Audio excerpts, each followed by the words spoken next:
I'll be here right on. Yeah, but I teach here.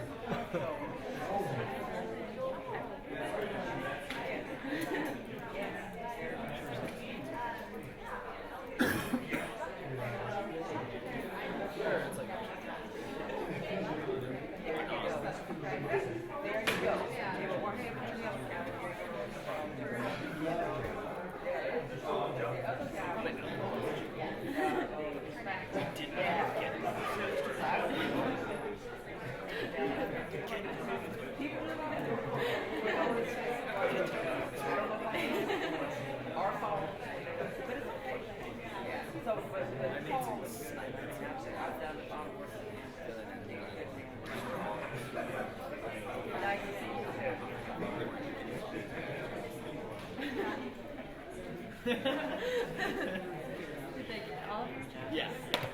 They're pretty easy. Yeah. I just like just when the guy was talking about the team of this person, they're like already starting to it just is like if you make jokes about that, Right.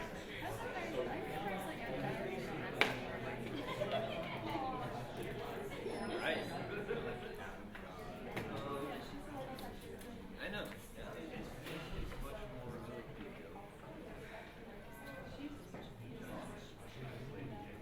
or just like unsure.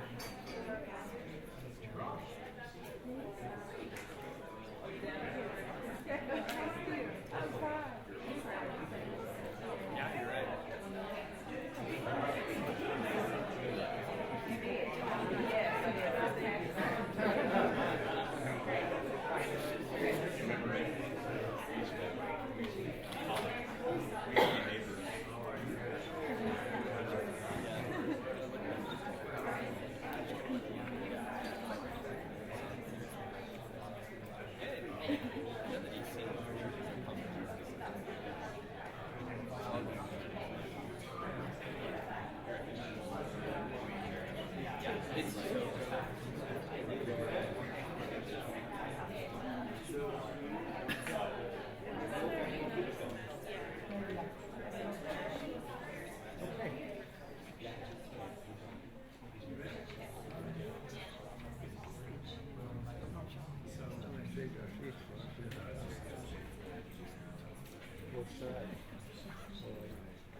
Good morning.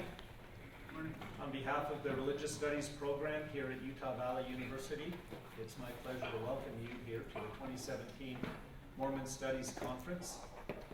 This year's theme, as many of you know, is multicultural Mormonism, and it's my pleasure to introduce two very important scholars and writers in these areas.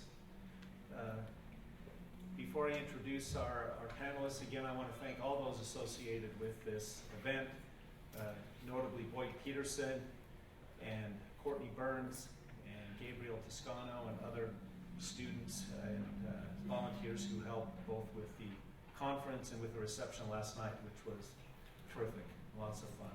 So thanks to everyone who helps in organizing this event. My name is Brian Birch. I'm the director of the Religious Studies program in the Center for the Study of Ethics, and have the privilege of working with some of the best people in this field of study. So I feel very honored. Our first presenter this morning is Janan Graham-Russell, who is a writer and graduate of the Howard University School of Divinity.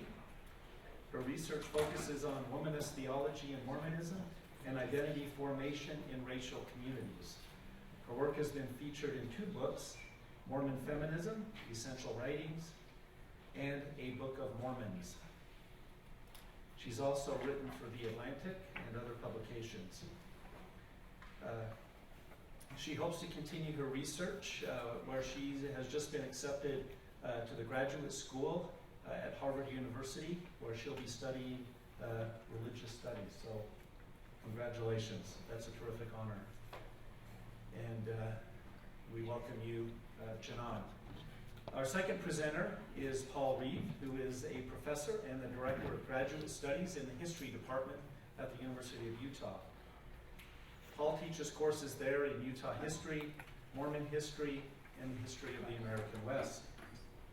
His book, Religion of a Different Color, Race and the Mormon Struggle for Whiteness, received the Mormon History Association's Best Book Award, the John Whitmer Historical Association's Smith Pettit Best Book Award, and the Utah State Historical Society's Francis Armstrong Madsen Best History Book Award. And I can just say that all of these awards are well deserving, and Paul's research in this area is definitive and foundational for the discussion of the history of race and Mormonism. And so, Paul, congratulations, and we're honored to have you here. So each of them will speak back to back, and then we'll have a few minutes for questions and further discussion. So please join me in welcoming Janan.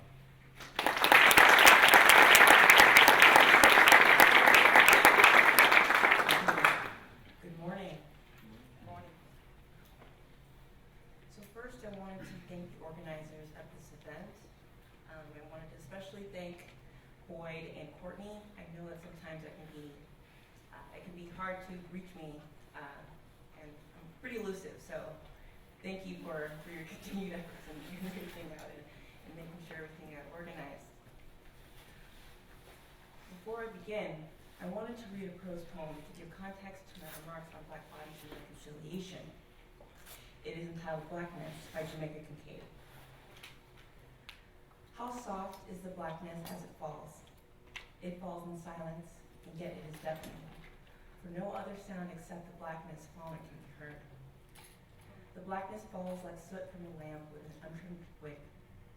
The blackness is visible, and yet it is invisible, for I see that I cannot see it. The blackness fills up a small room, a large field, an island, my own being.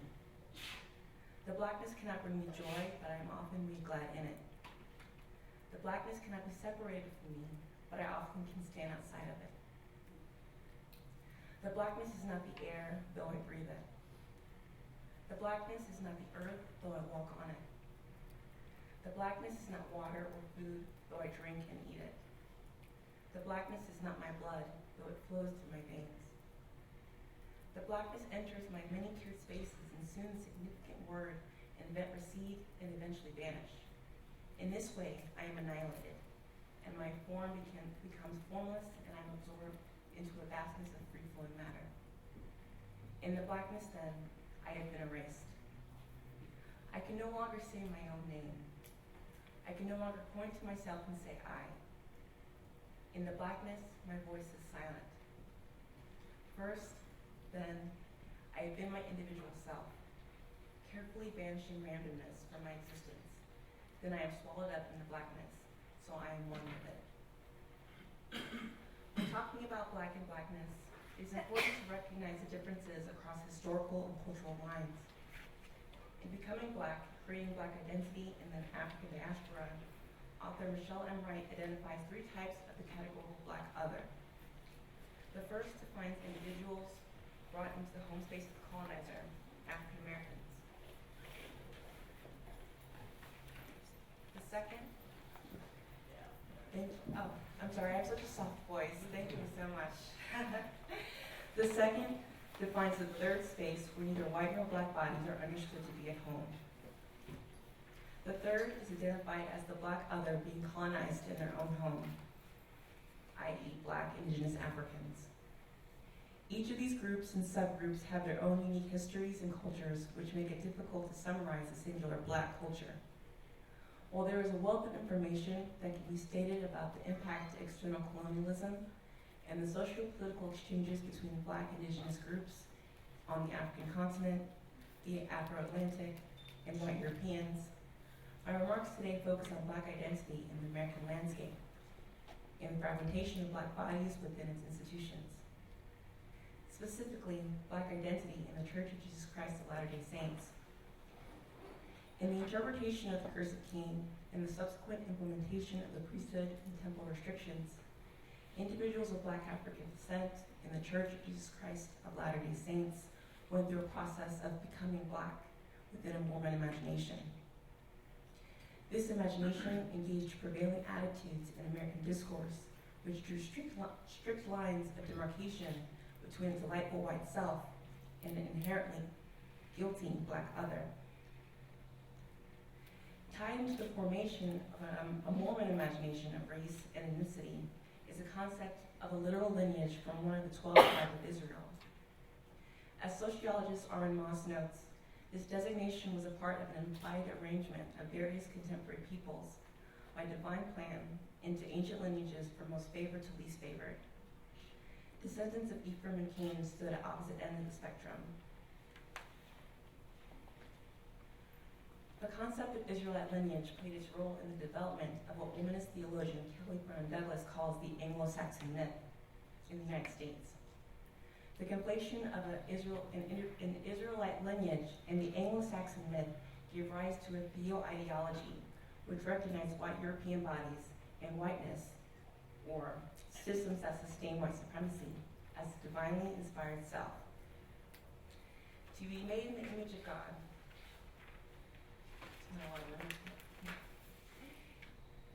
was to be made into the image of the white body. This identity was contingent on the creation of the Black body as its opposite, dangerous, unnatural, and at times demonic. In recent history, we have an example of this idea of the Black body as demonic in thinking about the case of Darren Wilson. Darren Wilson was the police officer who shot Michael Brown in Missouri. When asked about the incident between himself and Michael Brown, he stated that Michael Brown looked like a demon. That line of thinking and the imagery it invokes isn't new.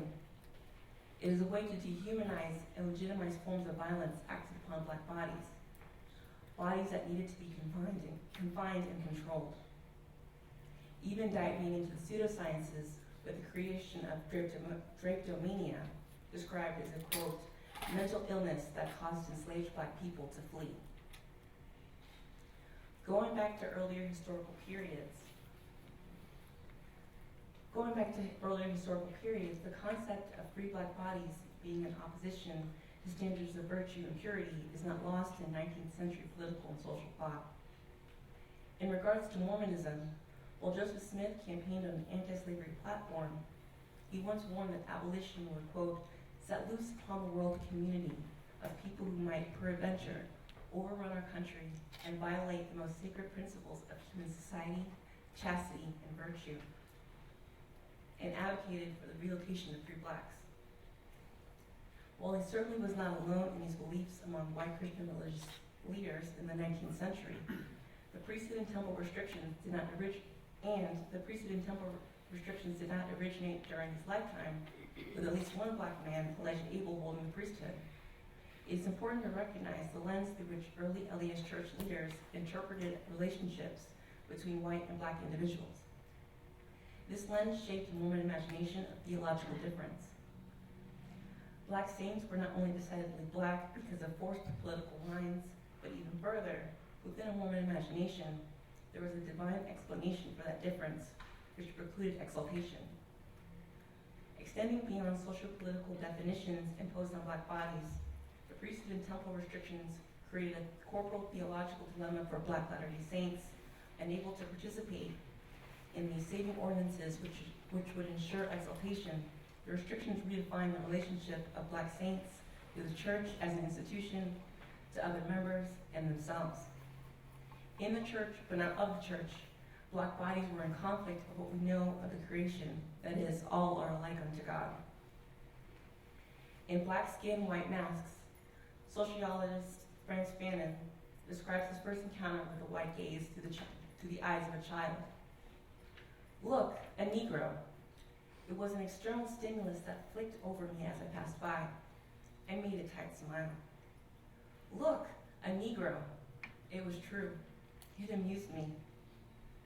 Look, a Negro.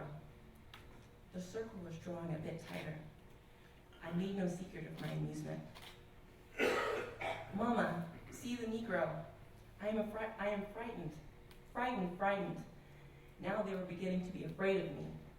I made up my mind to laugh myself to tears, but laughter had become impossible.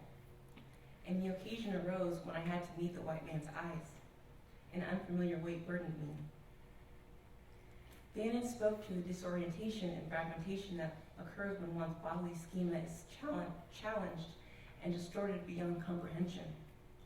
It was a gaze he internalized, a gaze tied to a past that neither white nor black bodies had escaped from. Latter-day Saints exist on a similar plane, bending and breaking around historical narratives of a racialized self and other. Bruce R. McConkie in 1978 admonished, "Forget everything that I've said, or what President Brigham Young, or President George Buchanan, or whomsoever has said in days past, that is contrary to the present revelation. We spoke with a limited understanding and without the light and knowledge that now has come into the world. As the study of systems of domination has taught us, as much as we may hope that one would forget, structures that upheld racial difference are not easily forgotten. Without a sustained reflection on its impact, its effects reveal themselves in implicit and explicit ways. It is in this space that black saints are often forced to negotiate our identity in relation to faith and religious practice. Am I black first and Mormon second? Or am I Mormon first and black second? The answer can mean the difference between social acceptance and social rejection by the larger community. As a Mormon, the restrictions are now part of my identity. It is my black body that was believed to be cursed. But to internalize that means an annihilation of the self. As a black person, the effects of ethnic suffering challenge predominant cultural ideas on the atonement that have yet to answer what it means to love someone who participates in a system that is killing you and people who look like you. This is the challenge. To reconcile the black body within a Mormon imagination in a way that promotes healing and wholeness. At the same time, deconstructs narratives that do not recognize the black body in its entirety. If we look to reconcile black bodies, this effort must decenter whiteness in conservative and progressive dialogues. In Mormon studies on race, we often pursue the crucial task of critically engaging whiteness and its manifestation within LA's culture and theology, but not the bodies of those relegated to the status of other. We talk about faith and doubt.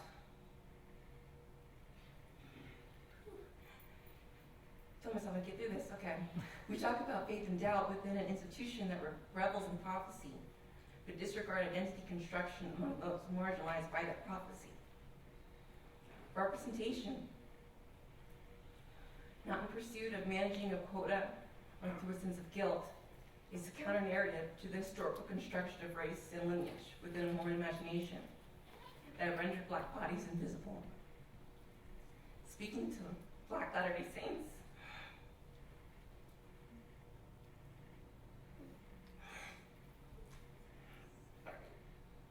this includes seeing yourselves.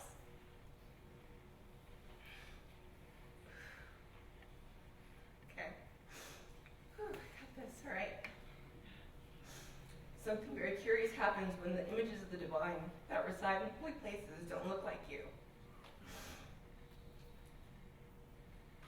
When the restrictions have been lifted, but the revelatory voices continue to be espoused from white Western lips. When you're told that you should marry someone with a similar culture, knowing the interconnectedness between culture, ethnicity, and race, microaggressions turn into macroaggressions. But you're not like other black people. Oh, I have a black friend in the war. There's a difference between these two areas we've served in. The other area is more ghetto. It's more ghetto. It's African-American spiritual. The Balm is the hope found in Christ, whose life and ministry provided an alternate vision for those at the margins. A vision of healing, a vision of wholeness, a vision of hope. It is in this alternate vision that reconciliation can begin and be sustained. Because when you see people as God sees us, and seeing all of us, it is true. Thank you.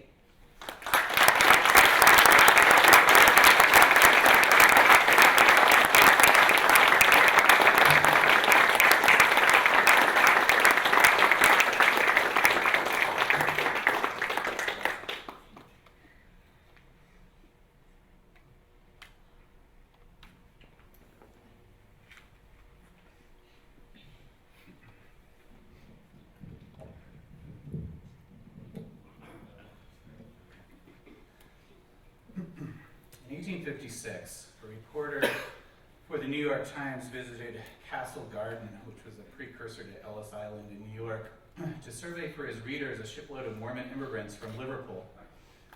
The reporter counted 454 Mormons who had recently arrived on the packet ship Caravan. As he described it, they came from England, Wales, Scotland, Ireland, and Denmark. But then noted that to the credit of Denmark, there were only 2 Danish families amongst them, and to the credit of Ireland, there was only 1 Irishman. Even though the Mormon immigrants originated in desirable parts of Europe, they were not deemed desirable. As the Times put it, our reporter saw these people, conversed with them, and estimated them intellectually and otherwise. They all belonged to the lower, almost to the lowest classes of society. A typical Welsh peasant is notably clean, the Times declared, whereas the Mormon Welsh peasants were dirty. Typical Welsh girls were distinguished by their very ruddy complexions, very wholesome appearance, and very staid and chaste manners. In contrast, the Welsh girls who had converted to Mormonism were neither ruddy, wholesome, nor staid. Some of them, the Times predicted, will perhaps be added to Brigham Young's harem within a few months. The English and Scotch Mormons were no different. Their countenances were rooted with ignorance and dirt, not the material dirt of a sea voyage, but the moral dirt of a life of imbecility and indolence. In total, the Times declared that among the whole 450, there was scarcely one face that showed that its possessor was greatly elevated above the animal. All of this left the Times to predict that if Salt Lake City is wholly peopled by individuals of the average intellect possessed by the newly arrived immigrants, we should, following the law of depreciation, expect that in a century it would be merely a congregation of apes with tails. The more that I have studied Mormon racial history, the more that I have come to believe that as a predominantly white church in the United States, Mormons have yet to grapple with the power of whiteness in American history and in Mormon history. In 19th century America, whiteness dominated the social, political, and economic life of the country. Politicians equated being white with citizenship and fitness for self-rule. Whiteness was a socially imagined category which was taken for granted, deemed normal or natural, and functioned as the preferred condition in American history. In 1790, Congress established the conditions whereby immigrants could obtain citizenship. It specified that a person had to be free and white. In essence, when Congress passed this law, it gave rise to a perception that persists to the present, that white people belong here, that they have always been here, that they have no immigrant history of their own, and that immigrants are only people who are not white. As a result, sometimes white Mormons like me, assume that immigrant assimilation is what other people had to go through, but certainly not our blonde-haired and blue-eyed ancestors. White Mormons like me sometimes think that race is somehow invisible for white people, and therefore America's racial problems do not impact or affect white people. So how do we overcome these perceptions? What I think has been missing from the dialogue around diversity and Mormonism is whiteness. I think that the Mormon racial story is best understood when we don't take Mormon whiteness as an assumed fact in the 19th century, but understand it as a contested variable. Mormonism was born into an era of fracturing monolithic whiteness in U.S. history, and Mormonism did not escape its consequences. In short, Mormons went from being perceived as not white enough in the 19th century to too white by the 21st century. So successful were Mormons at claiming whiteness for themselves that by the 21st century, Mormons faced the exact opposite racial perception, that they are too white. In response, we see an effort on the part of the institutional church to claim an international and racially and ethnic diverse identity for Mormonism. The I'm a Mormon media campaign is probably the most easily recognizable evidence of this. At this moment of heightened rhetoric and deep national concern over immigration, I thought it might be useful to illustrate the ways in which Mormonism's immigration history intersected with its racial history to call Mormon whiteness into question, much like the New York Times reporter in 1856 surveying the faces of Mormon immigrants. If white Mormons in the 21st century can arrive at a more complex understanding of their own ancestors' troubled immigration history, even if their ancestors had blonde hair and blue eyes, it may provide an impetus for empathy in the 21st century. So I decided I would just focus in on Scandinavian immigrants to Utah in the 19th century. So if you look at the 1870 census, it demonstrates that foreign-born immigrants comprise 35% of the Utah population. Of that 35%, Denmark, Sweden, and Norway comprise the largest non-English speaking groups, so the Scandinavian immigrants.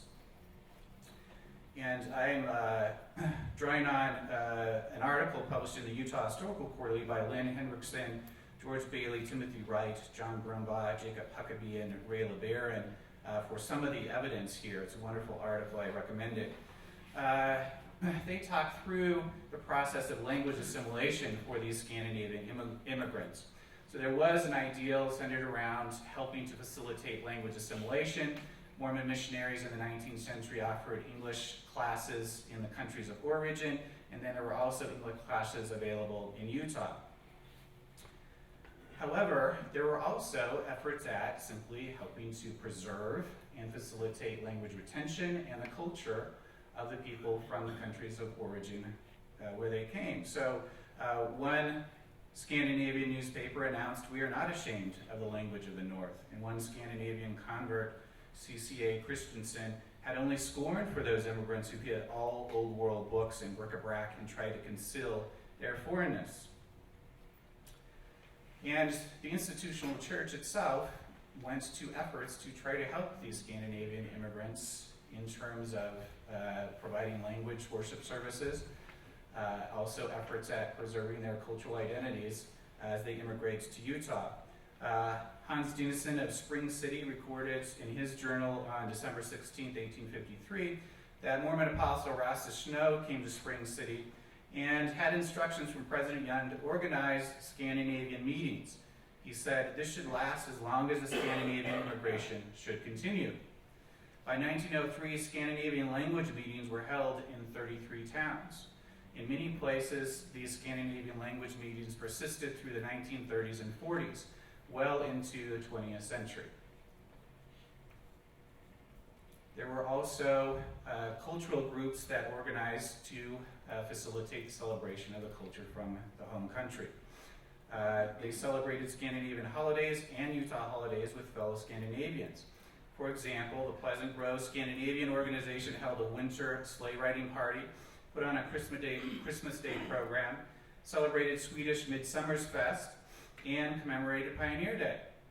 Other holidays commemorated Norwegian Constitution Day, Decoration Day, Brigham Young's birthday, Danish Constitution Day, the anniversary of the founding of the Scandinavian Mormon Mission, and U.S. Independence Day.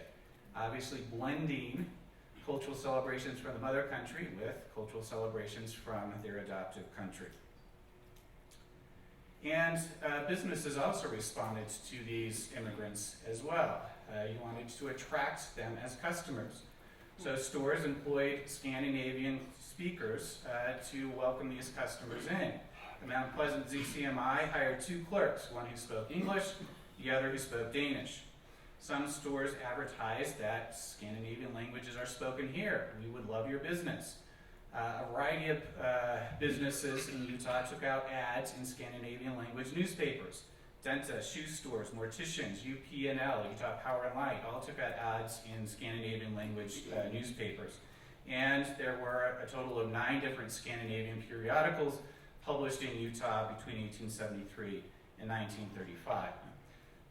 What I'm trying to demonstrate is that even if your ancestors had blonde hair and blue eyes, they went through the same 3-generation language assimilation process that all immigrant groups go through.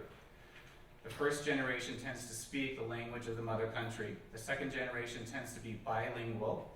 The kids of that generation tends to speak the language of the mother country in the home, and then out in society, the language of the adopted country. And then by the 3rd generation, they are speaking English in this case. And the Scandinavian immigrants go through that same process, and the institutional church provided avenues of worship service and a variety of other ways to help them facilitate language retention as that process played out. And they also go through the same immigrant backlash that we see happening with all waves of immigration to the United States, and we're living through a current immigration backlash presently. If you were blonde hair and blue eyes and a Mormon convert, you also went through an immigrant backlash. I'll just demonstrate some evidence about that. 1879, U.S. Secretary of State William Evarts actually issued a circular to all European consuls asking them to prevent Mormon converts from immigrating to the United States. He describes Mormon converts as potential lawbreakers. They would immigrate to the United States, enter plural marriages, polygamy had been declared against the law, and would become future lawbreakers. And he describes them immigrating to the United States and joining the law-defying Mormons of Utah, and asked foreign consuls to prevent them from immigrating. The result was that a variety of missionaries were expelled from some European countries, some missionaries thrown into jail, and it hampered Mormon proselyting efforts throughout Europe. And it also led to some of the inspections that took place once Mormon immigrants arrived in New York, like the opening I described from the New York Times. Other results, the Edmunds-Tucker Act annulled the Perpetual Immigrating Fund Company in 1887, also a part of this effort at stemming the tide of Mormon immigrants arriving in the U.S. And March 3rd, 1891, the Immigration Act added polygamists to the federal list of classes excluded from immigration, still on the law books, immigration law books in the U.S., dating back to this effort at stopping Mormons from immigrating. And then Mormon immigrants also became popular fodder in the national press, defining them as immigrants, undesirable, and lawbreakers. This one, published in Frank Leslie's Illustrated Newspaper in 1883, simply titled "The Twin Relics of Barbarism, the Wolves and the Lambs, Arrival of Scandinavian Converts in Charge of Mormon Missionaries at Castle Garden en route for Salt Lake City." And you have the lecherous and lascivious patriarchs who are the wolves waiting to sexually devour the innocent lambs as they arrive as converts from Europe. All of the political cartoons, and I'm just giving you a sampling of them, that target Mormon immigration in the 19th century, imagine that the only gender that are converting to Mormonism are women. The men are the lecherous patriarchs, the women are converting as unsuspecting women who will be funneled into a system of white slavery once they arrive in Utah. This one is in Frank Leslie's 1882, titled "Mormonism in Utah, the Cave of Despair." And once again, you have only women who are converting to Mormonism. They are being welcomed by the lecherous patriarchs who are also violent. You see the Mountain Meadows Massacre and the bones strewn across the field in the background.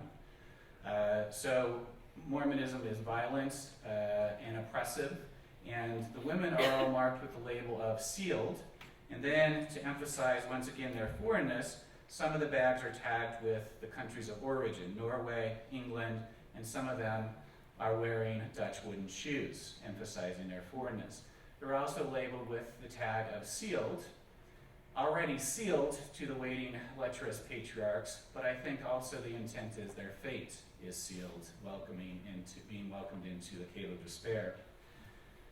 This one from the WASP, simply titled Mormon Fishing in Foreign Lands, published in November of 1886.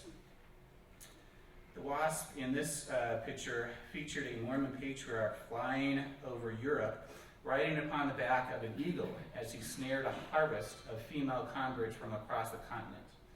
Women from Russia, Italy, Spain, France, Holland, Austria, Switzerland, Sweden, and Turkey were all lured in by his bait.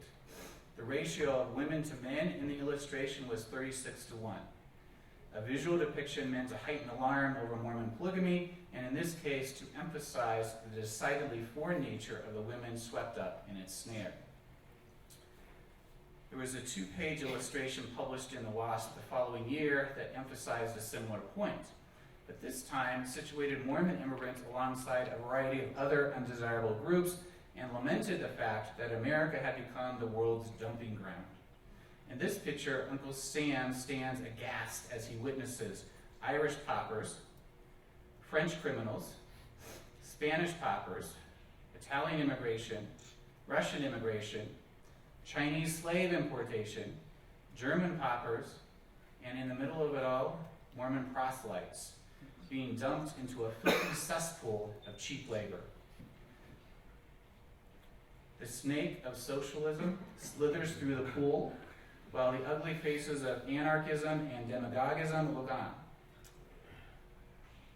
Republican and Democratic Party leaders, rather than attempting to thwart the dumping of such filth, wallow in it, a fact which prompted Uncle Sam to complain that neither party prevents the influx of undesirables, but both seek to profit from this garbage.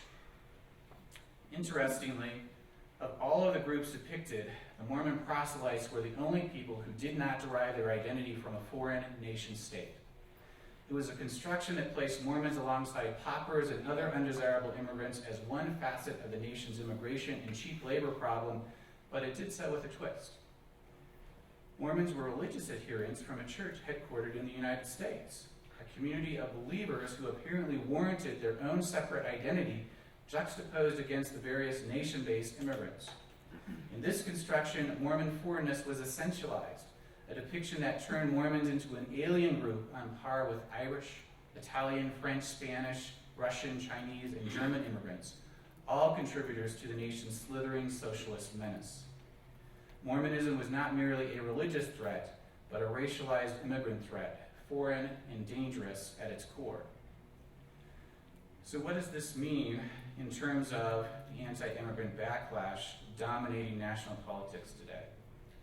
What does it mean for Mormonism's efforts to claim a racially diverse and international identity for itself in the 21st century? I'm not sure that Mormonism will be successful at claiming that more diverse identity, at least in the U.S., until it learns the lessons of whiteness and starts to teach a racial history that includes those lessons. Especially at this moment of deep racial tension in the United States, how can predominantly white saints in a predominantly white church in the U.S. start seeing Latter-day Saints of color and start recognizing that they may experience Mormonism differently than white Mormons? As long as white Mormons are secure in their whiteness and believe that race is invisible for white people, Mormons will continue to struggle with race and continue to be a predominantly white church in the U.S. One avenue of hope may come in simply learning a more complex version of Mormon racial history, which includes the lessons of whiteness. White Mormons in the pew will have to become cognizant of their ancestors' own fraught relationships with whiteness. White Mormons might need to learn that their own white ancestors' racial identities were contested, even if those ancestors immigrated from Western and Northern Europe. White Mormons might need to develop a more complex understanding of their ancestors' language and cultural assimilation processes, and understand that simply because their ancestors had blonde hair and blue eyes, it did not mean that they were deemed American on arrival. Most importantly, white Mormons could profitably take the heightened understanding that comes from this more complex version of Mormon racial history and use it as a source of empathy toward marginalized groups in the present.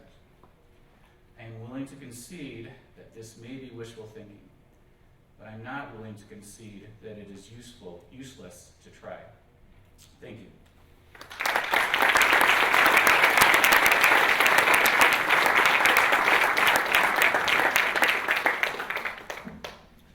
Okay, we have about 10 minutes for questions.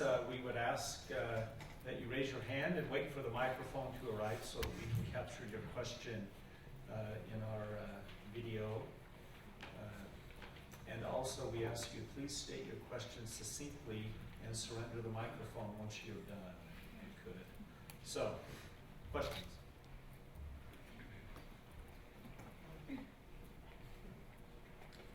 Something I noticed in both of your presentations was talking about how we need to change our narratives and the stories that we tell about our past. And so as individuals, how can we help change that culture? Like, what conversations can we have to help influence others to have the same understanding and to see things with different eyes? And that could be for either of you. It's a little closer. Okay. I think it's first having an honest conversation with ourselves and what this racial history really meant in terms of whiteness, of blackness, and what it means moving forward. And I think when we're able to be honest with ourselves, we can be honest with other people and feel comfortable having these conversations, because it's something it can be difficult to talk about racism. I get it. You know, nobody wants to. I mean, call it the R word. You know, but I mean, it's necessary, and so.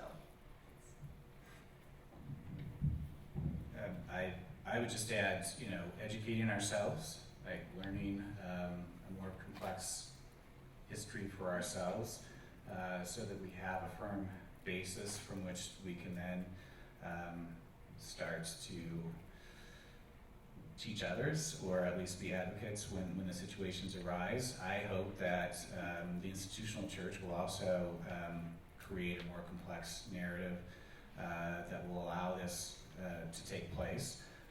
It's starting to happen, but I think it takes a long time, and most Latter-day Saints, have to admit, get their version of LDS history from Sunday school.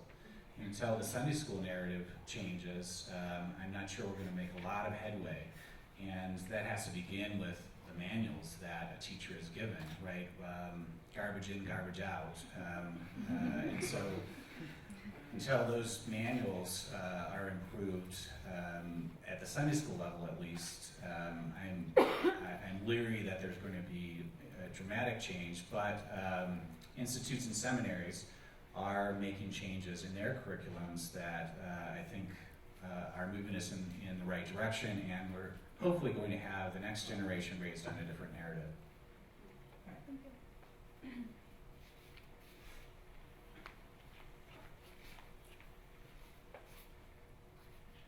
Hi, this question is directed at Mrs. Graham-Russell.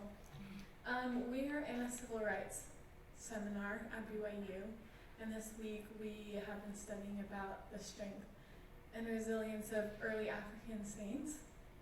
And so I'm wondering, as a Black Mormon, where does the source of your strength come from when you see pictures in the temple that don't represent people that look like you, or predominantly white leadership in the church? Where does your source of strength come from? It's a great question. Thank you for asking.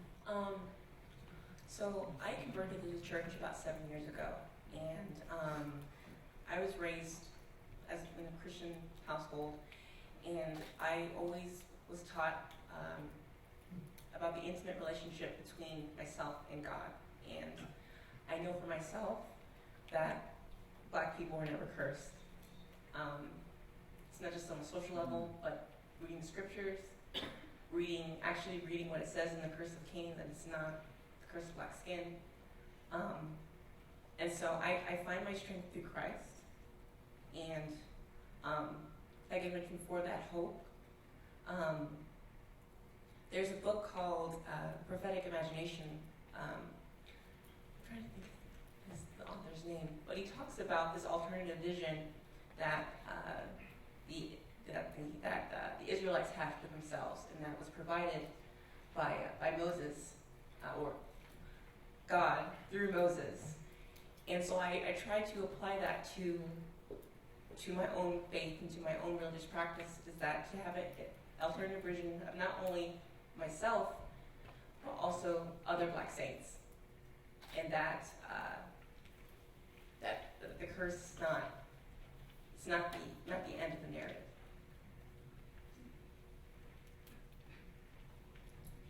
I just wanted to thank you so much, Janan.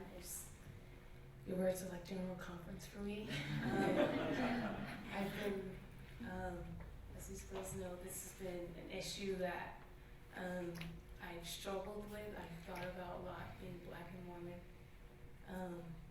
and having to decide whether I choose my identity in Blackness over my exaltation in covenants, and it's hard.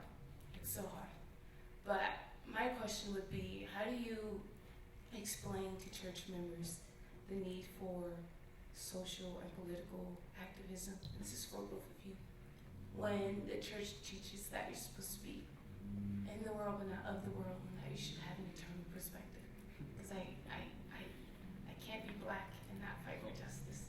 That seems like such a contradiction to me, but I feel like it's such a contradiction within the church also. I'd say that I feel you. And it's interesting because as African Americans, as Black people, there's this understanding. I don't know what your faith background is, if you've always been a member of the church. There's this understanding that the physical body and the spiritual body are one. And so if you're not talking about what's happening to you physically, whether it's racism, I mean, we talk about police violence, but there's other types of state-sanctioned violence that happen to Black bodies each and every day. And if you're not talking about what's going on to Black bodies, then it's going to affect you spiritually. And so I get that when you're sitting in church and you're like, what? Why are they not talking about this? And I think one way to approach it is looking at racism and white supremacy as sin. We look at sin as something that keeps people from reaching their highest human potential. And if we were able to approach white supremacy and racism in that manner, I think that is a better way to, not a better way, it is a way to approach these conversations within the church where it might seem uncomfortable. So on the point about activism, I think that's another point wherein we kind of don't tell our 19th century story all that well. Mormons in the 19th century were profoundly involved in civil disobedience. Polygamy was outlawed in 1862. If we were following the laws of the land, we would have abandoned polygamy in 1862. And then when the Supreme Court handed down this decision, explicitly the church went into an era of civil disobedience. And you have wonderful speeches from Mormon women across the course of the 19th century who are standing up and very active. We can draw upon that as a part of our heritage. So certainly there is, honoring and obeying and sustaining the law of the land, but John Taylor, after the Supreme Court decided, he said, when the laws of the land come into conflict with the laws of God, I'll go with the laws of God. And ushered in an era of civil disobedience. He dies on the Mormon underground, hiding from federal officials. So we have examples that when injustice is, perceived even by our leadership of standing up. I think there are things that we can do. I don't feel like, speaking out is somehow not being a good Mormon. I think, in fact, it is being a good Mormon. I've written 2 op-eds for the Deseret News, specifically for that audience, because I feel like that's the audience that needs maybe to listen to a more complex version of things. One defending Black Lives Matter, and one speaking out against Trump's Muslim ban. I think we can have a voice, and the Deseret News readily published both of those. So I think there is a way that we can participate and we can speak up, and I think we have a heritage of doing so as Latter-day Saints. Time for one more question. Well, I'm sorry, first of all, that I seem to be the one just squeezed in. I came in a little late, and so I missed your presentation, Janae, and I apologize for that. Just your comments make it sound wonderful. And Paul, I appreciate you're talking about the Scandinavians and the kind of internal complexity within Mormonism, and also how they, as the focal point of Mormon immigration, became stigmatized by the United States. I think it's an often forgotten story. You may have spoken about this since I came in late, but it strikes me that there are other stories here that are also very important. Of course, you can never talk about everything. But if you could maybe either tell me you already said this or explain a bit more about it.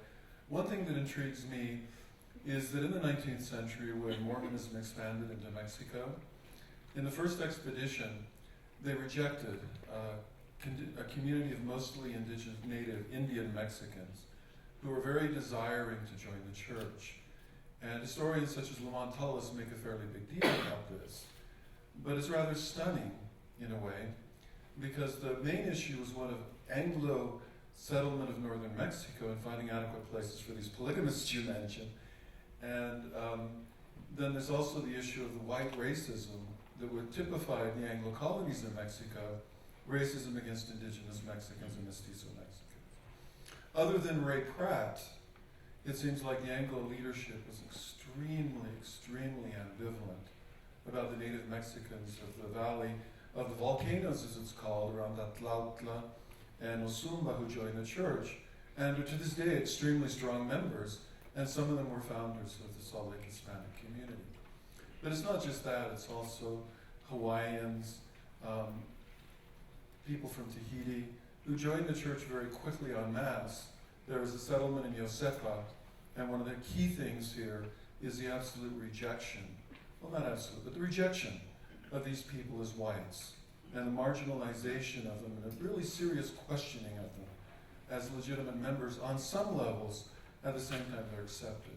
And another thing that strikes me is the real difficulty of African American members, either slaves who came with the early Mormons because Mormons were slave-keeping people, or those who had joined the church were free people of color and settled in Utah. For example, Mill Creek in Salt Lake Valley was an originally black settlement. And so it strikes me there's a real complex story here, not just of Scandinavians, but also a very strong internal racial barrier that was one against indigenous Mexicans, while perhaps accepting of indigenous Hopis. That was one of rejection against indigenous Polynesians who joined the church, and certainly one of rejection of African American Latter-day Saints. And all three peoples, I will note, are people, even today, of extremely strong faith. I don't know if maybe you could comment on that. And Janae, you may have some words too. I realize this is a historical question. And again, I apologize for squeezing it at the end. Yeah, no, I completely agree, David. And I focused on Scandinavian immigrants because my perception of the current political climate tends to be that white people ignore their own fraught immigrant history, simply not aware of it, right? And so I'm just trying to provide that sense. And your point about Mormon missionary incursions into Mexico, obviously racializing the people that they encounter in that process. And so there's a very fraught racial hierarchy that's at play in the 19th century. And I argue in my book that Mormons are in fact attempting to claim whiteness for themselves, and it comes at profound costs. And some of that is in distance from blackness, distance from other marginalized groups, so that they can arrive at securely white. So that's the complexity that obviously doesn't show up in these remarks, but I concur with the point that you're making. Absolutely. Sadly, we're out of time, but both Janan and Paul will return after our keynote address at 10 o'clock during the 11 o'clock hour for a full panel discussion. So more to come there. In the meantime, please join me in thanking both of our panelists.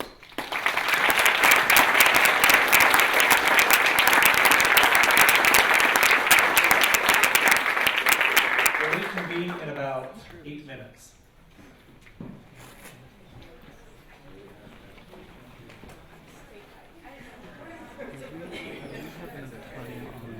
Just not download? We haven't even used all of this, but yeah, we do. Good morning, sir. I'm just wondering, this is going to be made available. Right. It's being live streamed and we're recording it. And so within a week or two, we'll have all the sessions up. Yes. So if you go to really Review want Studies, the flash. the main page has the multicultural Mormonism on there. Click on that. Click on the live stream link. It'll show out the today's stuff. If it's not up, then like we just find it, so you don't have to touch it, right? Send me an email. Pretty much everything that we meant to do. All that doesn't read. You have a more polished version. It might be like that. Like long gap. Because you just keep scrolling forward. There's 6 hours of doing that. Really good. Yeah.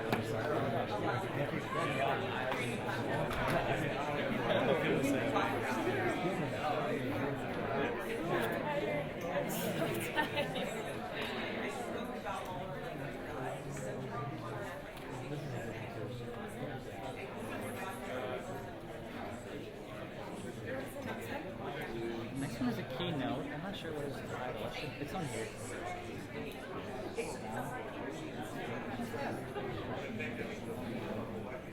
Yeah, I'm gonna.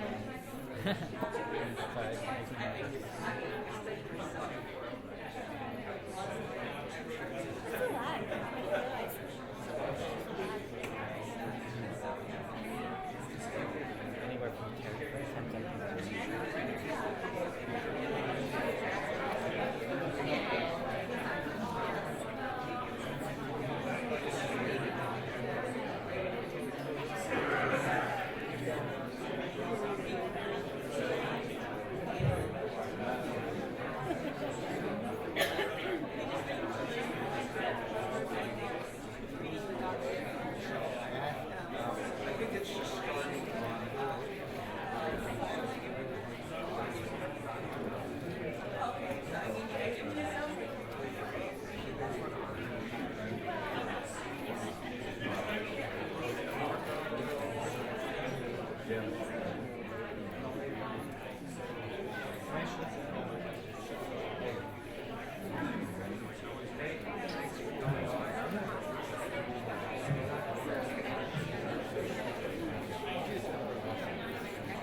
Doing that yet, or is that still pending? Still pending. Oh no, actually, no, I did it. I did that. You did do it. Are you ready to reset the camera? Yeah, it's leaving it there. Just.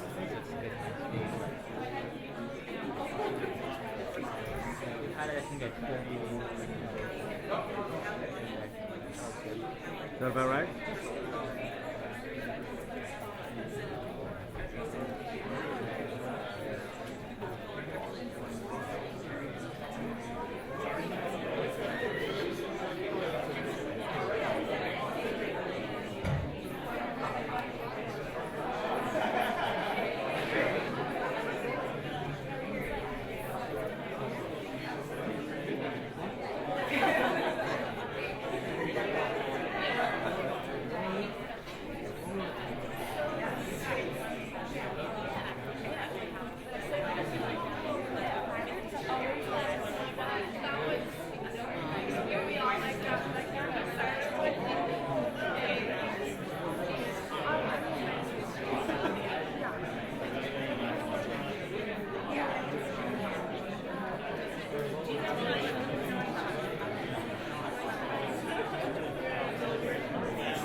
Ladies and gentlemen, if we could come together again, please.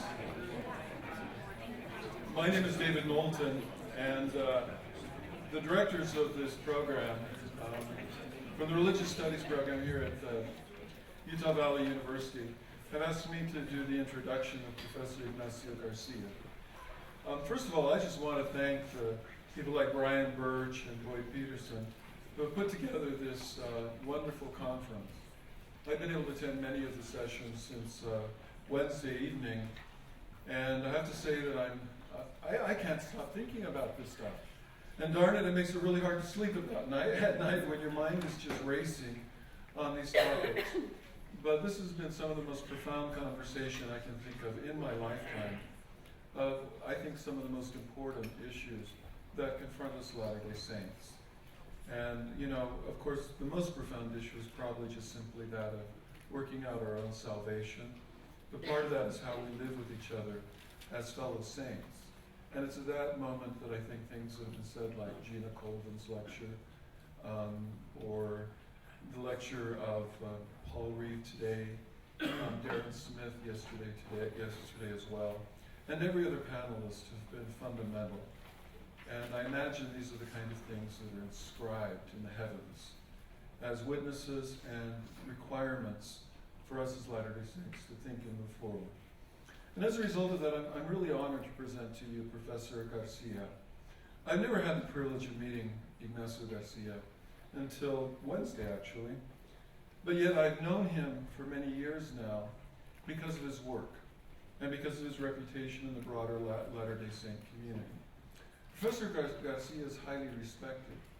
And you know, it's interesting, he's managed to carve out a wonderful career at Brigham Young University, doing actually fairly radical things, while also being a wonderful voice of commitment and service within the LDS community. Professor Garcia has been a bishop. In fact, he was a bishop already when he was in graduate school in the University of Arizona, if I remember what I read. And he has written, I think his last book, he's written so many books, it's hard to keep track of this. In fact, you need to update your stuff online. But anyway, Professor Garcia, when his last book, if I recall right, is an autobiography. You know, historians normally write fairly dry books about fairly dry subjects. Professor Garcia is not one of those.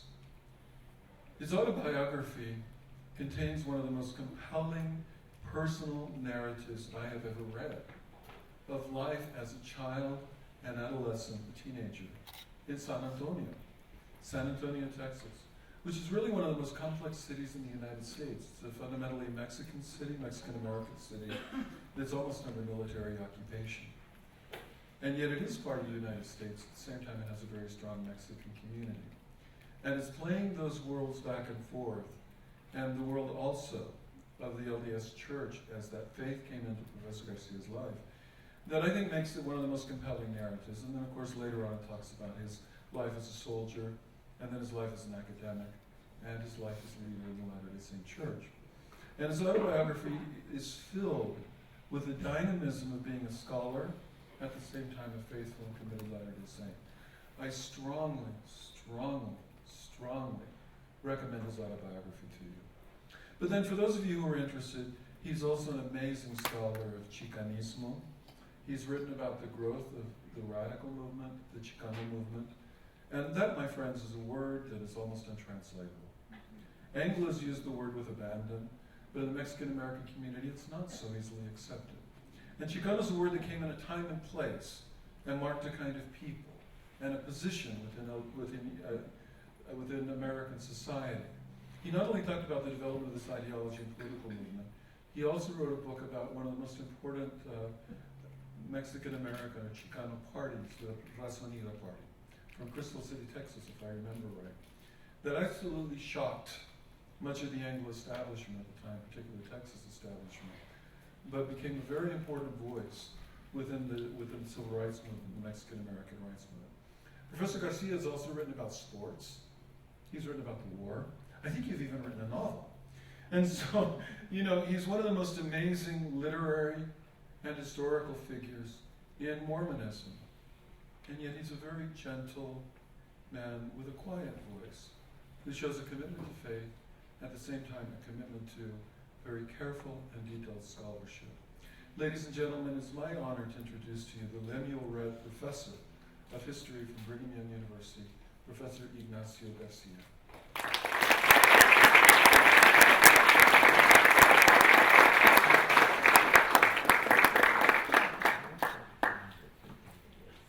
I think I should quit now because I don't think I can match that. And I appreciate that, David. And I followed David myself for a number of years, and I'm so glad that we got a chance to meet. You look different from your Facebook.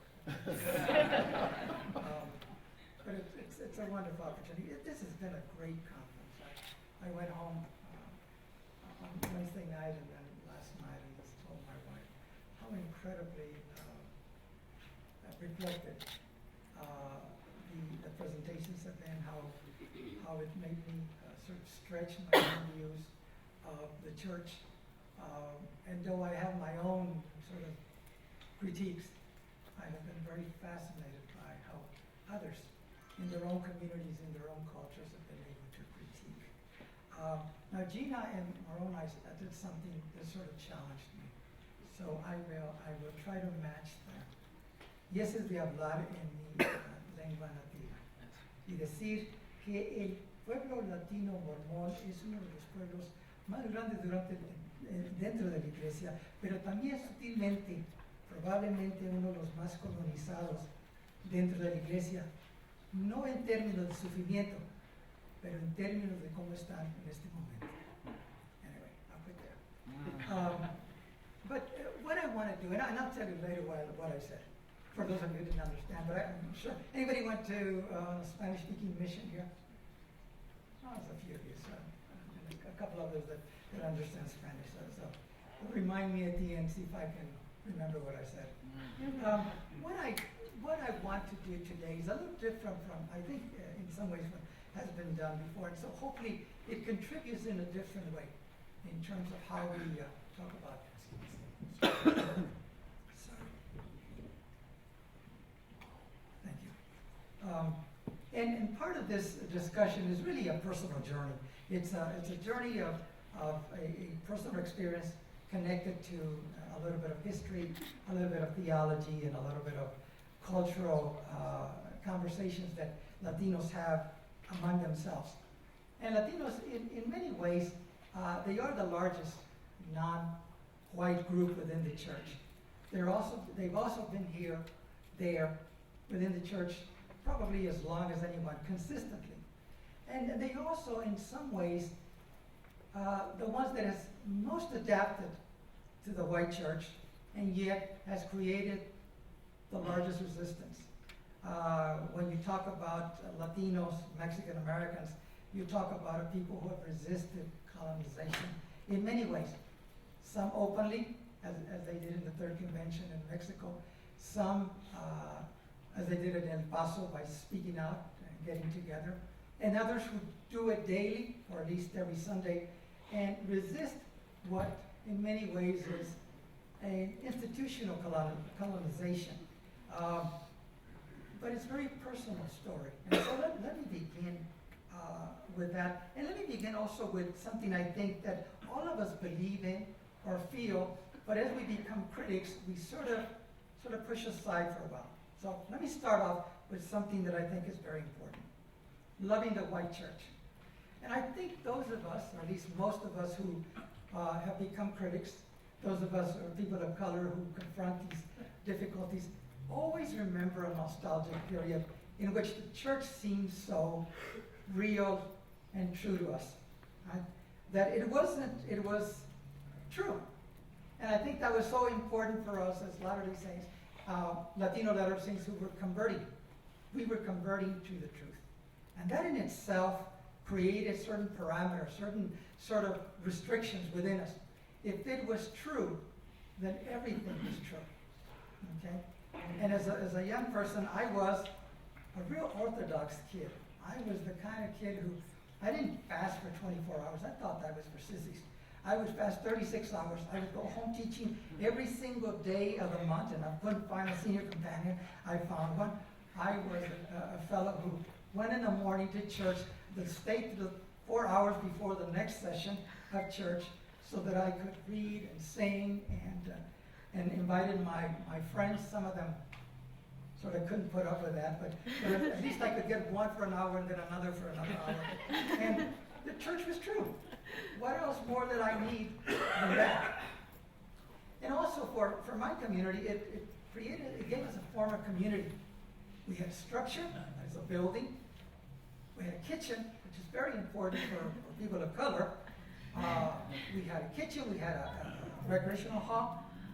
We taught classes. I started teaching in primary at the age of 16. And I was a young men's president at the age of 18. We led, we ministered, and as I said, we went home teaching, we went missionary with the missionary companions. This was a whole life.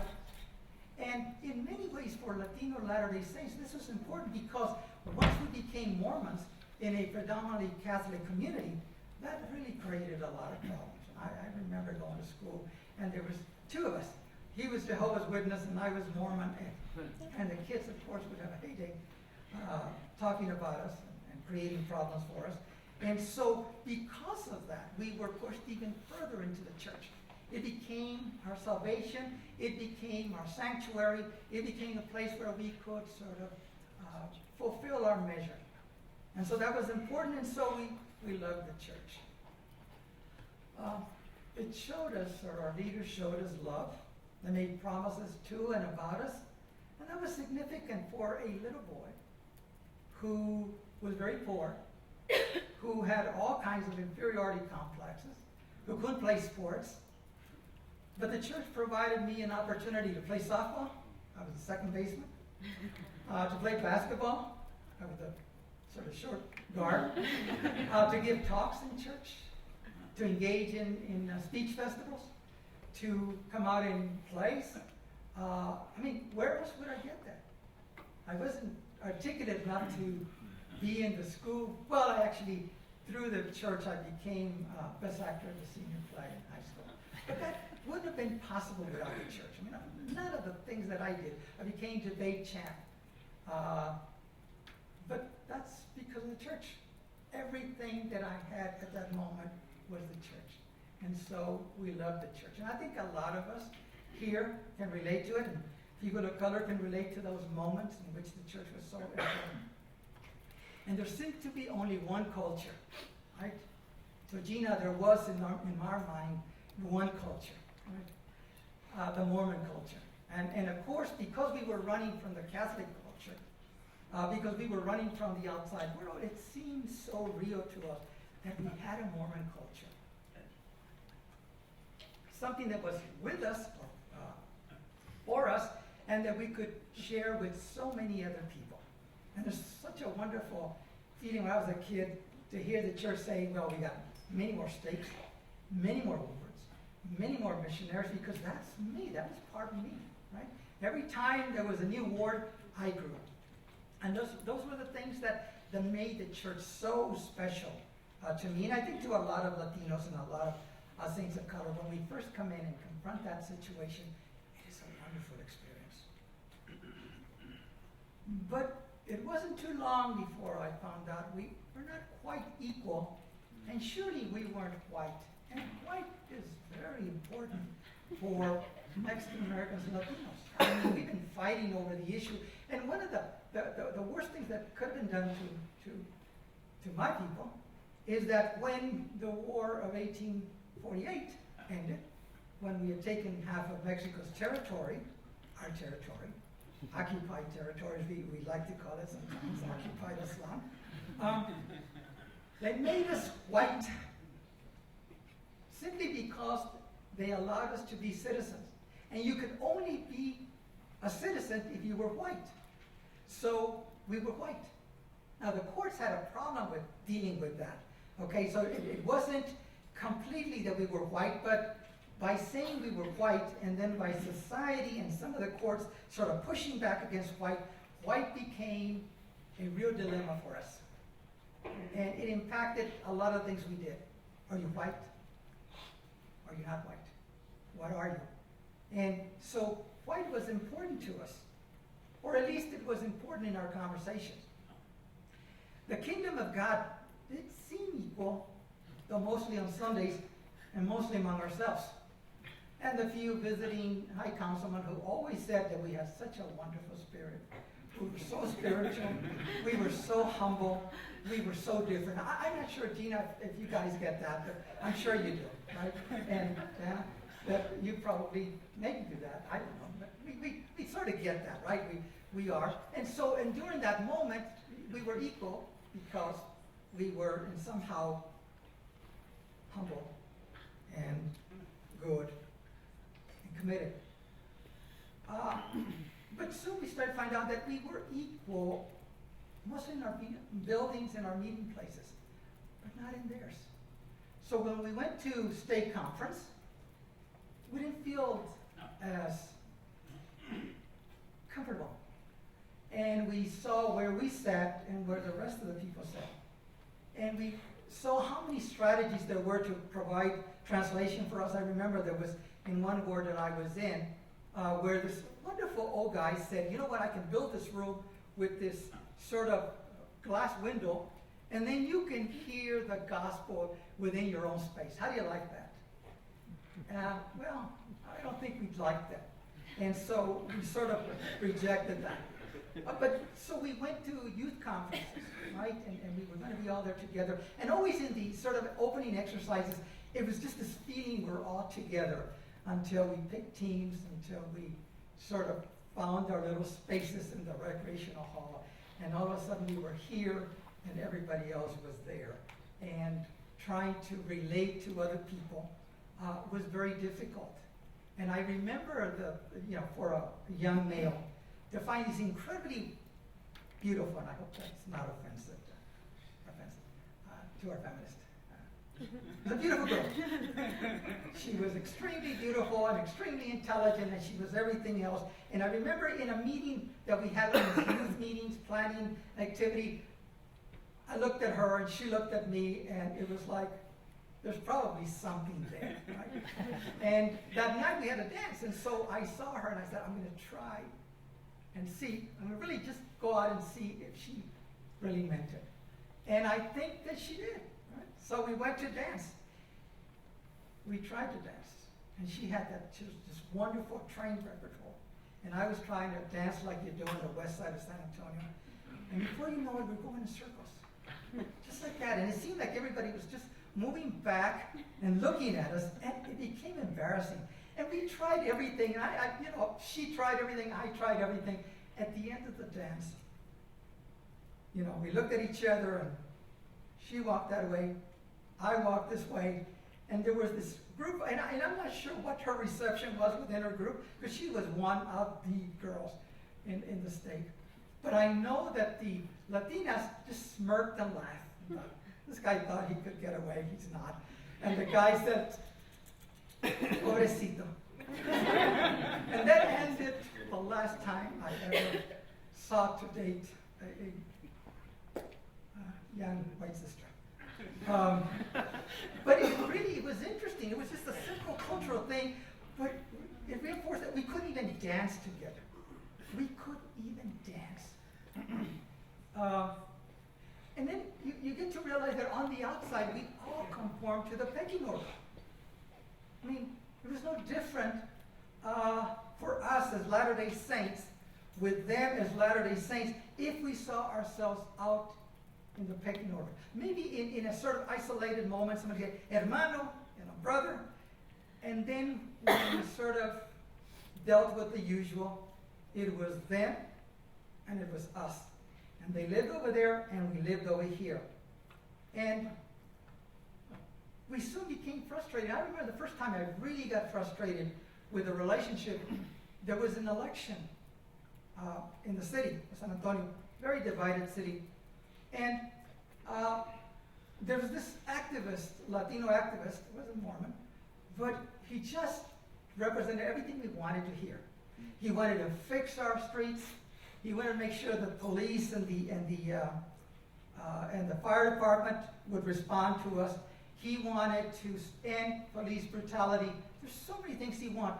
he wanted to do, and so we were excited. Everybody, Mormon, Catholic, whatever, was excited for this Pete Torres, this short little guy who was going to run for city council. And because in San Antonio it was at large, they just picked and placed you wherever, and they placed him, lo and behold, in the spot that our state president held. So here it was.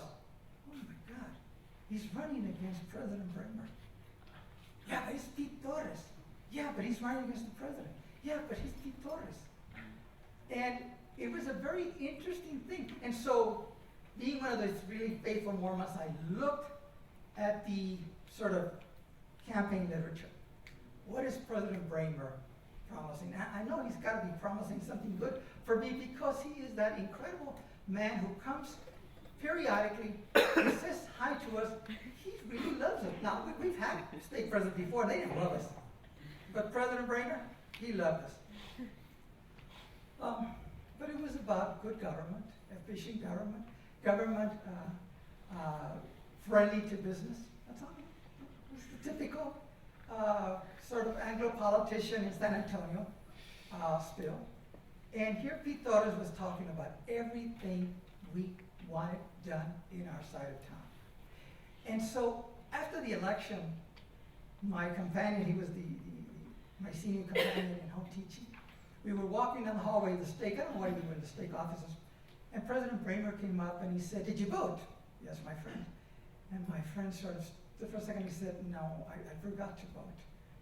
And so the president just shook his head and walked away, and he turned to me and he said, "How could I tell him that I had voted for the other guy?" Wow. It's our first political sort of, our first political battle, and I had not been loyal to those who were my leaders in church. Then there was another, it was actually come shortly after that. I went with my priest advisor to go buy some books.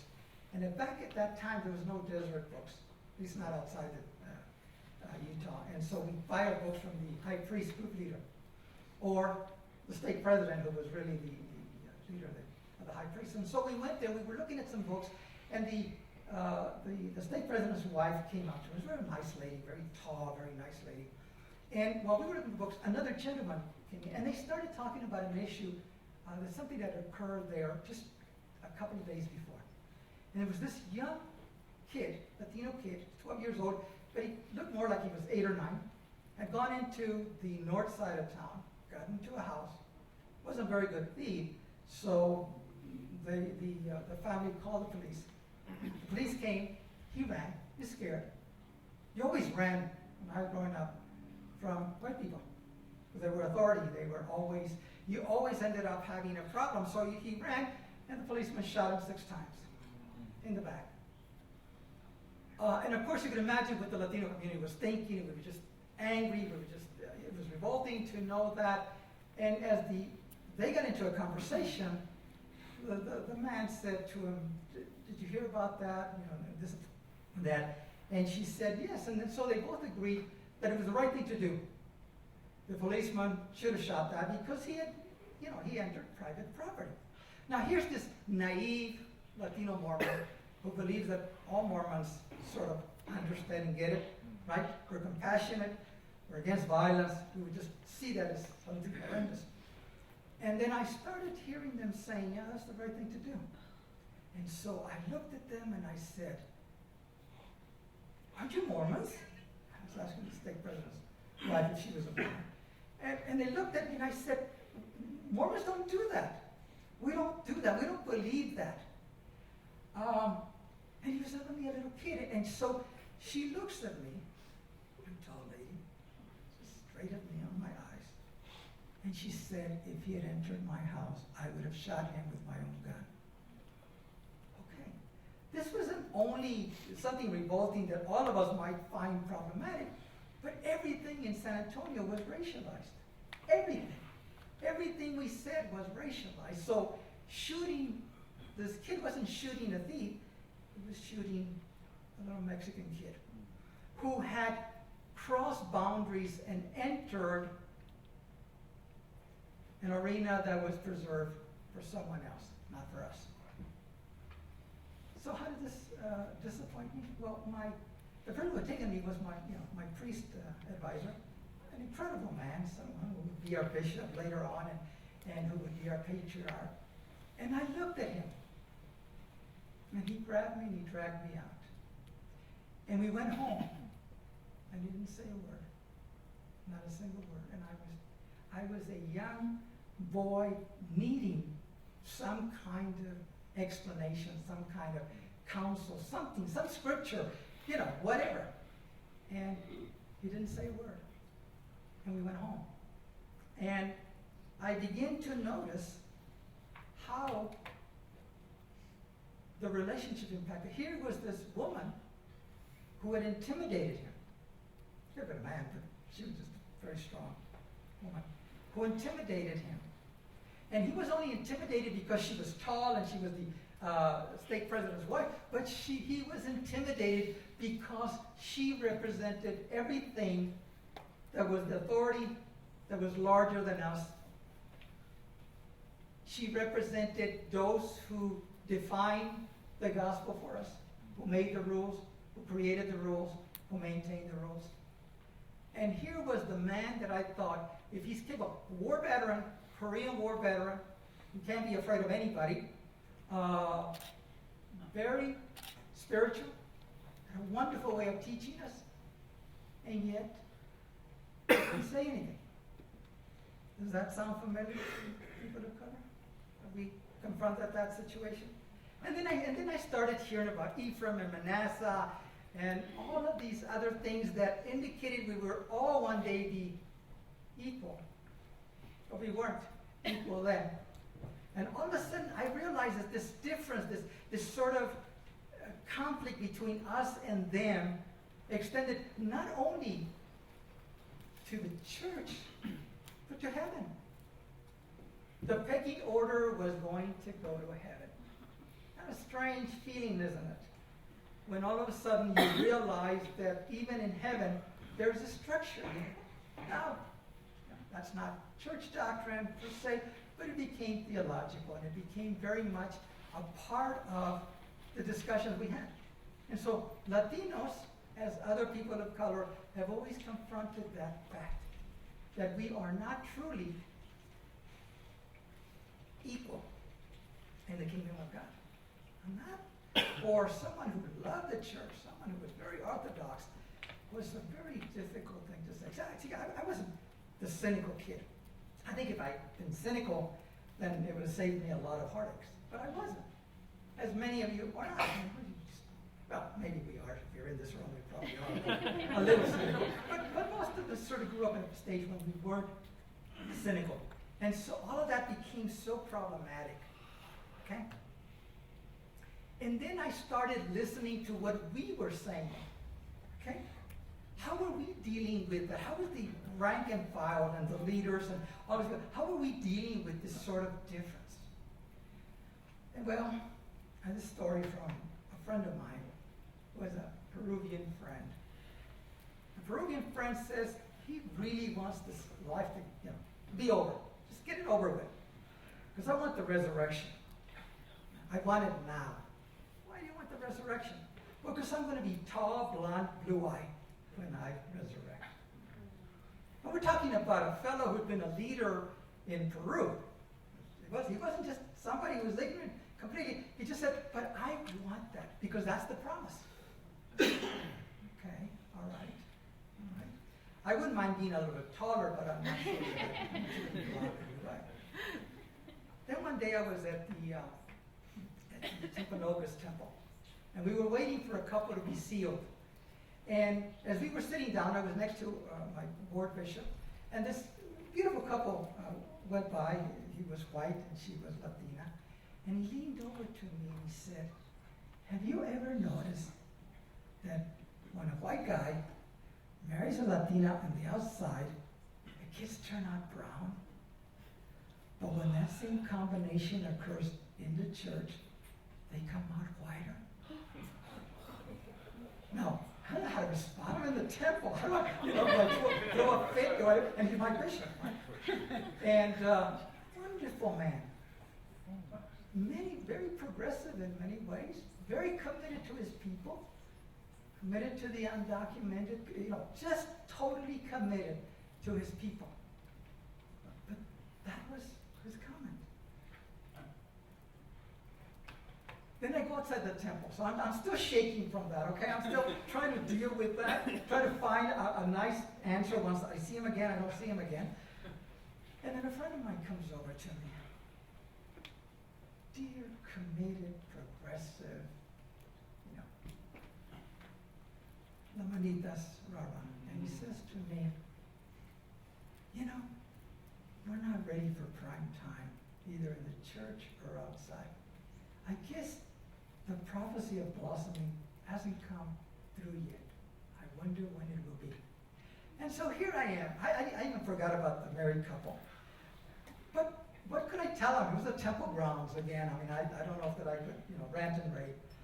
But more than anything else, it just felt so sad that those who I admired and loved were struggling with that. They weren't teaching a false doctrine. They were just simply repeating something that they had heard and had been ingrained in their minds, that even though they could become very progressive in things, they would still see color.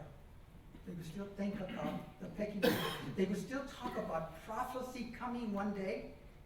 My wife and I had a conversation.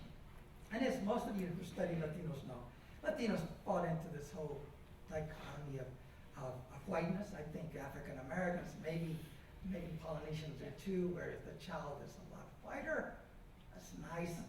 If they're a little darker, that's okay. They're our kids anyway. But it's very much, and so we said, let's never get caught up. We don't do it, but let's just make sure we never get caught up. And it's funny for a fellow my age to try to be reaffirming that because of what is out there. And of course, the Book of Mormon. When I first started, the Book of Mormon there's nothing wrong with the Book of Mormon. There's some evil people who got turned darker or whatever, but nobody cared. Until you start reading it again, and it comes up, and then I realized that that's said more often than I thought. At first I thought it was once. Maybe somebody said it once, maybe twice, and all of a sudden, boom, boom, boom, it's everywhere. And I just take it, and I'm not getting theological here, but whatever it is, once you are sensitive to what color and what pecking order is in the church, you become very sensitive. If you're poor, you become very sensitive to the story of the poor in the Book of Mormon. And if you're of color, whatever the color, you become extremely sensitive on the issues of color.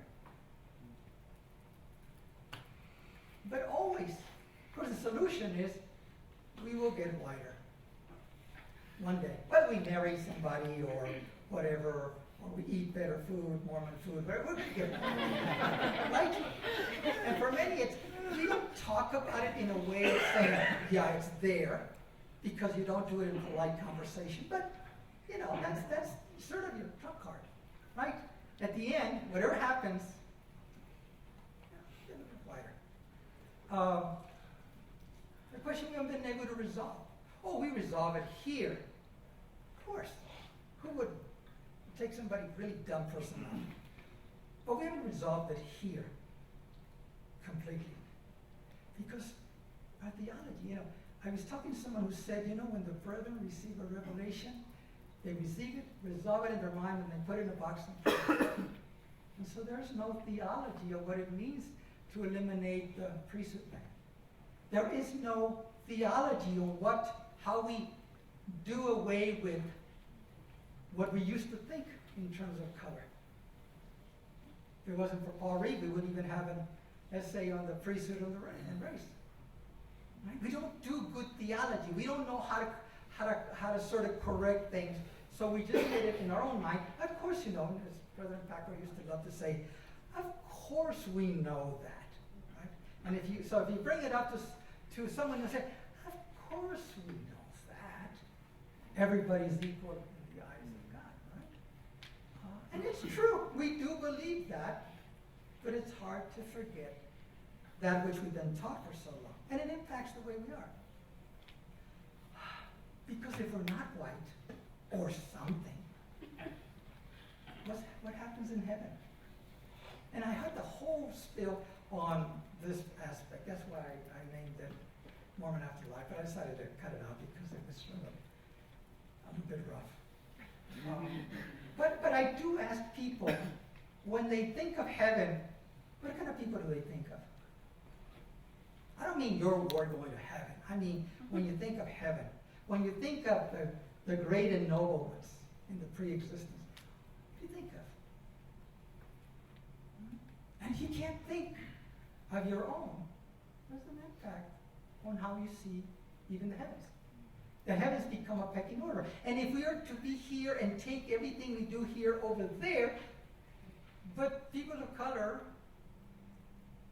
never found the Book of Mormon, never translated scripture, never created temples, never created or sort of brought the priesthood out. I mean, gosh, when people say, I want the second coming to come now, I say, no, wait. Because then where does that leave me and my people? Silly? Yes. But can you imagine? Can you imagine a structure in the afterlife that isn't very similar to what it is? Now, we all say we do.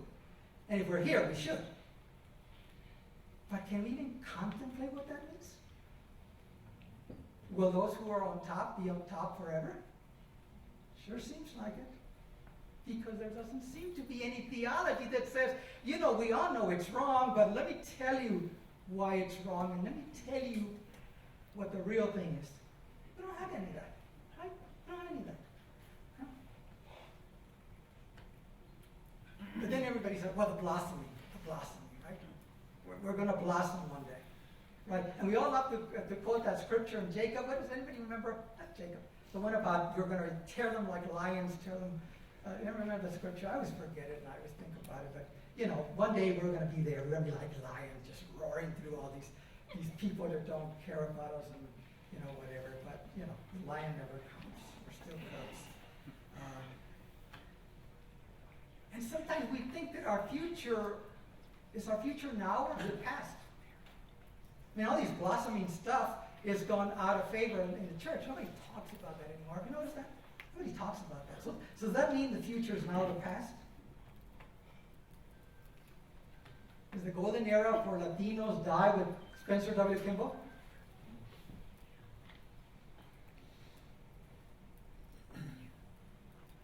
Or was it ever a golden age, and maybe not just a bronze age, in which there were a lot of promises? And if you notice that, you know, and again, President Kimball is our prophet, okay? Not your prophet, he's our prophet. Latinos, people of color's prophet. At least that's the way I grew up believing. But his mindset, you know, was part of the way the mindset of many good white members were. You know, he wanted to see us in terms of being so much like the rest of them. And as we've heard from Gina, Moroni, and others, you know, culture is so fundamental to who we are. God made us that way. Okay? We didn't pick our race, our color, or our culture. I mean, we can get away from it, but we grow up in a culture. And so I thought about how he perceived us. And then I thought, okay, he wants us successful. He wants us integrated. But it is about reading, as he once told a Native American individual. And by the way, I love President Kimball, so it pains me to even say. But he said, you need to read the newspaper, watch TV, read books about people who succeeded. Oh, you know, anyone succeeded, if you were in the reservation or in the barrio or in the ghetto, is white people. We don't have examples in the church. We're going to change that. We're changing that, but we don't have examples of others. You know, concerning, and I have an issue with everyone in the church, okay? You'll find out I'm nice talking, but I talk nicely, but I have a lot of issues. Conservatives in the church say that we're the La Manitas, but our blossoming is far, far, far, far away. Okay? It'll come, like someday. Now, I don't want to offend the rest of liberals say La Manita and Lemonite is offensive. But then they offer only the salad bowl, where the lettuce dominates. Who's the lettuce? So there's not a good option. We're a melting pot or we're a salad bowl, but either both, we're either the little tomato or the slice of onion or whatever, and we're still drowning in a bowl of lettuce. I like to think of the church as a vegetable garden, where every plant has their little space where their roots can go down. They are all different, and so some you trim, some you water a little bit more, some you water a little bit less, some you need certain pesticide, others by nature can sort of reject insects. And you can see it. And if you've had a vegetable garden, it's beautiful. And nothing loses itself. They're all there. Anyway, that's just another theory, and I'm sure somebody will be here a few years and sort of debunk that theory too.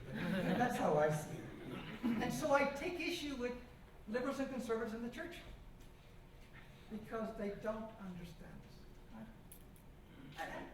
And that they should completely. It would be silly to expect that they understand us fully. Only that, and I say this only simply because we are often pulled, because we are an ahistorical people, we are pulled to some historical explanation. Okay? So, we have to go one way or the other. And in some ways, both offer more of the same. No significance of Latinos, and they say people of color, theologically. We play no role. We play no role whatsoever. Okay? History. Why didn't the pioneers take us with them? If we'd had a company of Mexicans or Latinos in the pioneer trail, we would have been remembered. Okay? I have a friend who said, yeah, there was a Mexican with Brigham Young. I've never been able to find him. Paul, have you ever found a Mexican in Brigham Young's company? But it's one of those myths. Yeah, of course we were there. We're everywhere. Mexicans are everywhere. Everywhere. Everywhere you go, there's a Mexican. So of course it had to be. Well, in the beginning was the Word, and Joseph, and Brigham, and pioneers, and missionaries, and polygamy, temples, priesthood, prophets. But there's no Mexicans, or Latinos, or Peruvians, Argentinos, Hondureños, Salvadoreños, on and on. Where were we in the early years? We had proselyting missions there. Ray L. Pratt talked about us as if we were the only people in the world. But where are we in the history? Where were we? And I said, put Brigham and the pioneers. That's where we were. Where were we in the 20s, the 30s, the 40s, the 80s, the 90s in church history? Anybody know? Taking a siesta? Looking out for whatever? Standing on the street corner, waiting for somebody to pick us up to go do some work? Where were we in the church?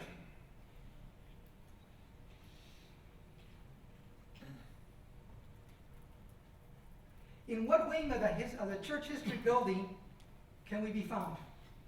Everybody know? Is there? I don't know. I haven't gone to the new one, so the old one didn't have it. So we're not there, right?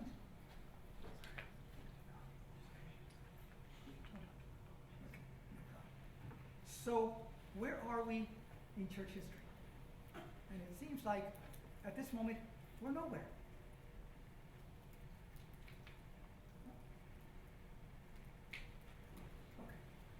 And that's significant because that means we become an ahistorical people. And Octavio Romano, one of the great Chicano intellectuals of the 1960s, says we're not ahistorical, talking about Mexicans, because we didn't engage in history. We're ahistorical because those who write history have not written us into history. And so people of color are ahistorical. Surely Latinos are ahistorical. But you know, there were people, and after I wrote this, I felt bad because I should have put las hermanas Rivera and las hermanas Hernandez. But then being a male, I ended up picking the two easiest ones and the ones where the documentation is there. So Eduardo and Orlando. But they were good guys. You know, the story of the Latino, of the Mexican saint, is a very complicated story of faith, perseverance, and silence. We have done so much of our work, but we are silent, even among ourselves, even to each other sometimes. Unless we get past the first couple of layers, we are very silent. You know, Eduardo Valderas grew up in El Paso, Texas, and he came to Utah to spread the gospel, but in a very different way. He came as a first church translator. In fact, he developed the church translation department. Now, he never became head of it. He never got credit for it. But without him, there would not have been a church translation department. Now, I know people take issue with that, but that is the reality. He was the first one, first professional translator in the church, who recruited others and who started saying, look, you know, we need more than Spanish. We need someone, we need other languages. And he was the first one. And in fact, as a translator, he'd go to other places. He had to go, follow the brethren in Spanish-speaking countries and then translate while they spoke, which is a horrendously difficult thing to do. He was a translator. He was also a patriarch. And he became a patriarch, and then the church would send him to Spain, to Latin America, to Mesa, Arizona, to Puerto Rico to give patriarchal blessings. He was, to Latinos, our general authority. Okay? And I still find people who got a patriarchal blessing from him. But he had no public voice. And I remember reading in this big conference in which, and I won't mention who the presiding authority was, who knew a little bit of Spanish. And this whole conference had been translated in the paperwork and everything else. And the gentleman said, I'm so proud to have translated the conference with a little bit of help from Eduardo. And of course, if you're a person of color, you read the documents, you have to interpret them differently, right? Who's the guy who knows Spanish? Who's the guy doing the translation? Who gets credit? Who doesn't get credit? Anyway. Oh, by the way, he was in his branch for nearly 50 years. And he served as a counselor in a branch presidency that for 50 years had a young, white branch president and then bishop. And one of the stories is this fellow, and you sort of felt sorry for him. He'd just come back from his mission from somewhere in Mexico. He was 22 years old and he was called to be the branch president of the Lamanita branch. And here you have Valderas, and you have a number of other incredible people, but he never got to serve. And this whole generation of really incredible people that we'll be talking about never got a chance to be the presiding officers in their branch or ward. But here comes Orlando Rivera, the first Mormon bishop in Utah. I'm sorry, first Spanish-speaking Latino bishop in Utah. I'm running out of time, I know. In the eyes there. But he was also very much a social activist. And he was one of the first ones to publicly, see, Eduardo never did, but Orlando did. He challenged the church. He said, hey, there's a problem here. And if you do not relate to people, you're going to lose them. You may convert them, but you're going to lose them because you don't relate to them. So what they do, they move from the Southwest, emphasizing to go to Latin America, because you get a bigger bang for the buck, more converts. And these Latinos in the U.S., they're problematic. You got all of these issues, but these people down there, they don't. They don't have these issues. And of course, all the sisters that make it possible. Without the Rivera sisters, there'd be no Lemonite branch. Without the Hernandez sisters, there wouldn't be any growth in the church. The Bautista sisters, the Torres, and many others, who unfortunately we have so much little information on them. But I'll tell you what, for those of you who really see the empowerment of women as important, women, I think it was 1928, the youth program in La Rama Latina, presidents of the young man, or the youth program, was a sister. The first counselor was a man. A couple of years later, there was a man who was the president of the youth. There was a woman who was the first counselor. A God, that seemed so refreshing when I read that. Right? That these women were making decisions beyond others. And of course, so many other unsung heroes. And as we would say in the barrio, hombre y mujer necesitamos nuestra historia. We need our story. We need our history. Without it. And so, let me finish fast because I don't have much time. We need to create a new paradigm. I think Matthew told me, we probably shouldn't have a paradigm. I said, you're probably right, because it's too big. But at least we should, as Gina sort of told us, we should at least ask the questions and think about the possibilities. Even if we're not fully ready for it, we ought to think about it. And so I say we need a new paradigm. But we need to place our history outside the new and the old Mormon narrative. Okay? We need to get out.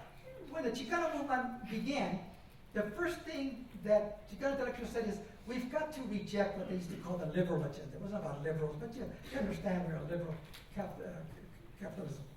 And so we have to reject it because there's no way to be integrated into it. Any time we try to integrate, we're always the sidebar, the footnote, the little quaint story. So you can't integrate it in that sense into the larger Mormon narrative. And so we need to place ourselves outside of that history. The old marginalizes us. We're not there. Completely. We're not there. And if we are, we have some problem needed to be fixed. And here, I'm going to get in trouble with some of you. And the new has us always being acted upon. Not true? We're acted upon. We're not actors in our history. We're just acted upon. We need to decentralize the spiritual. It's okay, even if we don't say it, to say, my God is bigger than your God. That's not the right Mormon way, but you have to believe that your God is big. That's why brown is beautiful, black is beautiful, Black Lives Matter. It isn't because they matter more. It's because no one is saying it in the right way. So you have to say. So it's okay to say, my God is bigger than your God. You know that's not true. But we need to create Latino and colored spaces. Places where we grew, where we developed, where we are part of something bigger. And it has to be a place where we do not feel inadequate. We do not feel like we're less than. We don't feel intruded on. We need to identify our heroes, our miracles, our religious culture. One time I was teaching Sunday school and I said, okay, tell me about miracles. And so people were talking about, I had, one arm, then I had two arms, or, I had cancer, I was dying, and I didn't have cancer, and I wasn't dying. But this little old lady with her hand back, and I said, yes. And she said, well, let me tell you the story. I was coming up from Mexico toward El Paso, and immediately I thought, uh-oh, we're going to talk about a non-documented story here. And so she said, we're going in this line of cars, and then we stop, and then we notice there's a border checkpoint.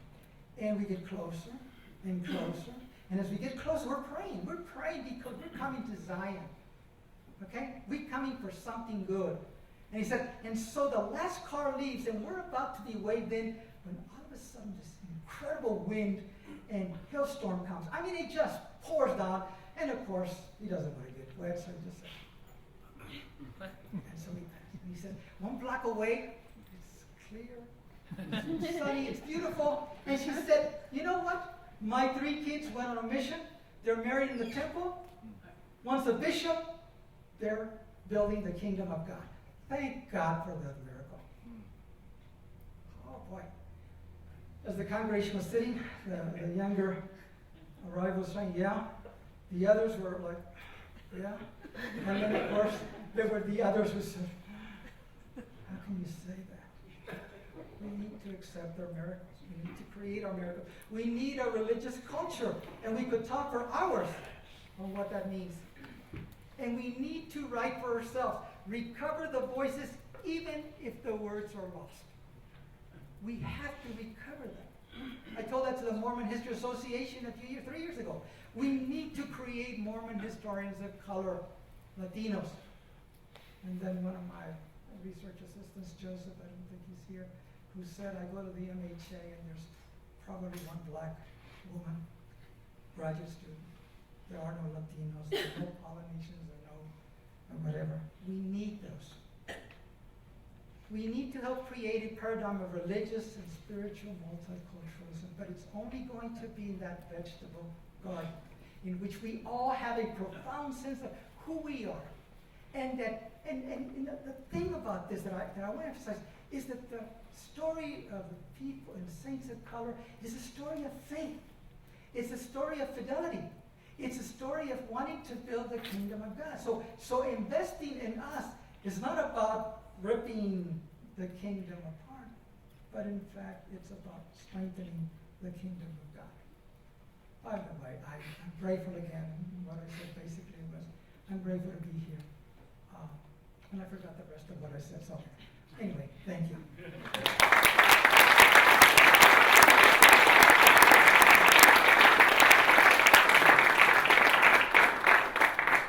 We're right up on the hour, and so we probably don't have time for questions right now. But we're going to move into a panel discussion in about 5 minutes, and at that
please, so that we can continue with this wonderful conference and perhaps have some questions and answers.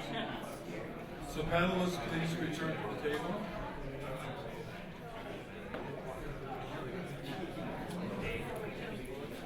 And let's go ahead and move forward with the... I have to tell you, one thing I love about Latino conferences is that the clock doesn't rule everything quite as much. And conversation is stronger and more valued than the time.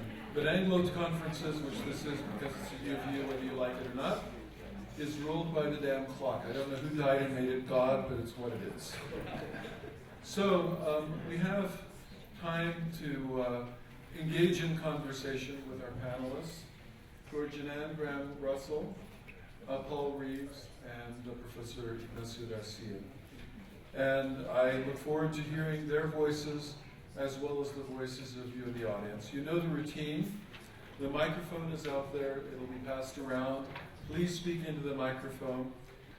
Please make sure to focus on a question and try to be brief as possible so that we can get as many voices in as we can. Now, the brief is to the question and not necessarily to the answers, because the answers need to be adequate. This is a wonderful conference, and so I shall silence myself and allow voices to come.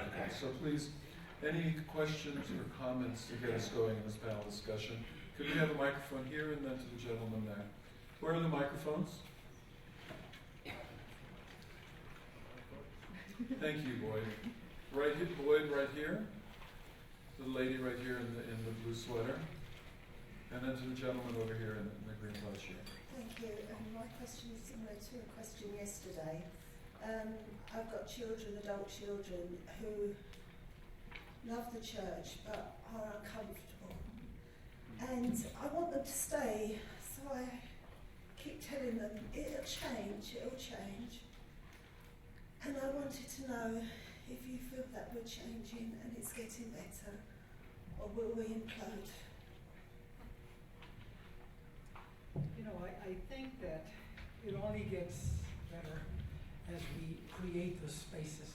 You know, as someone who grew up in my generation was arrogant enough to think that these five of us who got together and said, oh, by the time we're this age, everything will be resolved. Where it has been resolved is it's been creating the spaces for ourselves. And I think there's something about those who want to leave who don't fully grasp that no one's ever totally happy with everything the church does. In fact, that if we would just emphasize what the leadership or what happens, I mean, there's a lot of blessings to the gospel. You know what? I know. But those are complicated issues. Where we really live our spirituality is in the local. It's in the spaces that we go.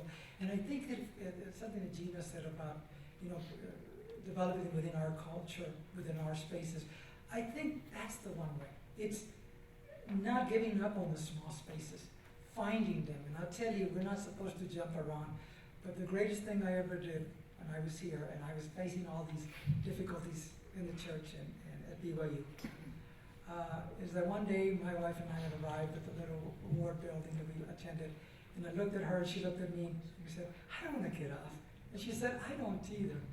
And I thought, oh, there's Brother Mesa, who's now bishop in the 33rd ward.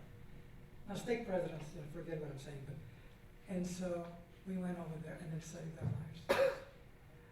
Well, we were strong enough to survive it, but we wouldn't have had much of a quality of spiritual life. Sometimes we have to find the spaces, whether it's at home, whether it's in our local ward, whether it's in an institute, whatever it is, whether it's a group of people hanging together. Those are the things that really save us. That's why we stay in the church, because of that. And so I don't know how in your situation, but I think it's about saying, look, find that little space. There, and when you find a space, everything you thought about what the kingdom should be, it usually turns out to be that way, but only those small spaces. So I'm a historian, so I think about that question historically, and you know, as an American historian, this American triumphal master narrative went through a shift of its own. It ran into the Vietnam War in the 1970s, and the way that we tell the story of American history went through a fundamental change, but there was turmoil amongst historians as the new narrative started to emerge. And what did that triumphal narrative look like if we understood it from the Native American perspective, or the African American perspective, or from the perspective of women?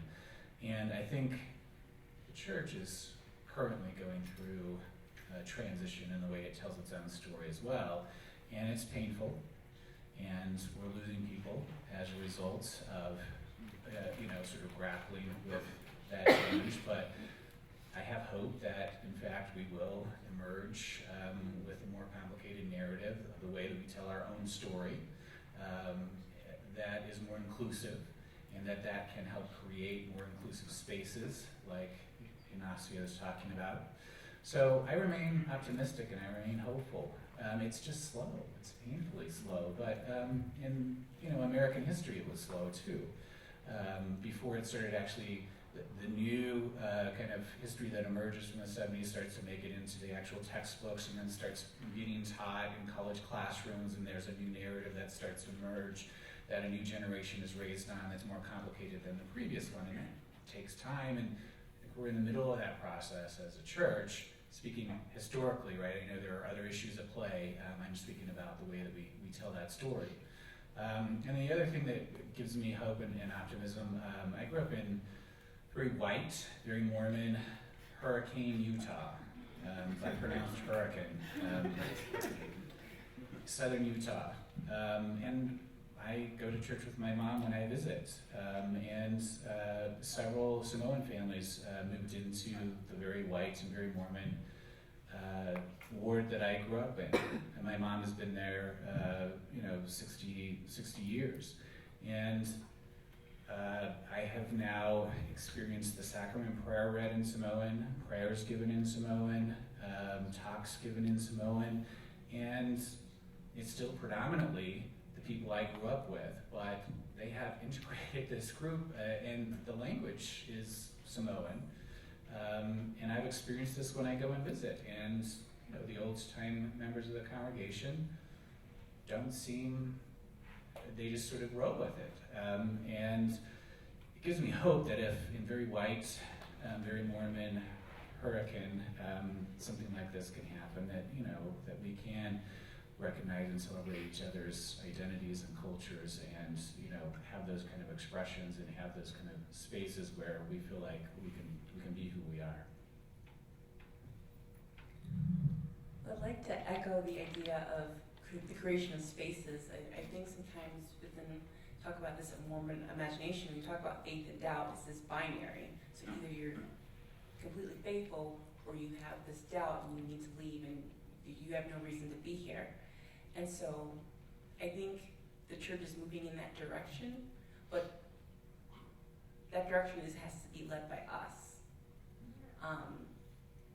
In creating those spaces and having these conversations and making it a safe space for those who are struggling. Sir, and if we can make sure that everybody speaks very directly into the microphone, please. This is specifically for Hermano Garcia. So I served my mission in Santiago de Chile, and my question is, I'm going to try and articulate it as well as possible. I remember you had mentioned something about saying, oh, we don't want those Latinos in the States, they give us problems, so let's go down south. Boy, did they find out there's a problem there. Well, and so that goes with my question is when I was in Chile on my mission, and then, after coming back and start to kind of unravel my own faith and deconstruct and find out that we actually do have a complicated narrative, as Brother Reeve talks about, my question would be, when this does happen for the Latino members in Chile, Paraguay, España, and all of these different places, do you think that could be connected to the blossoming that has been talked about, or something of that sense, or what will happen when that simplistic kind of narrative stops being told or accepted by the members in Latino America? that's a tough one. But you know, I think that what is happening in Chile, what is happening in Argentina, what is happening in Peru, what is happening in South America, what has happened in Mexico, is that many people don't relate to the church as well. Because when you tell someone they're blossoming, that there's an expectation. It's like when I say to you, you're graduating, well, you're freshman, sophomore, junior, senior. And so there's a progression there. And what has happened in the church in Latin America, and I think partly in the Southwest, is that the promise doesn't hold very well because none of us, and the great farm worker activist Cesar Chavez once said, I don't want to be erased from life, because the people say, your kids will get out of the fields and they'll become architects, they'll become engineers, and everything is fine. And he said, but I'm not ready to be erased from life. And there's, I think, a lot of Latino saints who are not ready to feel like they're erased. And so they struggle, and so they look around. I think being in the faith is a struggle anyway. But I really believe that and I've said this in other places, and it's complicated and maybe controversial among some Latter-day Saints. We need a ministry. We need a Latino ministry, just like we need ministry and we need a theology of how and what we believe. And I think so often we try to go there and organize things. Okay, there's something that Elder Wells, I think his name was, who said that he went to Monterrey and he was asked to call a new state president. And he spent days and days and hours and he couldn't find one. And he had this trusty old Mexican counselor who said, Elder Wells, you're thinking of Provo, Utah. Or calling somebody in Provo. This is not Provo, Utah. This is Monterrey, Mexico. You need someone who understands them. He said, I went home, I prayed, and that same night I had the answer, and I called someone. So I think there's this disconnect. And I have a really good friend who's a businessman who said, if I had a division in which I had those poor returns, I'd fire everybody and start again. And I wonder if a Hispanic ministry or someone who really tries to understand could do something, because there's so many wonderful people. The other thing, real quickly, is this sort of dichotomy that you mentioned. You're either super faithful or you're not. And I remember, real quickly, when I was a bishop, I had this woman who came to me and she said, I love the church, I love everything else, but I don't think Joseph Smith is a prophet of God. And I said, well, just stay with us. Just be with us. Work with us. And then you can figure out, in the end, I'm not the one to judge you about, well, maybe the temple recommend, but, and she felt happy. She was dealing with her own trials and tribulations. We don't do that enough in the church. Another question? Yes. I have a question. I want to direct it at some of Paul's comments about whiteness. And my sense is that perhaps there may be some fragility around white identity historically. If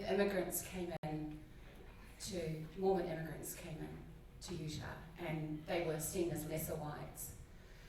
And I'm wondering if that's the sense that you got, and if everything from then has been to sort of try and demonstrate, perform a kind of a muscular, sort of outreached Mormon white identity in order to address some of those demons from the past, I'm wondering.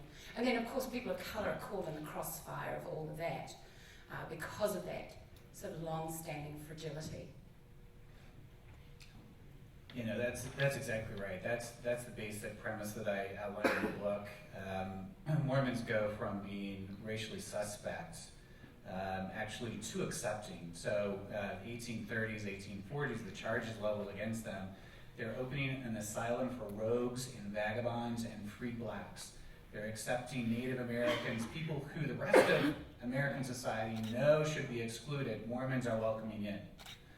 A British officer on tour of the United States in the 1830s reads a copy of the Book of Mormon. He comes across it. He goes back to Britain and writes a 3-volume history of his tour of the United States. And in the section where he talks about Mormonism, he says, they got this wonderful verse in this book of the book they claim to be scripture, and it's going to get them in trouble in the state of Missouri because it says all are alike unto God, including black and white. They're promoting racial equality in a country that actually rejects racial equality. And so the argument is that Mormons move towards whiteness, claiming whiteness for themselves, and one of the most significant ways you do so in the 19th century is in distance from blackness. And so across the course of the 19th century, you have these race-based priesthood and temple restrictions put in place, solidified by the first decade in the 20th century when you erase from collective Mormon memory the black priesthood holders who complicate that story. You solidify your whiteness, and the story is that, it was white temples and white priesthood from the beginning. And God put it in place, and man can't do anything about it. And it's going to take a revelation to get rid of it. And in fact, it takes a revelation in 1978 to get rid of it. So you're absolutely, that's the trajectory I lay out in the book. And some Mormons go from not white enough in the 19th century to too white by the 21st century. When Mitt Romney runs for the presidency, Lee Siegel writes an editorial in the New York Times calling him the whitest white man to run for president in recent memory, even though all of our presidents up through President Obama have been white. Romney's Mormonism made him too white. And so that's the basic premise. And other groups in Mormonism then get marginalized along the way as Mormons attempt to claim whiteness for themselves and secure a place at the American table. Yes. So my question, is kind of historical, but it's really for everyone. So how would you say that the racism and cultural diversity that, plagued the New Testament and the discrimination in the New Testament between, the different peoples, how does that compare with what we're facing now? Because we know in their days, their issues led to the apostasy. So how does that compare with what's happening now in the church?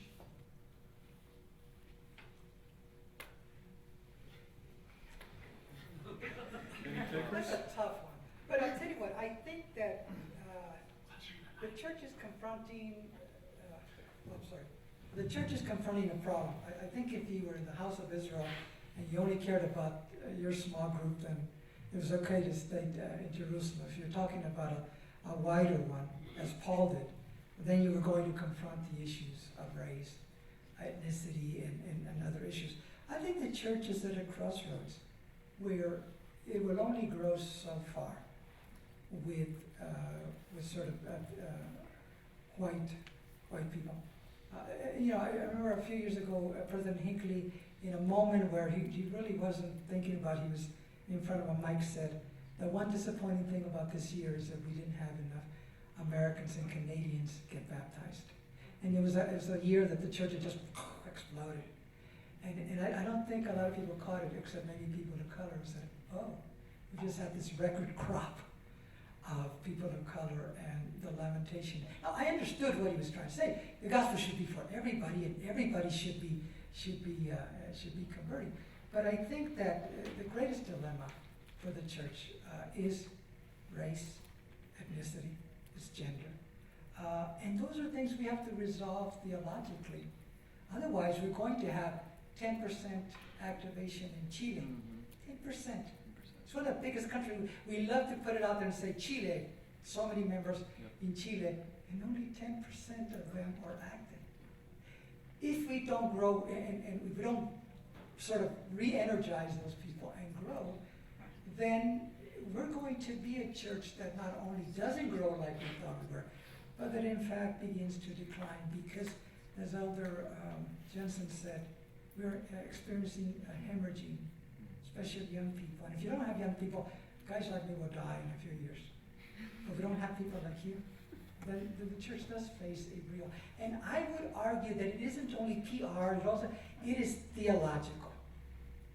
How do we deal with race, with difference, with nationality? And if we don't deal with that, we are going to be stymied. And what happens, which I think is happening now, is that we'll create a group of very elite members, well-educated, well-versed in the gospel, ready to do anything for the church. And many of them will either be white or those who have sort of been able to be privileged to be in that elite sector. I really think it's happening, and we need to deal with that.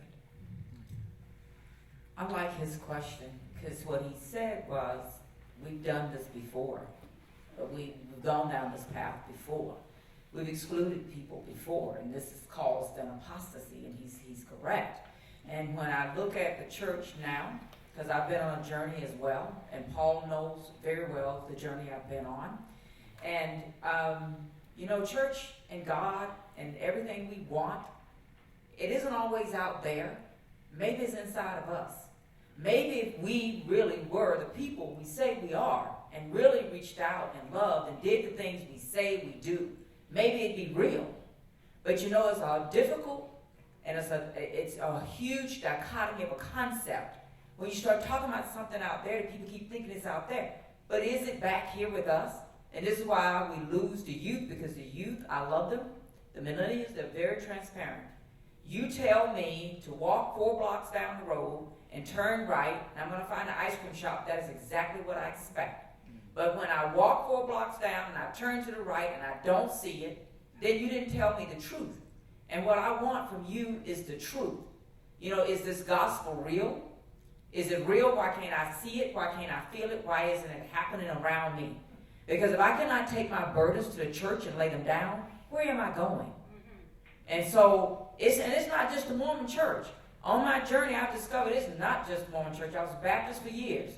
You know, a lot of churches do that to people. And when they get disappointed and disillusioned, then this is what you have, an apostasy. And so I really like your question. And what I would say to us is, you make the change, but you transform inside yourself. The transformation for religion has to come from inside. If it doesn't come in here, then it's never going to happen. Because you can't relay it to anybody. You can't talk about it to anybody, because you know what? You're not living it.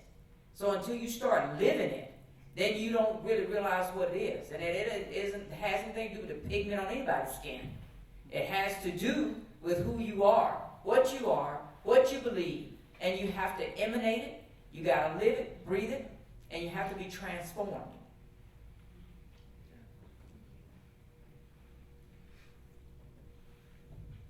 I'm just going to respond to one of the things Diane said about this generation, especially sort of wanting the truth. So I teach a class on Mormonism at a secular state university, University of Utah. My student population runs the gamut from practicing Latter-day Saint to people who have no concept of religion at all, to people who are former Latter-day Saints. But without fail, every time I teach this course, I have Latter-day Saint students who say to me, I took this class because I want to know what they're not telling me at the institute across the street. That's their perception, and that echoes the point that Diane was making. Whether right or wrong, that's their perception. Their perception is that they're not being told the complete truth over there. If I take a course on the main campus, maybe someone will be open with me. I live in Lehigh. I have a neighbor who who left the LDS Church because of the rescinding of the priesthood ban. He likes to, he has a lot of tea party events at his house and things like that. And so he thinks he's divinely doing the right thing. And so my question to all three of you is, if we brought up Bruce R. McConkey's mentioning that we're disavowing everything we've said in the past, right? And we've quoted the Book of Mormon saying all are alike unto God. But we still are omitting all those repeated references to race, to darkness being evil and lazy and indolent, all of those terms that are in canon, right? The sacred canon, the Book of Mormon itself. And so my question is, what will it take for the leaders to denounce that part of the canon? And if you had their ear, what would you tell them, or how would you tell them to tell the church in General Conference to really lay this stuff to rest, to really stop? That's my question for all three of you. If you could sit on the shoulder of the brethren and tell them what to say, what would you have them say? great question. I've spoken a lot about with friends and family members and what would it really take? I think specifically in terms of the priesthood and temple restrictions and the revelation that happened in 1978, the fact that Black Mormons continue to be in the church serves as almost as a contradiction to Brigham Young's pronouncement in 1852. And so for the church leaders to denounce those passages in the Book of Mormon and the Pearl of Great Price they'd have to admit that they were wrong. And I don't know how easily that would even happen. That would maybe in more words, but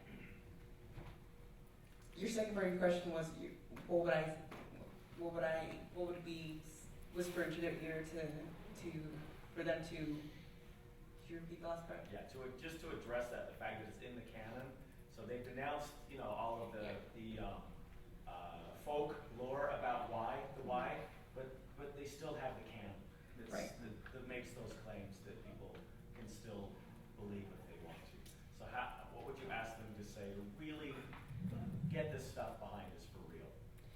Yeah, so I mentioned in my discussion about racism being a sin and white supremacy being a sin, and recognizing those passages are contradictory towards to uplifting people. I think I heard her say that they have to tell the truth. Yes, they have to tell the truth.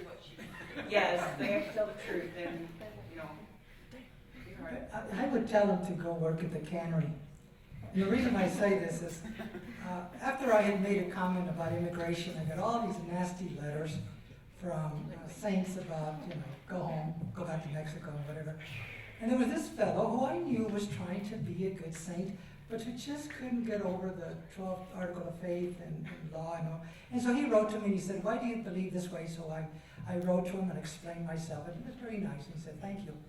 About 2 months later, he wrote to me a long letter and he said, I've been assigned to the cannery, and my job is to take people who don't have jobs and who need food assistance and take them to different places, cite in the church so that they will work. He said, well, lo and behold, they gave me 5 undocumented workers, 5 Latinos who were undocumented. And he said, my first thing was, where's ICE? Where's the number? But he said, but I'm a good saint, so I can't do that. If the brethren, whoever the brethren there was, decided that I would do this, and it's good to have sort of a bit of orthodoxy there, because he said, whatever they said I would do. And so he talks about over the month where he has to eat with them, he has to rest with them, he has to travel with them. And in the process, and Latinos like to talk a lot, so they told about their family, about how they came across, what they're going through, what their aspirations and dreams was. And he wrote to me at the end, he said, I don't know how I'm going to do it, but I'm going to help these people. I want them to stay. And he said, now they're my brothers, and their families are my families. So I think if the brethren would spend a couple of months with Gina, a couple of months with Moroni, a couple of months in my ward, a couple of months in the I think we have they and we have created this trust around them. That when they go to a place, we give them everything beautiful. If you're a state president or a bishop, you want them to see the best and the uncomplicated and the simple. And they are not, despite how much they travel, they do not see the complications of race, class, gender, poverty, ethnicity. They don't, and we do a bad job of not letting them know. There is a wonderful letter that was sent to President McKay by this African American man who tells his story. And I won't tell the whole story, but it's beautiful because he says, I was so involved and active and so much a part of my youth program until we all turned 12. And when you read that letter, you cry. And they need to read those letters constantly. And it'd be better to have an hour of meditation and scripture, because these are scriptures in a different way. That's what I would tell them. Go to the canneries, go live with us, read those stories, and maybe then we know where you're at. We know that you're saying this is not right, but maybe you'd have a passion to go say, don't do that. I would just add to address passages in the Book of Mormon. I guess I would ask them to not ignore them, but to speak to them. And there are available interpretations. I'm not suggesting that I don't understand that, especially in the 19th century, Mormons read those as explicit and literal, right? But there are a variety of interpretations in the 21st century church that you can bring to those passages. So Marvin Perkins and Darius Gray have blacks in the scriptures. You have other ways of grappling with those same very racist passages. And you have Jared Hickman, right? So Nephi is, in fact, racist as he is describing this process. But the book as a whole is a rejection of white supremacy because the dark-skinned people win the Book of Mormon, right? And so it's a rejection of the notion that white people are somehow superior. But there's no message of that over the pulpit, and so I would ask for them to actually address those issues and give people a way of reading those verses that aren't literal, or the way that they were, I guess, received literally in the 19th and 20th centuries. So this question is more geared towards Professor Garcia, but I open or accept any of the panel's comments. I'm a LDS Latino from Texas, and these safe spaces that you're talking about, I've experienced them. However, throughout my travels, especially in the Southwest, California and Utah, I've seen within our own safe spaces, our own wards and branches, that the leadership, many times, often, are white men. The bishops are white men. The branch presidents are white men over Latino and Spanish-speaking wards. And I guess my question is, even in our safe spaces, how I struggle with that concept that there's no worthy Latino men to lead our own people. Why is this happening so often? And so I guess that's my question. Yeah, I think one of the reasons why it seems to be happening more often, and I've seen this, which for a while didn't seem to be going up. I think there's a development in the church, and when I talk about elites, Latter-day Saints, if you're right genealogy and you start off right and you stayed in the sort of the narrow path, you gain a lot of advantages, and particularly in the church. And what I see, because I saw this at BYU, is that you have these children of these people, and you want them to have leadership positions, but they can't in their ward, right? They can't in their ward, but they're wonderful people, and they are wonderful people, and they're knowledgeable, and they know the church, and they know the doctrine, and so why not put them where people need them? Why not place them where they can teach? And you see this more and more. But there's another layer to that. There is finding that Latino within the state that doesn't go to Latino ward, that doesn't particularly want to be there, and choose him as a leader. I mean, that's happened in my ward twice. And I have such incredibly brilliant men in my ward. Women too, but that's my mom. But in fact, the best bishop would have been a woman. But anyway, and they went out and found two good men. Again, they're good men, and so they now lead, right? Which means that they have to learn the culture and everything else. So what do we do for those spaces? I think one, which I think we did in Tucson, Arizona, is that we were very firm and very much indicated in good words that, hey, you're coming here, let's find the right person here. Let's begin. And Latinos have to accept, and they have to talk about it. One doesn't have to be angry. One can say, did you think about what you just did? What's it do to a Latino ward that constantly gets called with a non-Latino leadership? We have to be able to articulate and say that, and it's hard to do that. And for a lot of Latinos, it's very hard to go to state president and say, can you just explain? I'm not challenging, I just want you to see what is your stewardship and your vision for my ward. Because if it's the same one as mine, then it's very hard to understand. So it is happening, and we're too accepting. And by that, I don't mean conflict, but I think there has to be a sense that you don't need to go there. You don't need to go there. If you, and I asked one regional representative once, I said, would you do that in a white ward? Would you bring somebody from the 3rd ward to be in the 5th ward? And he said, of course not. He said, would you divide a ward into 5 little branches where all our auxiliaries are destroyed basically to this ward? And he said, no, I wouldn't. I said, then why do you do it for us? And he just shook his head and he said, yeah. He didn't say he wouldn't do it again, but at least he got hit right here in nice words, and we were, friends, we parted. I just asked him this question, would you do that in that ward? And by the way, I have an appointment with my state president to ask him that. Yes. And he's not very receptive, but nonetheless. Why? Just tell me why. Tell me why you did it. And don't blame the Lord. Because we have a tendency to blame the Lord for everything. Don't blame the Lord. Maybe, I believe that leaders have a stewardship. And the Lord gives us a lot of leeway when you're a leader. Because then he can come back and say, I'll remove that egg yolk from your face. And so we make decisions based on our own realities, and we have to challenge those realities, not what God says. Once he's called and confirmed, God will confirm him. But it's before the process, and we have to be honest about it. And we're just not. And when you admit that people, regardless of how they have been placed in positions, as you said, called and what have you, they're human, they have biases.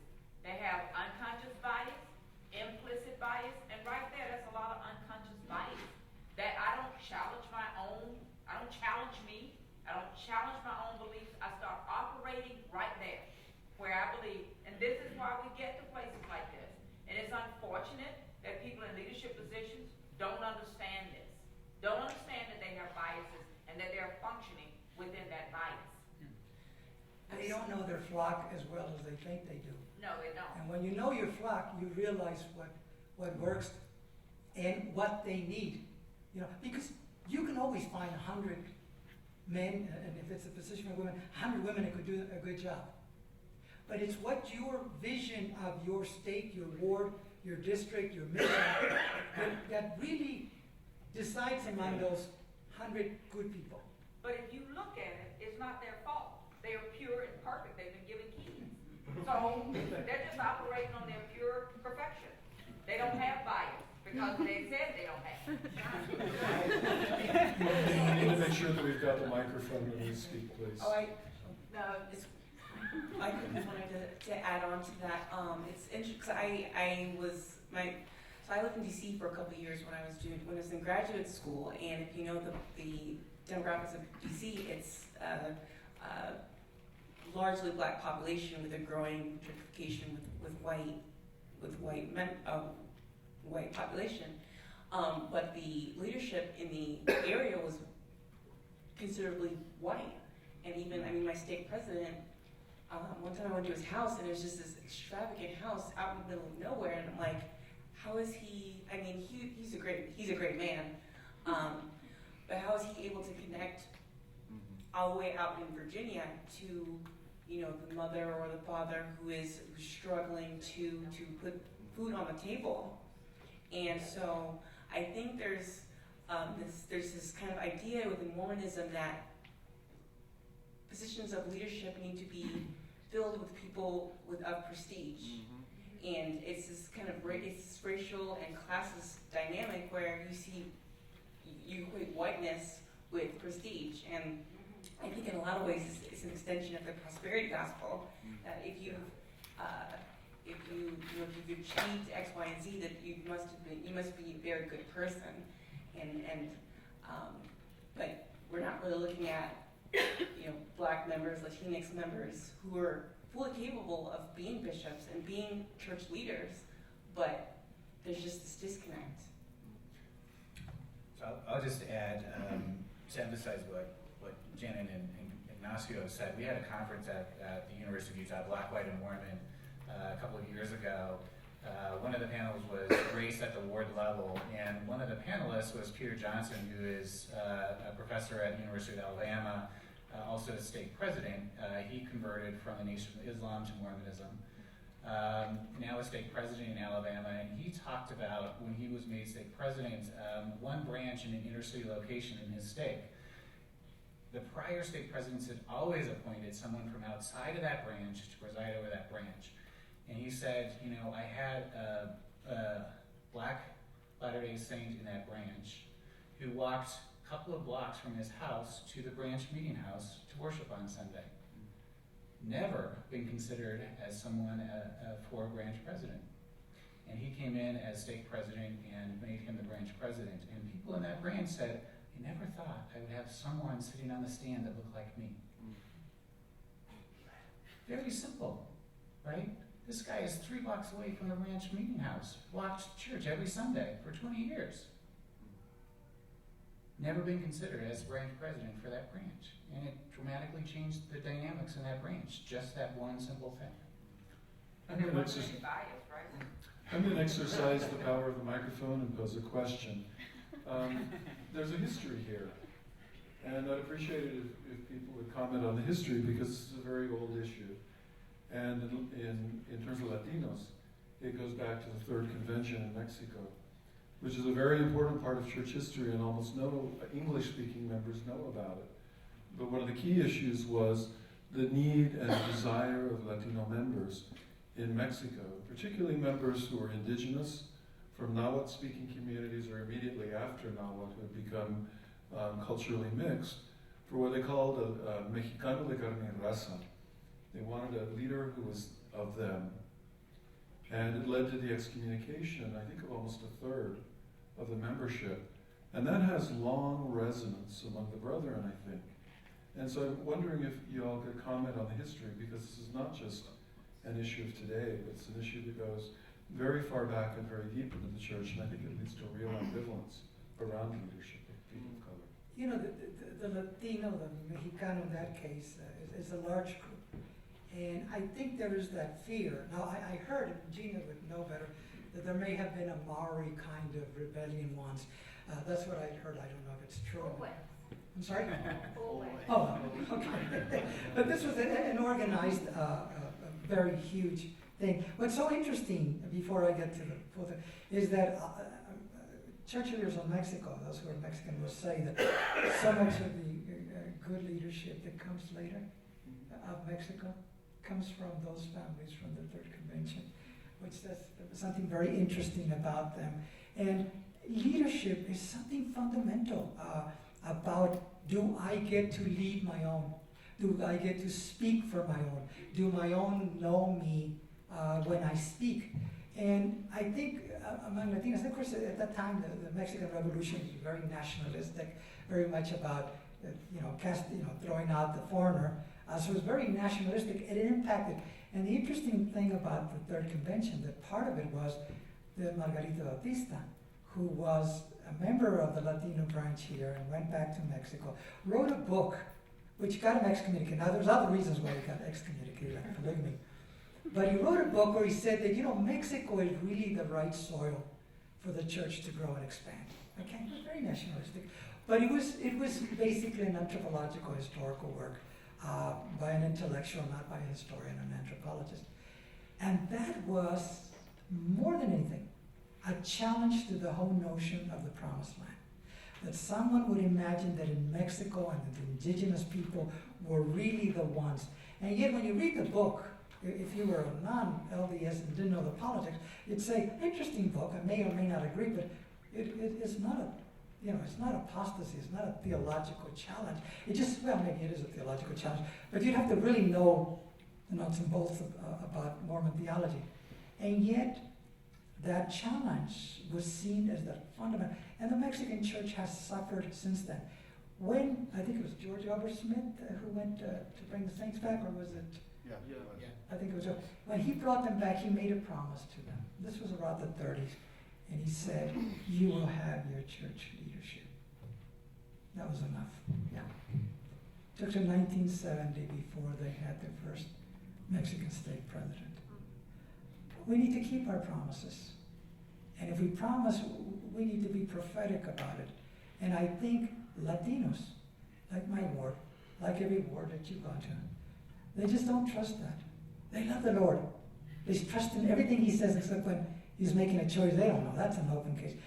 Whether it's going to be the right person or not. And most of us, now they surprise us, most of us can figure it out when it's going to be somebody else. Okay? You see the state president spending, instead of 2 months, a year, like he did in our ward, interviewing and not interviewing a few people, but not the ones they should. And then they say, it took me a year to find out what God wanted.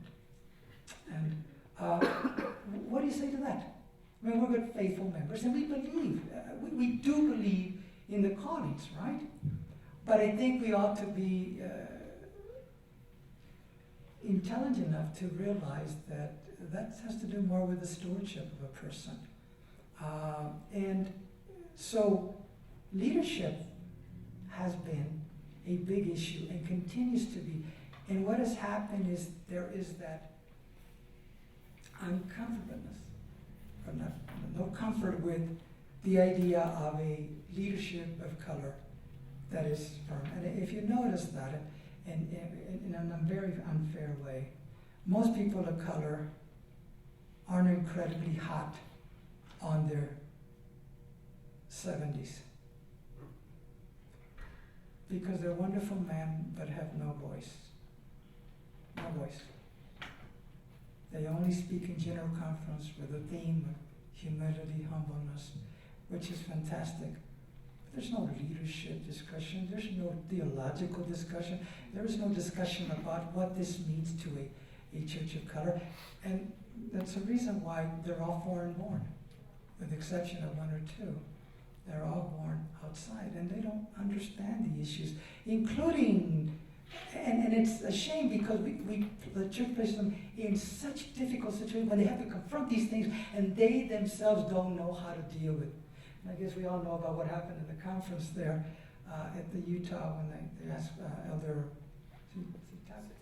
Sitati to say, and he repeated the old theology. And here's a wonderful man, an incredible man, who should be defending, not reaffirming these old theological stories. And so, but that's what you do when you don't want people to grow and challenge. It may not be malicious, but it is systematic. Looks like I get the last question. It seems to me that the big elephant standing in the kitchen with regard to equality and the Lamanite population in the church is, does God really express his pleasure by cursing people with different colors of skin? As near as I know, unless I missed something, the official church position and the understanding of most Latter-day Saints is that, yes, Lamanites are dark-skinned because of the curse. Now, years ago, I talked with the late Eugene England, and he said, well, you know, maybe Nephi was upset and prejudiced, so when Laman and Lemuel left, they intermarried with the indigenous people and severed the Israelite covenant, and so Nephi interpreted their dark skin as a curse because they intermarried with the indigenous peoples. Well, I went home and had dinner and thought about that. Well, who did Nephi intermarry with to have enough descendants to fight the war? So they would all have that same color of skin. Recently, I read scholarly pieces by Mormons about nuancing the interpretation of this so-called curse. One author, forget his name, has written recently that the Lamanites actually adopted a physical skin, a clothing item that was dark of their own choice, and Nephi, that is what the darkness refers to.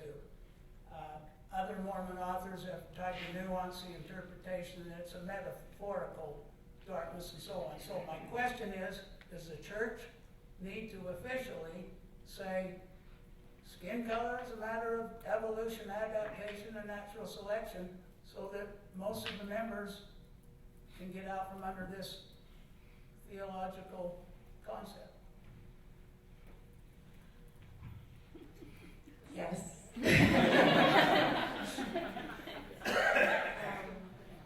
So I think we really need to look at the interconnectedness between the Mormon Church and American discourse and American history. And I think it will be helpful for the church to come out and talk about the science of, well, race and, I mean, the social category, but that has real world implications. But I think we have to also turn to having a bigger conversation about how that plays out, not only within Mormonism, but across the greater American landscape. And so, I mean, I hope one day we can do that, but. Real quickly, I think it's not the brethren who say, unless the brethren of color. Because I think that when you see it, when you see that skin color doesn't mean anything, when our theology really says it doesn't mean anything, then it doesn't mean anything. I think we've had a few people that say it, but I think you need to see it, and that's why I harp back on this old Latino Mormon nationalism, I guess some people would call it. But I think people of color need to say it. They need to be there, to be seen, to be said. I mean, there's 24 leaders in the church. We all love them. I think I do. But they don't represent anything but whiteness. And that's a tragedy. No matter what we say, if we say it tomorrow, everything was wrong, as we sort of say it, right, with the priesthood man, it won't change anything, because it's what you see there that has the greater impact than what you say. Because tomorrow, whatever you said tomorrow, it'll still be the same picture, it'll still be the same people, and it'll still be the same issues and concerns that one group of people, legitimately wonderful, they are. But unfortunately, we rarely ever speak more than for ourselves and for those we know closely. And I think that will be seen, and it needs to be seen, not to be heard. We actually have time for one brief question. Is there a microphone, Andy? No. Sorry, boy.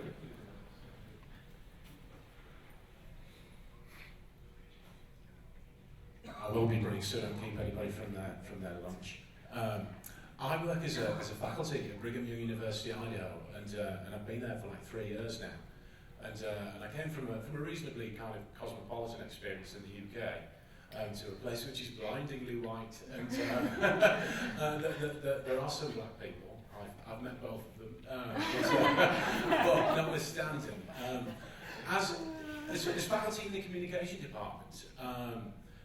I would really like to, and we do kind of talk about issues of multiculturalism and that kind of thing, but what would you, maybe very briefly from a Latino, historical and a black perspective, what would you like to give the kids at BYU Idaho? What would you share with them by way of a multiculturalism primer, just text, media, that kind of thing? I appreciate there's no such thing as a magic bullet, but what would you share with them just to get them on the path to, just to waft them towards kind of maybe changing some of the very fixed attitudes and ideas which they've inherited? To be fair to them, they're good kids. They genuinely have got lots of love and talent for them. And so, what would be your suggestions on that front?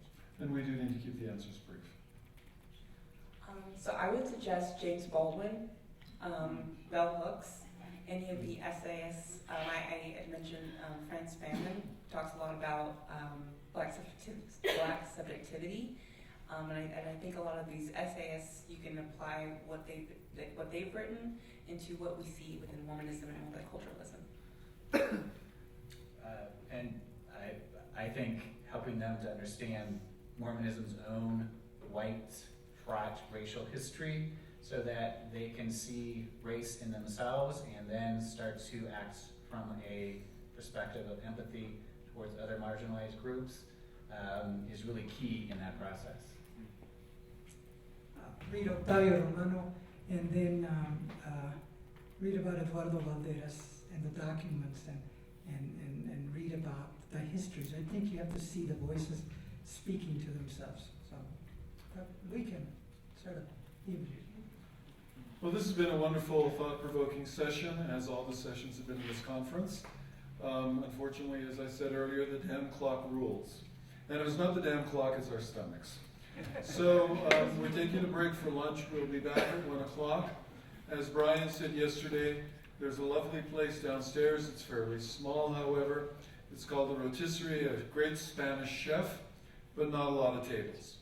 If you want to eat elsewhere, there is a small sandwich delis in the library that has limited space. If you want to go further afield, there's a Taco Bell and a juice bar just through the liberal arts building towards the PE, right at the edge of the PE building, and then in the student center there's a food court with all the fast food your demonic stomach could require. So please enjoy your lunch, and we'll be back here at 1 o'clock. Thank you, panelists.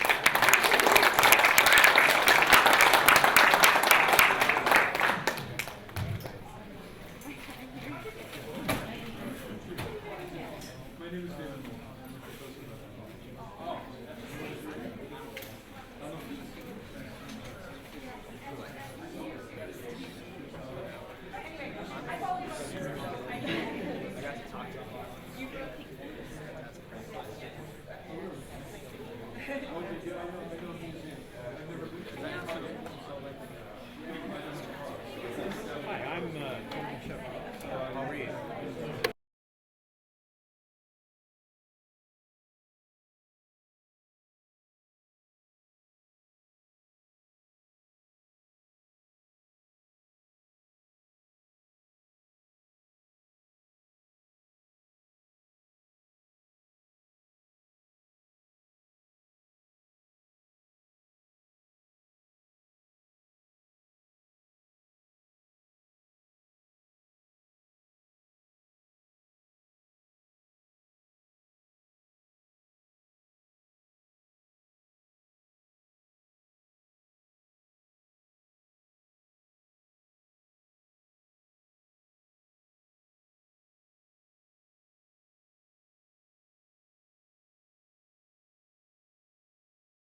yesterday.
We streamed a video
No,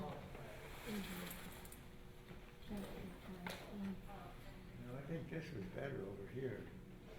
I didn't, not when they were talking. Here, I'm gonna be right back. Okay. That's the microphone you can cut on the guy's face. Here, and you can sit there.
Did not know her father. Yeah, I was thinking my father died.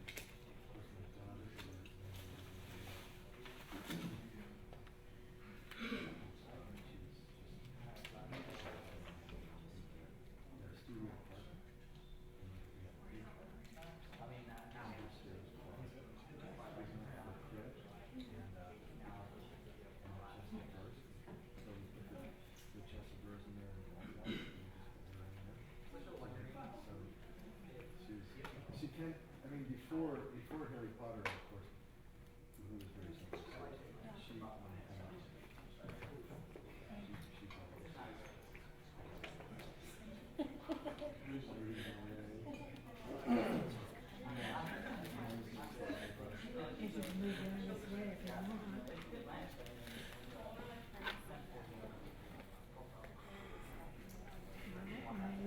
Several hours. Oh, you did? Yeah. Let it cycle and cycle and cycle. What do you think? Very interesting.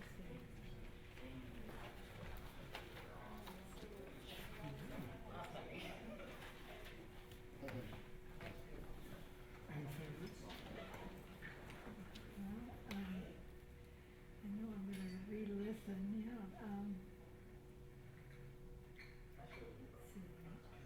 Remind me of what I listened to besides the Northern Temple or the Curtin Temple. So I don't know.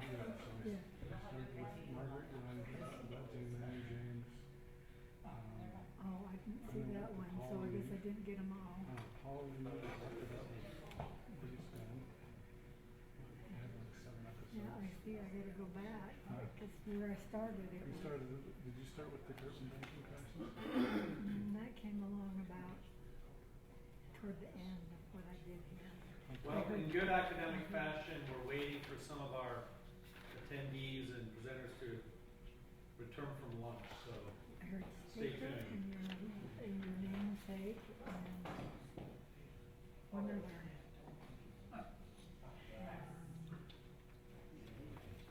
Anyway, there were 3 and they went over different subjects. So I may not have, no, I didn't. I've got 20. 20 episodes. Oh my God. More to go. Now, one thing that Can I pick up on those interviews that you did with Oh, yeah, those are your on YouTube. mom? Because, Yeah, those are on YouTube. well, I, the,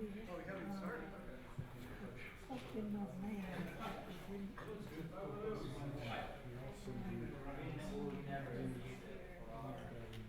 course.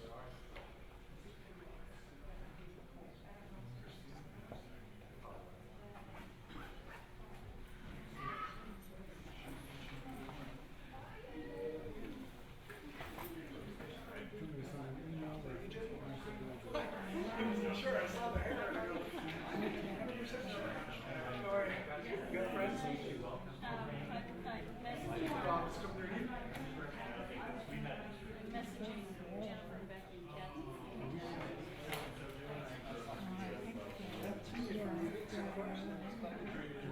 So your mom last night? I don't have, could access it.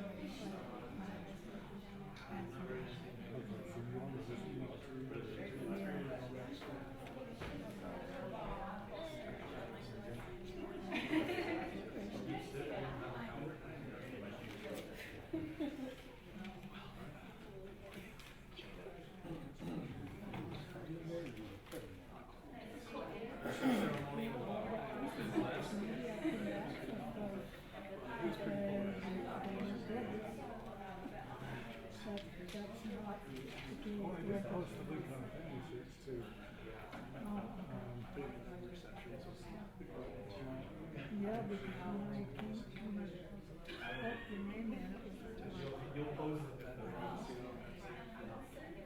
was waiting to make connections with these people. It was obvious that certain people were still alive. You know, his own personal ones and those of others.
Hey, will you get the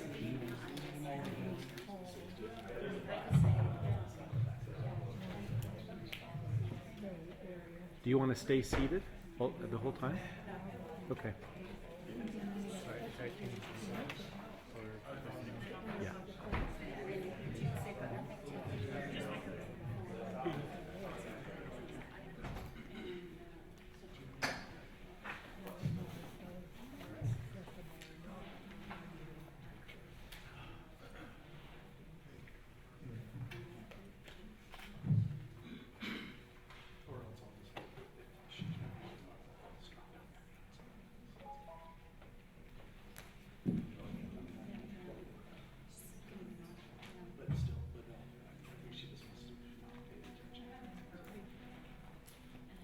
Good afternoon, everybody. Tēnā rā tātou katoa, ngā ahi ahi Māori kia koutou. This afternoon, we need to offer the apologies of Anapesi Ka'ili, who is unable to make it. Apparently, she has strep throat. I told her that she should drink kava in copious quantities. I don't think she's followed my advice. But we're very lucky to have, fortunate to have Moana Uluave. Moana is a Gates Millennial Scholar, correct? And she has a master's degree from Harvard University. She's of Tongan ancestry and a wonderful writer, so it gives me pleasure to invite Moana Uluave to address us.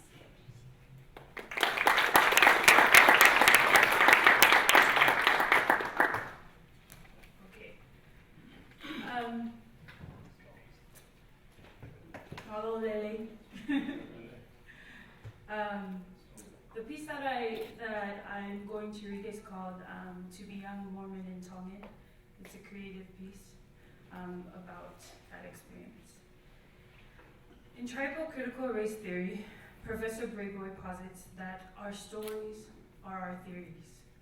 Suffice it to say, I feel most comfortable in story, both as a Mormon and a Tongan. Stories have been used to educate and edify. I learned how to read in Tongan and English through Book of Mormon stories. I remember blowing the Palangi first grade teacher away when I used the word abomination and iniquity to describe my day. Stories have been the way I've understood the world. The story of Jesus taught me of compassion and speaking to power. The story of the Nephites taught me of a righteous tradition and remembering. Stories of Tonga, of migration, of assimilation, of Salome have all shaped my experience and the theories I have of life. Let me lay down some context for the stories I'm about to tell. 1, I've often heard that Tonga boasts the highest percentage of Mormons of any nation, nearly 50%. 2, there are approximately 200,000 Tongans worldwide. More than half live outside of Tonga, in the diaspora. There are approximately 57,000 Tongans in the US. Utah is home to 1 in 4 of them. So let us begin here with these statistics. I think it's safe to say that the majority of Tongans in America either are, have been, or are related to Mormons. When I was at Harvard, many of my classmates were visibly surprised when they found out that I was from Utah. And when they did find out, they would joke, "That place where all the Mormons are?" I chuckle and say, "Yeah, those Mormons like me." They reply, "Wait, really? You are a Mormon? You're a Mormon?" And I'd reply, "Yes, not the Mitt Romney Mormon, but the Tongan kind." So here I am, Moana the Mormon. My dad often jokes that only 2 forces could bring Tongans to the snow-capped mountains: God and football. And I believe him. The LDS faith was a great impetus for many Tongan families to immigrate to the States, along with the promise of education and economic stability. The first wave of Tongans who came in the 1950s were largely Mormon pioneers, and those that followed were tied to those who came first. My paternal grandparents arrived in Hawaii in the late 1960s. My mother came in the late 1970s, and after my parents were married, they arrived in Utah in the late 1980s, just in time for me to be born in the Salt Lake Valley. As a result of living so far from Tonga and assimilation, I did not have the good fortune of being raised with the myths, legends, and gods of my ancestors. Christianity had long snuffed those out before I was. In its place, where a void should have been, became filled with heroic stories of conversion, overcoming persecution or illness to join the one true church, a birth of a new mythology. To be honest, I don't know much about my ancestry before Mormonism. Those stories have been largely silenced and erased. The beginning was always conversion, of baptism, of the rebirth. The rest of history and those names can be recorded in genealogy books and taken to the temple and saved there. As I trace the lines of my Mormon lineage, it is a line of women that have brought me to this very place. Grandma Salome joined the church after her faith in Mormon missionaries' healing power saved her from polio, and in protest against her husband and in-laws and the entire village, she was baptized. Grandma Tava was baptized as a child, and although her parents did not become members themselves, she and her brother would walk to primary alone each Sunday. Losaline, my mother, left home, not knowing if she'd ever return to a new country and language to attend Brigham Young University. These stories hold both power and pain for me. What was required of these women to convert? Before Grandma Salome's death, when her memory was no longer linear, she'd often weep and tell me how shortly after joining the church, 2 of her young children passed away. The village ridiculed her and said it was the curse of the Mormons. Even though those events had transpired nearly 60 years prior, she spoke of it as her children had just passed away. My mother has often described my grandfather taking her to the airport, a plane ticket that was purchased from years of saving. When it was time to leave, my grandfather embraced her and said, "You may never return home. Find your own life and know that we gave you all that we could. If we do not meet in this life, we will in the next." Grandma Tawa never speaks much about her childhood. Her silence may point to trauma. She cries often about the humility of her parents who chose to let the missionaries baptize her at 9 years old. Too often these stories aren't told, and even when they are told, they are sanitized for white Mormon consumption. These are the programmed Sunday school responses and takeaways for these experiences. They had so much faith. Oh, good thing they feared God more than man. Yes, they really knew the gospel culture was way more important than their own. Don't you know, families can be together forever. All of the above may be true, but what really happened? What was required of my foremothers to convert? They had to do 2 things: forget their familial ties and forsake their ancestral lands and eventually their ancestral tongue. There are consequences for forgetting and forsaking.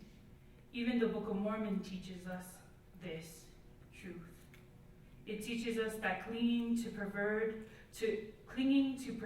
and convenient narratives are an abomination and can thus lead to our complete and utter destruction. Today, as a young Tongan Mormon woman, I am seeing the prophecies unfold. Let me lay some context for the contemporary stories I'm about to tell. 66% of Tongans are low income or live in poverty in the United States. Only 13% of Tongans graduate with a bachelor's degree in the United States. Tongans are plagued by negative stereotypes that group them as the aggressive, gangbangers, stupid athletes, and those that get knocked up at young ages. So let us begin again here with these statistics. I was born and raised on the west side of Salt Lake City. My parents carried the dream of my grandparents in search for economic stability and educational opportunity. For my family, most of these dreams have been deferred. As we have encountered a system that has racialized us into flat negative stereotypes. Contrary to common Mormon belief, the church does not function outside of the confines of sociologic systems of oppression, but within them, often amplifying them from the pulpit. As a child, I learned that to be proper, obedient, and submissive to the paintings. As a child, I learned that to be proper, obedient, and submissive to the paintings of the white Jesus that hung in our home meant that one day we'd receive our paradisical glory as a fair and beautiful people. In our church classrooms, I was taught to dismiss our fahu system, which honored and respected women's voices, so that I could adhere to the strict patriarchy that is the celestial order. As I watched many of my fellow Tongan family members and friends' inability to conform, I was asked to make the same sacrifice as my foremothers had once done. Forget these familial ties, forsake your ancestral lands and your ancestral tongue. And I did so, because all the promises of heaven depended upon it. But there are consequences for forgetting and for forsaking. I wonder if my grandmother would have joined so fervently, so resolutely, had she known the complicated journey ahead. Had they fully understood the weight of their sacrifice, one that would be burdened by racial, socioeconomic, and gender discrimination from the very institution that said would save them. Maybe they knew we would adapt and survive. But the survival of us Tongans, with our few numbers and many believers, has been a difficult task. It becomes increasingly more difficult to believe, as my foremothers did and still do. Before mainstream Mormonism started noticing white young millennials were no longer in the pews, we were already playing in the streets. We were brought here but not wanted here. Our numbers reflected in the semi-annual reporting, our quarters and dimes counted towards the building of Zion, our names recorded in the books of heaven, but our presence void. Shone had already been absent from the sacrament lines for Kawa sessions. Mele had already skipped young women's for friends of other faiths. We, as the young Mormon and Tongan generation, have not been present for some time. But that has not meant that we no longer believe the faith tradition that our foremothers sacrificed so much for. We have always been comfortable with duality and multiplicity. To be young, Mormon, and Tongan means we did not lose our faith in anti-literature while studying at BYU Provo. Those institutions did not even admit us unless our bodies could move from yard line to goal. To be young, Mormon, and Tongan means daily Book of Mormon reading in a concrete cell. To be young, Mormon, and Tongan means that tribal tattoos lay underneath white shirts and ties. To be young, Mormon, and Tongan means belief in Maui and Jesus. To be young, Mormon, and Tongan means believing in the temple's promises, but never knowing if you'll ever receive them. To be young, Mormon, and Tongan means our faith has been separate and complicated. For decades now, we have been praying west of the temple in the shadows, relying on the one true God to liberate us from our poverty and our oppression. To be young, Mormon, and Tongan means to live on the margins of Mormondom.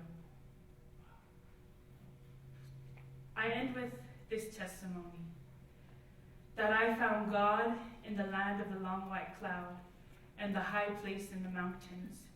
Hip-hop and reggae moves me to reverence, to appreciate the divine. Jesus is found in all places, in my grandmother's weaving, in Kawa circles, in my auntie's laughter, in Kepa's prison cell, in my daughter's small, chubby hands. Jesus is her. To be young, Mormon, and Tongan means to live in the margins.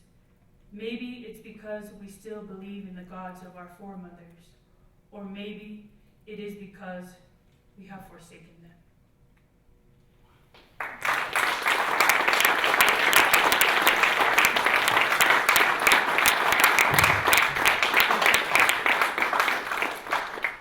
I wish that Anapesi was here to sit beside my friend Wana, as a young Tongan woman who is doing extraordinary things.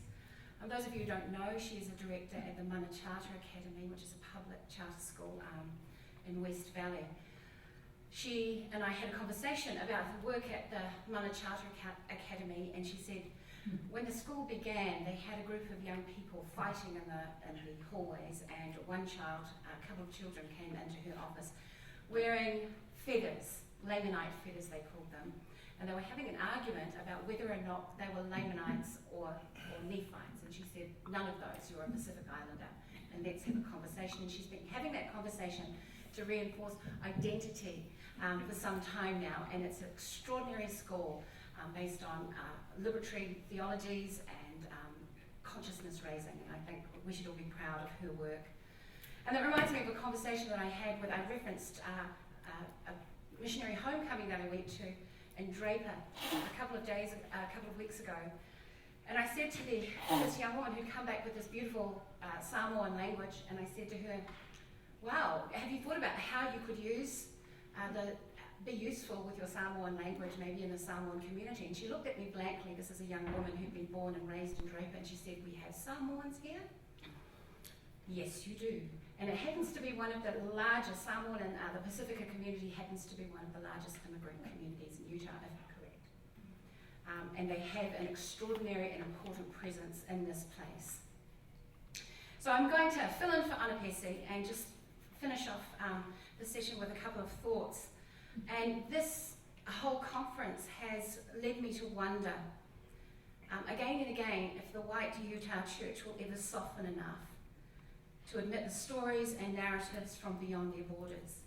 And I wonder how its dogmas would endure an assault upon the certainties that were born out of a context that has relentlessly pursued a kind of white authoritarian homogeneity that is a tendency to still any reflex to question and critique. But I have to say also at the same time, the LDS Church is deeply implicated in the way that I've storied my spiritual world. I wouldn't be honest if I didn't say that. For some time in the Church's early New Zealand history, traditional Maori cosmologies coexisted unquestioningly with Mormonism, with a mutual infusion of each other's wisdom traditions created a complementary partnership. And this has left me with a unique spiritual legacy, and Moroni referenced this yesterday.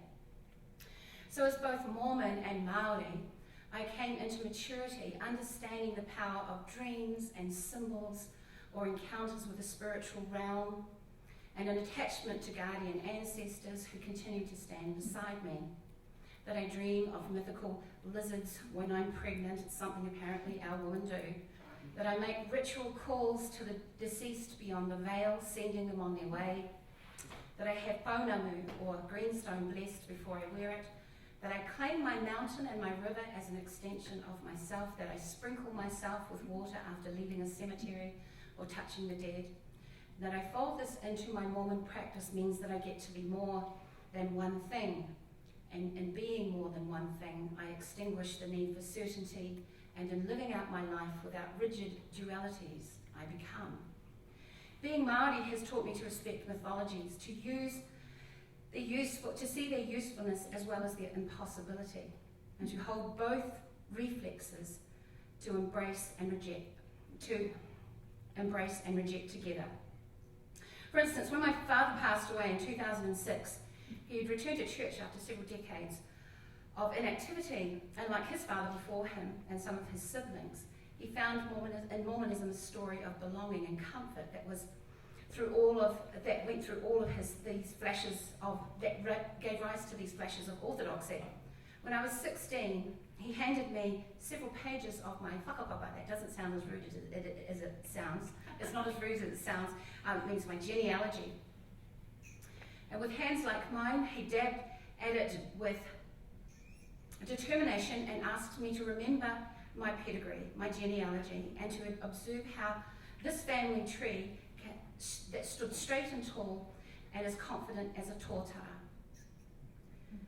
all the way back through Paraurangi and Hagoth and Lehi and Joseph to Adam and Eve.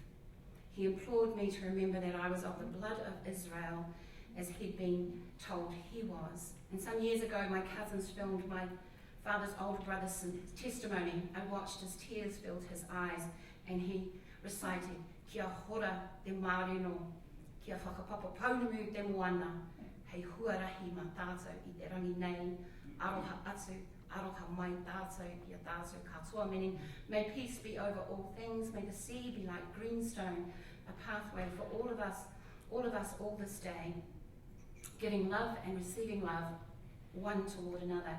And then with deep feeling, he talked about how he imagined God guiding the hand of Hagoth and his Pacific Ocean immigrants as they sailed across the Moana Nui a Kiwa toward Aotearoa, over the Pacific Ocean towards New Zealand, the land of the long white cloud, New Zealand. I watched my uncle's deep reverence for a story and was filled with feeling. This was not the first time I had heard this testimony. It was a narrative that I was encouraged to live into as I grew up. Even my patriarchal blessing affirms that the blood of Israel flows richly within my veins. that I am a literal descendant of Joseph of Egypt through Ephraim. The fact that Mormonism saw my ancestry and weaved it into its theology offered me a sense of place and even confidence that no one else could. I'm grateful that for a time I believed I was of Lamanite or Nephite origin. Except now, I have to face that it is likely that I'm not. Even as the rise of DNA research tells an entirely different story, I wonder how useful it will be if I tap my aged uncle on the shoulder and inform him that for all of these years, through church building, church service, and raising Mormon children, he was under a delusion that there is no evidence that these pronouncements are factual. But the silence from the church in the face of growing evidence that Māori have Southeast Asian genetic origins suggests that there should be more of a commitment to the authority and pride of an institution and its leaders than there is to provide the ideal conditions for human flourishing and connection. Yet, I still couldn't burst my uncle's bubble and tell him otherwise, that the story is not a truth, likely not a truth, but rather a myth that stood in for the cosmological erasure that rendered Māori culturally bereft of their own origin stories. I couldn't do that because the story is part of his recovery and identity as a Māori man, and that makes that tale true for him. I can only hope that we don't feel the need now to reproduce or pass on tales and narratives that are misleading to a tamariki, a mokopuna, to imagine that they are something that they are not. In the face of mounting evidence as to the errant nature of this Mormon myth, it isn't emotionally or intellectually healthy to live with dissonance, that the kind of dissonance that these suppositions supply, particularly the kind of dissonance that will only be sustained because we have more feeling for our American leaders than we do for our own people. Besides which, in recent years, the New Zealand government has embraced a policy of biculturalism, and the country and the people have been better for it. And this has been the result of the protests that some US LDS general authorities have found in the past abhorrent. A bicultural political landscape means that Māori are more literate about their origins, more comfortable in their identity, and more assertive in their politics, and more free to live into their cosmologies. The young simply don't need myths and fables about who they are from white men in the United States. Stories of Hagoth are occasionally recited in Sunday school or sacrament talks, but they don't get much traction from the young Pacifica and Māori people. They simply don't sit well in the cultural lexicon that has exploded out further than Mormonism has dared venture. My identity as Māori and Mormon has required consciousness and resistance, adaptation and integration, as I stay on alert and cautious, just as my Indigenous forebears had to do to structures of exploitation and power. In this tight spot between the single story of a religious tradition that is infected with the heavy weight of its historical evolution and my national culture still plagued somewhat by the sins of its past, I have to entertain hard questions to survive. I have to find the courage to resist anything that doesn't allow for human dignity and becoming. I have to innovate spiritually so that all parts of myself, wherever they are scattered across God's ecosystem, can coalesce. And I have to push these disparate parts of myself into relationship with each other and make them talk. Because in the final analysis, this is where wisdom lies. Ngā mihi, kia koutou.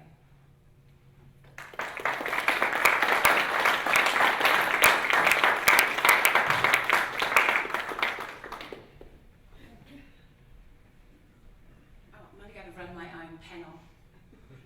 I just want you to know we got our money's worth out of Gina. She wrote that in 10 minutes. That's right. I have a mic for questions.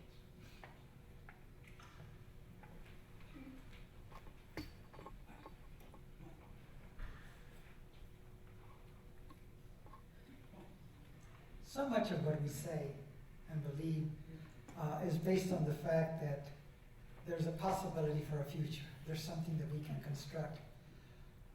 I wonder, because one of the things I've noticed among Latino Latter-day Saints is that it's so much harder to govern, to direct, to administer, to minister, when you actually get what you want. And I wonder how you perceive getting to where you want to go and finding ways so that we don't sort of at times undermine our own dreams. So how do we govern? How do we, since this is a church of government, administration, priesthood, correlation, and while a lot of that can change, the reality is once you institutionalize, it doesn't all change. So what are your thoughts, both of you, in terms of if we ever got what we wanted, how do we handle it? He's asking that if you want, how are we going to change the church? That's a great question.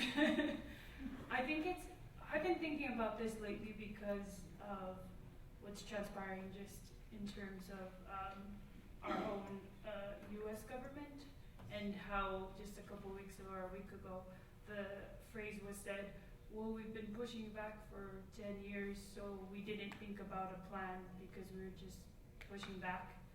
And I thought about this in terms of activism and work in American or U.S. context and construct, is that oftentimes it's always those who are marginalized are just trying to make it into the center.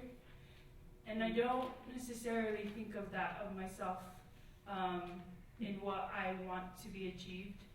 I think when I talk about story or these experiences as a Tongan Mormon woman, I don't want to govern.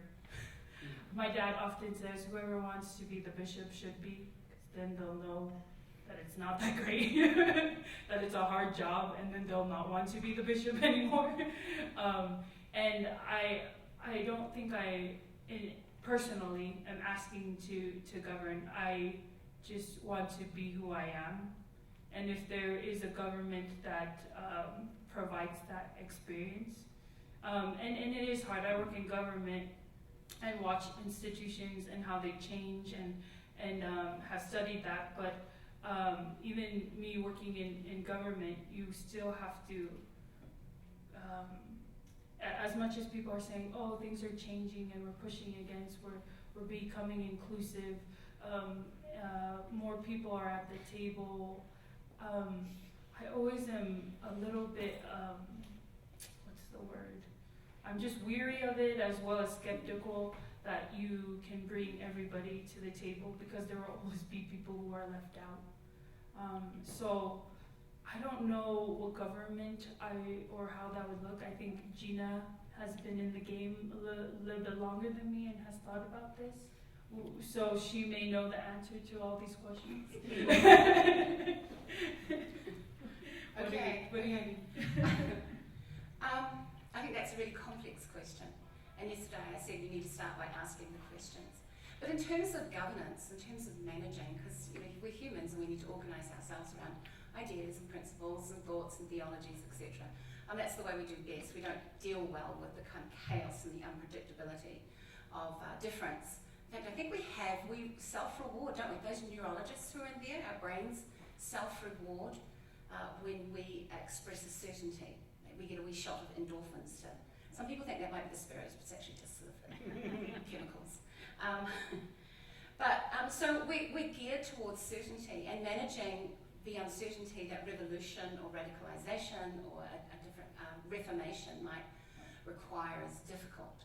But I suppose in the first instance, what I want to say, that responsible governing bodies acknowledge that they may be reflecting the wishes of the dominant, but that they balance that with the needs and the rights of the minorities. And they make responsible decisions about how much of those civil rights are necessary for all human flourishing and flourishing for those minority groups.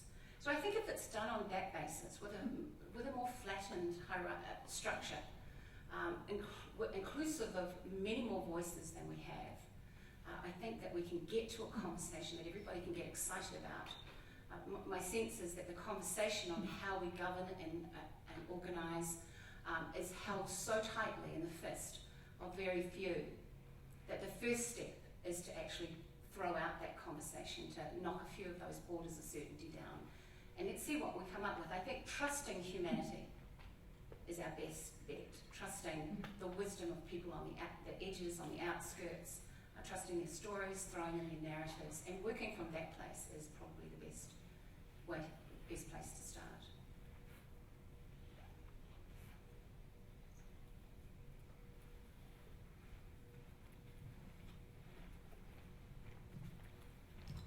Hi, thank you both for presentations. I've been lucky enough to listen to most speakers because of my job. So just hearing from everyone speak today, it seems like a lot of what's been trying to do is kind of talk about these issues within a devotional framework. So how do we mold things around, still become a part, of the mainstream religion coming out here in Utah. So there are things that I find very problematic as someone that's not Mormon. And one thing I'd like to hear about, and I think it would be interesting to hear your perspective as a believer, and maybe even as an academic, if that's separate or maybe that's united. Where does the line cross where these kinds of issues, where the hegemony of a male, white-dominated culture has imposed some of the things we've talked about to this conference, where does the line cross where you maybe feel like, or some people might feel like they have left the church, this is not the place where I should be. This is not, God's plan. And I'm coming from a place where I'm saying, or I'm seeing, for example, things like the priesthood ban, where things that were said because of the racist culture were made divine. And I personally see that as very dangerous. So where does that line, how do you justify people actually leaving the church for these reasons? What do you make of all that?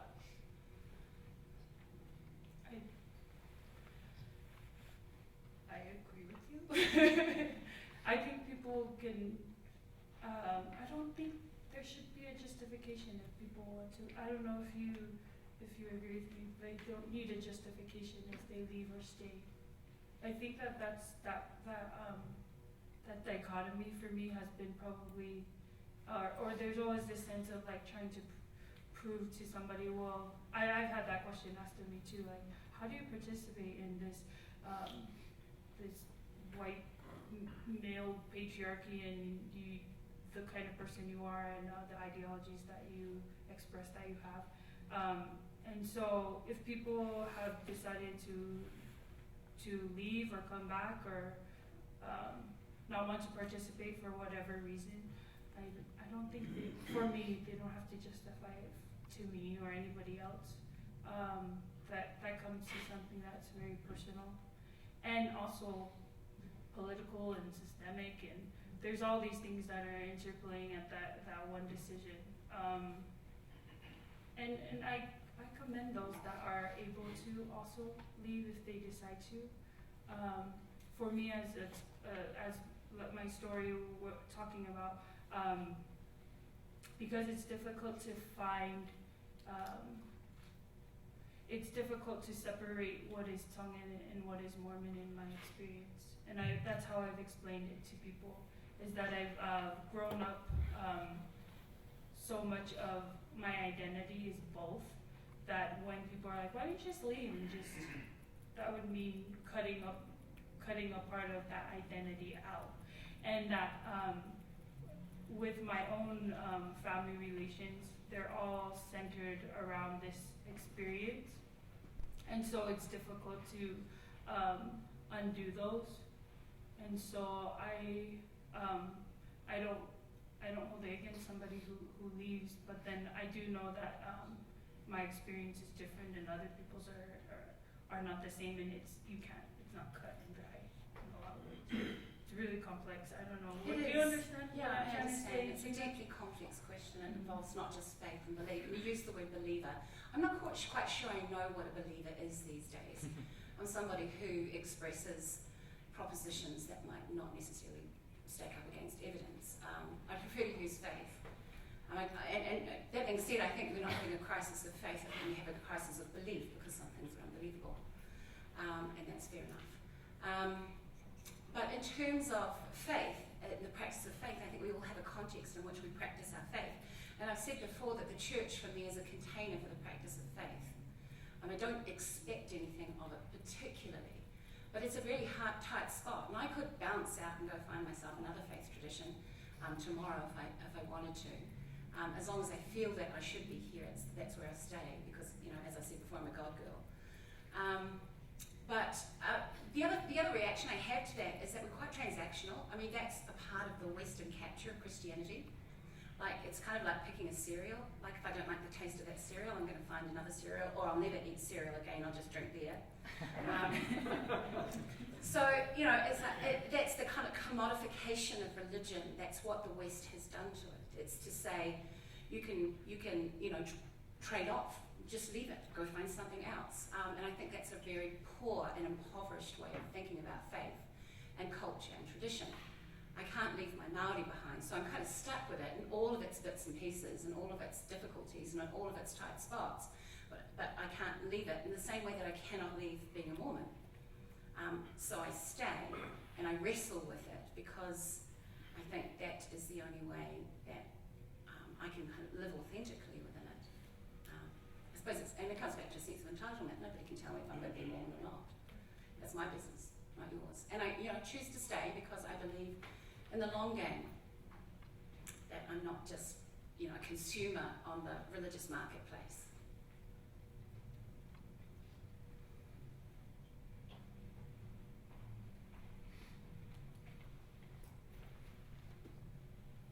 So many things. Thank you.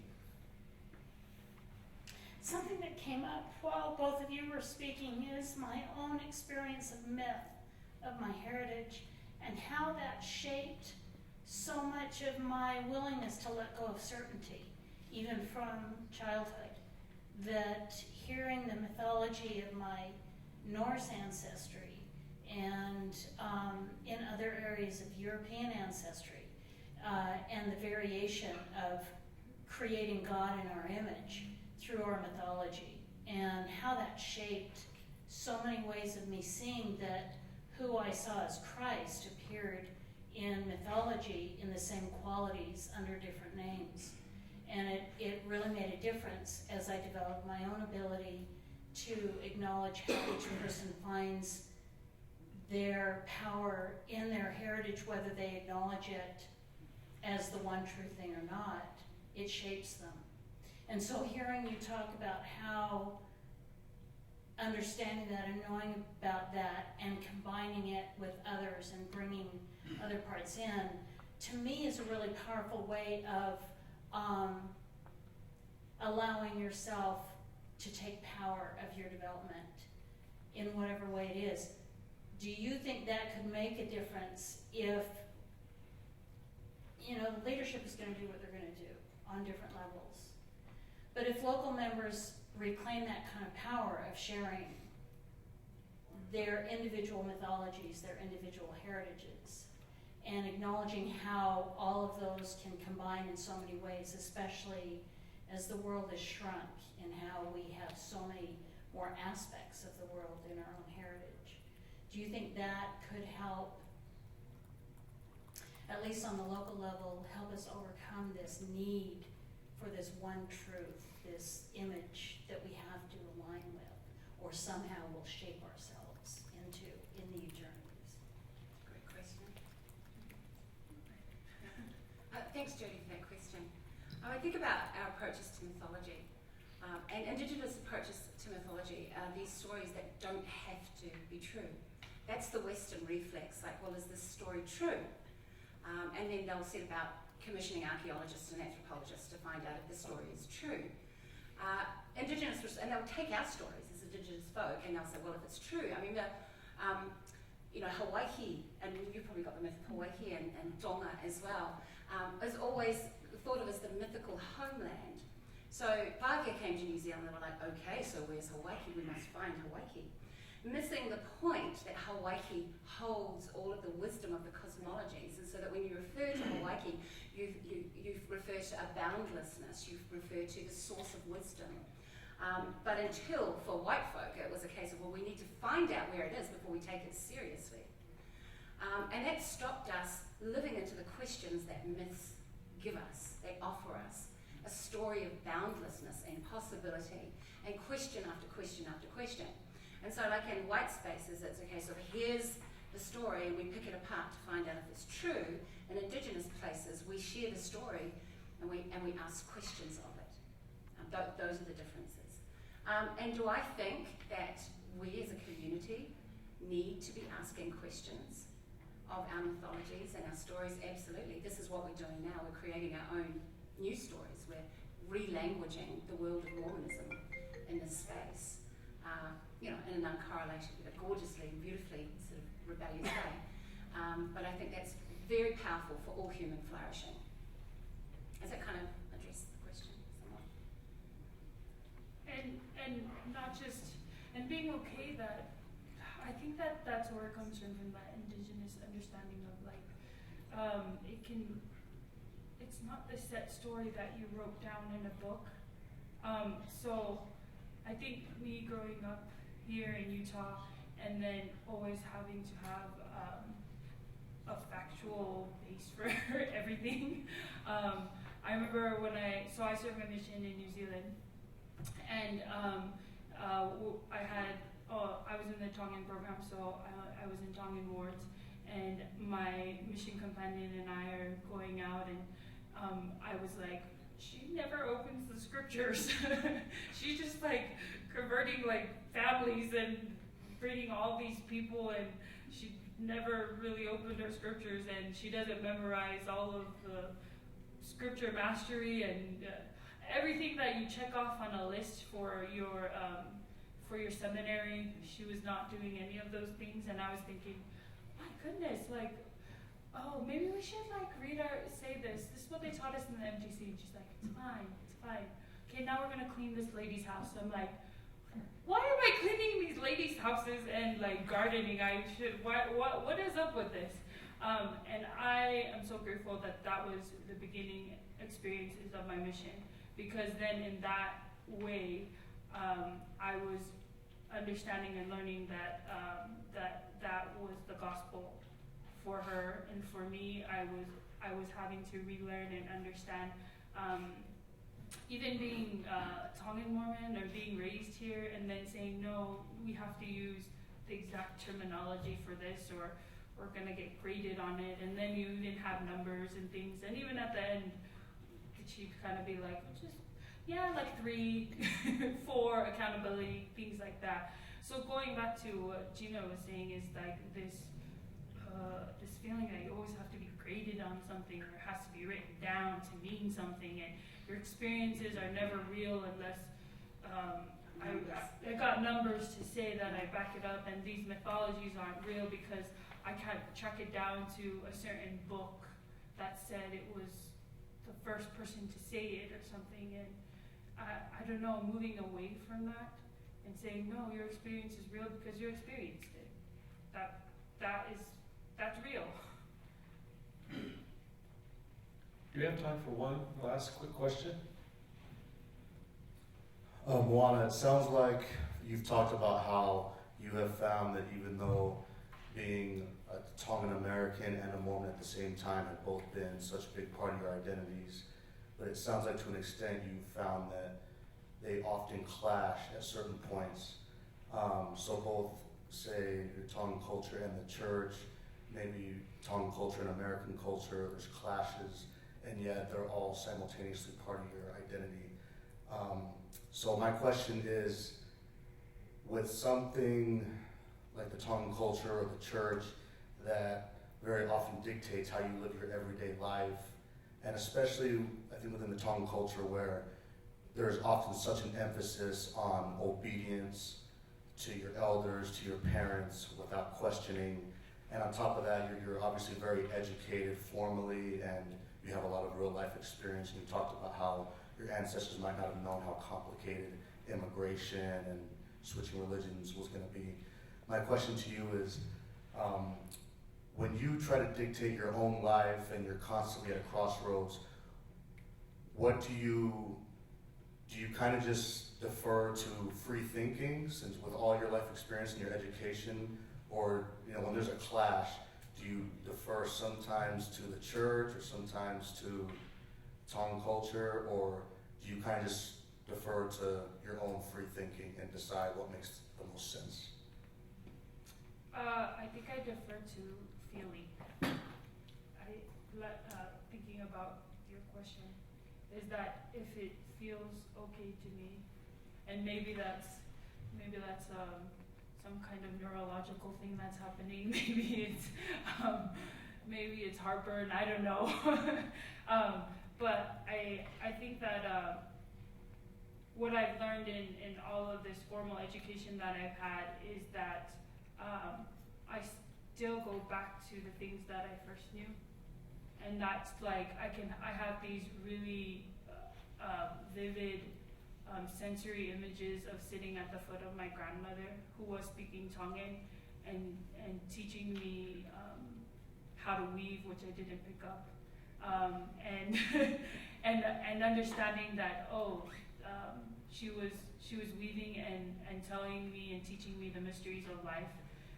That also happened to have some stories of the Book of Mormon, some stories of migration, and also some stories of mythology, of the stories that she kept closest to her heart, and of ghosts and people dying and coming back alive. And I think I go back to those things and say, whatever feeling I felt at that moment in that very secure place, if I'm asking a question about, man, should I do this about is tithing true? I don't know, but it's part of this experience that I've had. I guess I'll pay it this month. I don't know. Like, everybody thinks that things are so certain and sure, but there's a lot of things that are relative, and that I can't fully put my finger on it. But it always comes back to remembering, like, okay, when I was in that presence of my grandmother, which was a safe space and a place where I learned a lot. That's what I want to feel when I'm making decisions. And you're totally right about the clashing. It's never clear cut or everything is smooth. Most of the time, it's that intersection of all of these different things that I am that are the interesting part of my life. Mm-hmm. That's the part where the living is the intersection of all those things. That's a terrific way to end. Thank you very much for a rich, rewarding session. Thanks to Gina for stepping in. Anapesi. And please join me in thanking our panelists.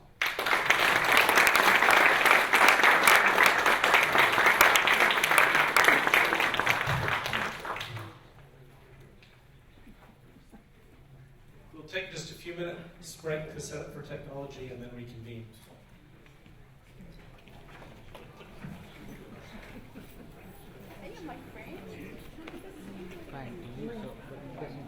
Do you want copies? Yes. Yeah, let's take them down.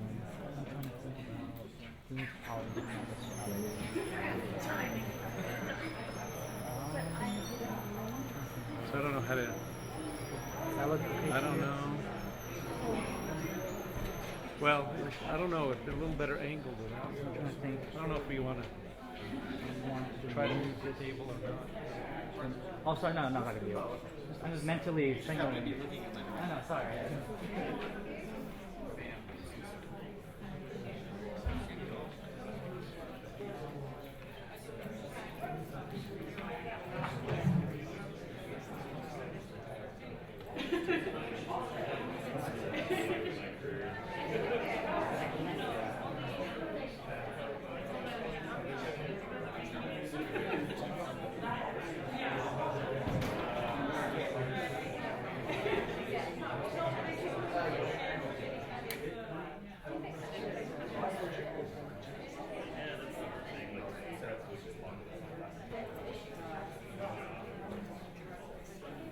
Yeah.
appearance at the World's Fair marked a significant boundary transition for herself and somewhat eroded in favor of youth. Religious studies. Yes, you can go to the main UV Religious Studies webpage. You click on today's event. It's on the front page. There's a live stream link on there.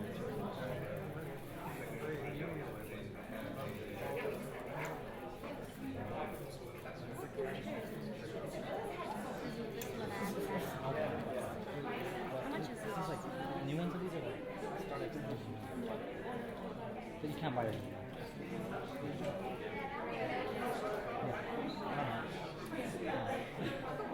These are nice ones, super heavy. This one's it's all metal.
Maybe it's their campaign. Oh, there they are. Yes, I can.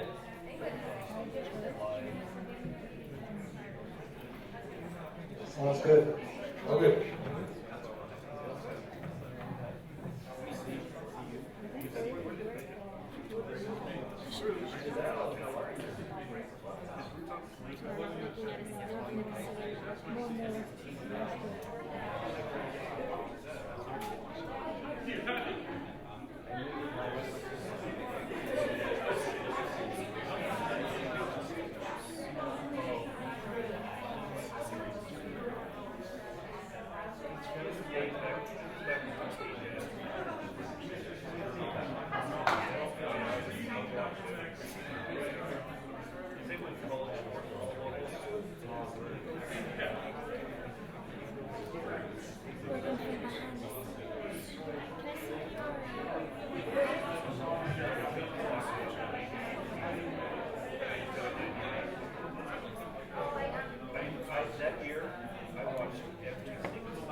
Could we ask everybody everybody to kind of come into the center. Our next two speakers are going to be Skyping in, one of them from New Zealand. So it'd be kind of nice if they had somebody to look at. If they had an audience. I think they're more so pointed to that side of the room. Yeah, or that side. Yeah, why don't you just walk over there? Everybody to the left. I've been trying to teach people in my work to go to the left for years. So head to the left. Everyone else flips as much as they can. Oh no.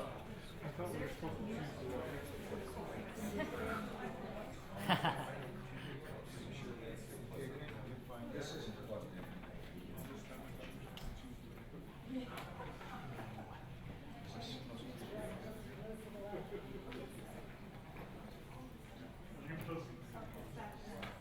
I got it, boy.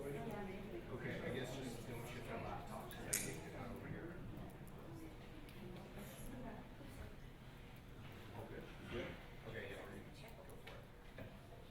Okay, so we're ready to start this session.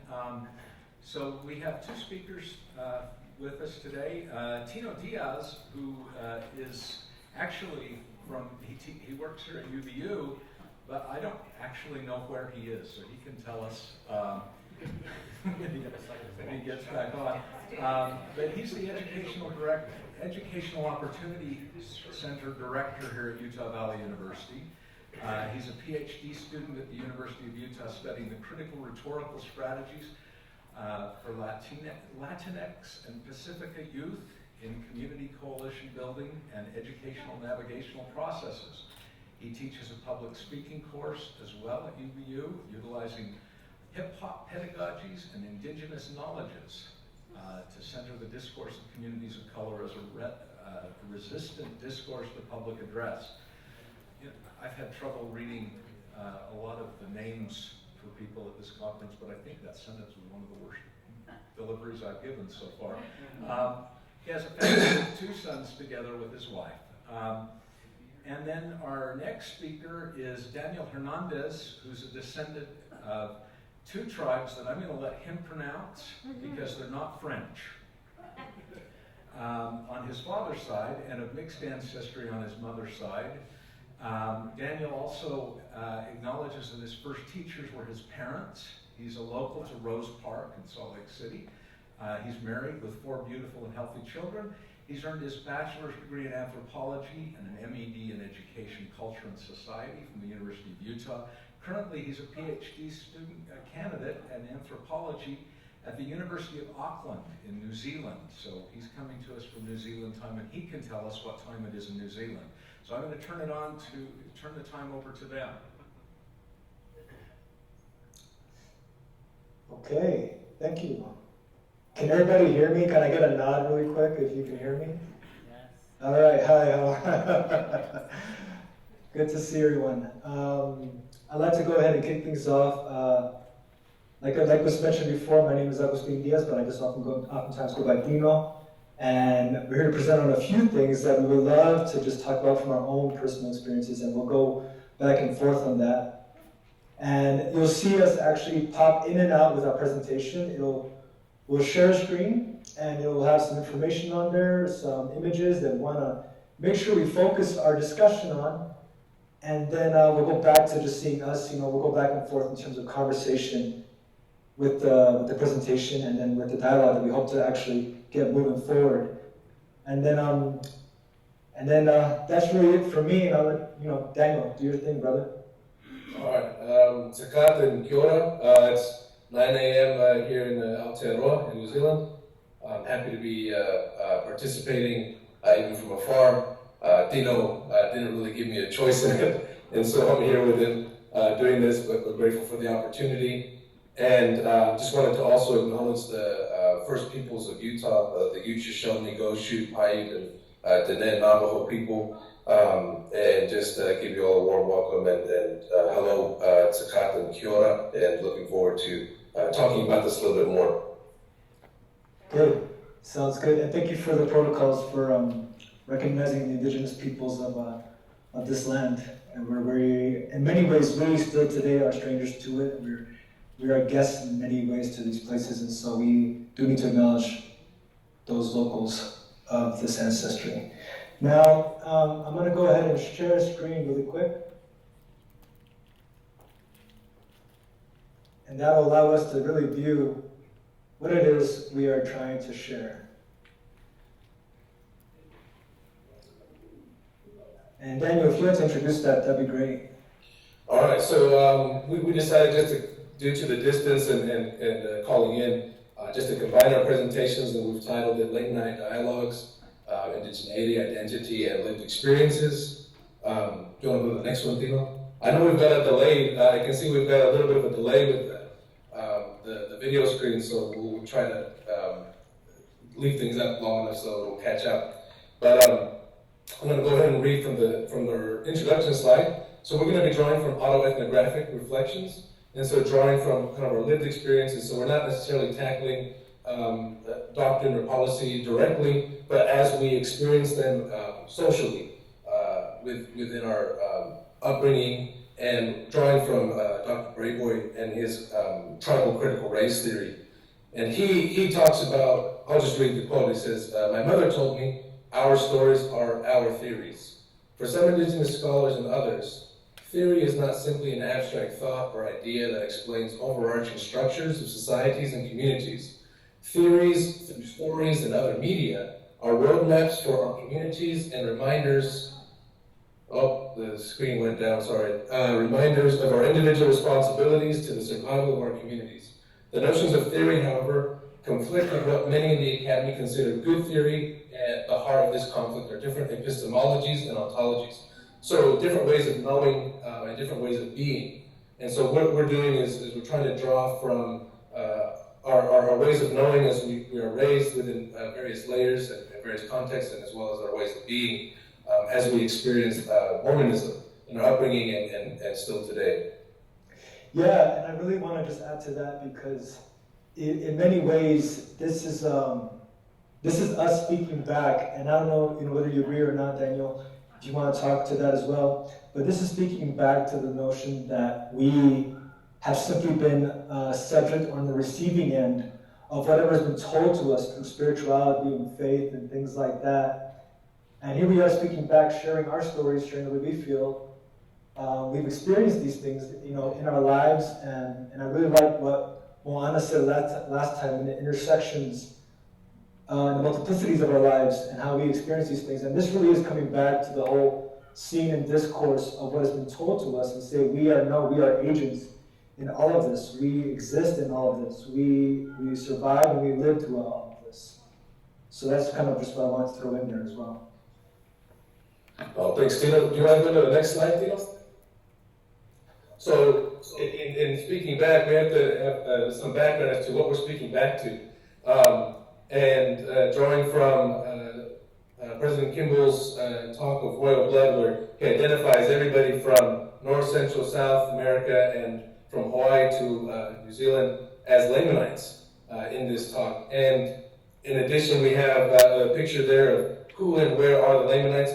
Both that President Kimball's talk and this one, this article are available on LDS.org. So this is not something that has been removed. It's still there and present.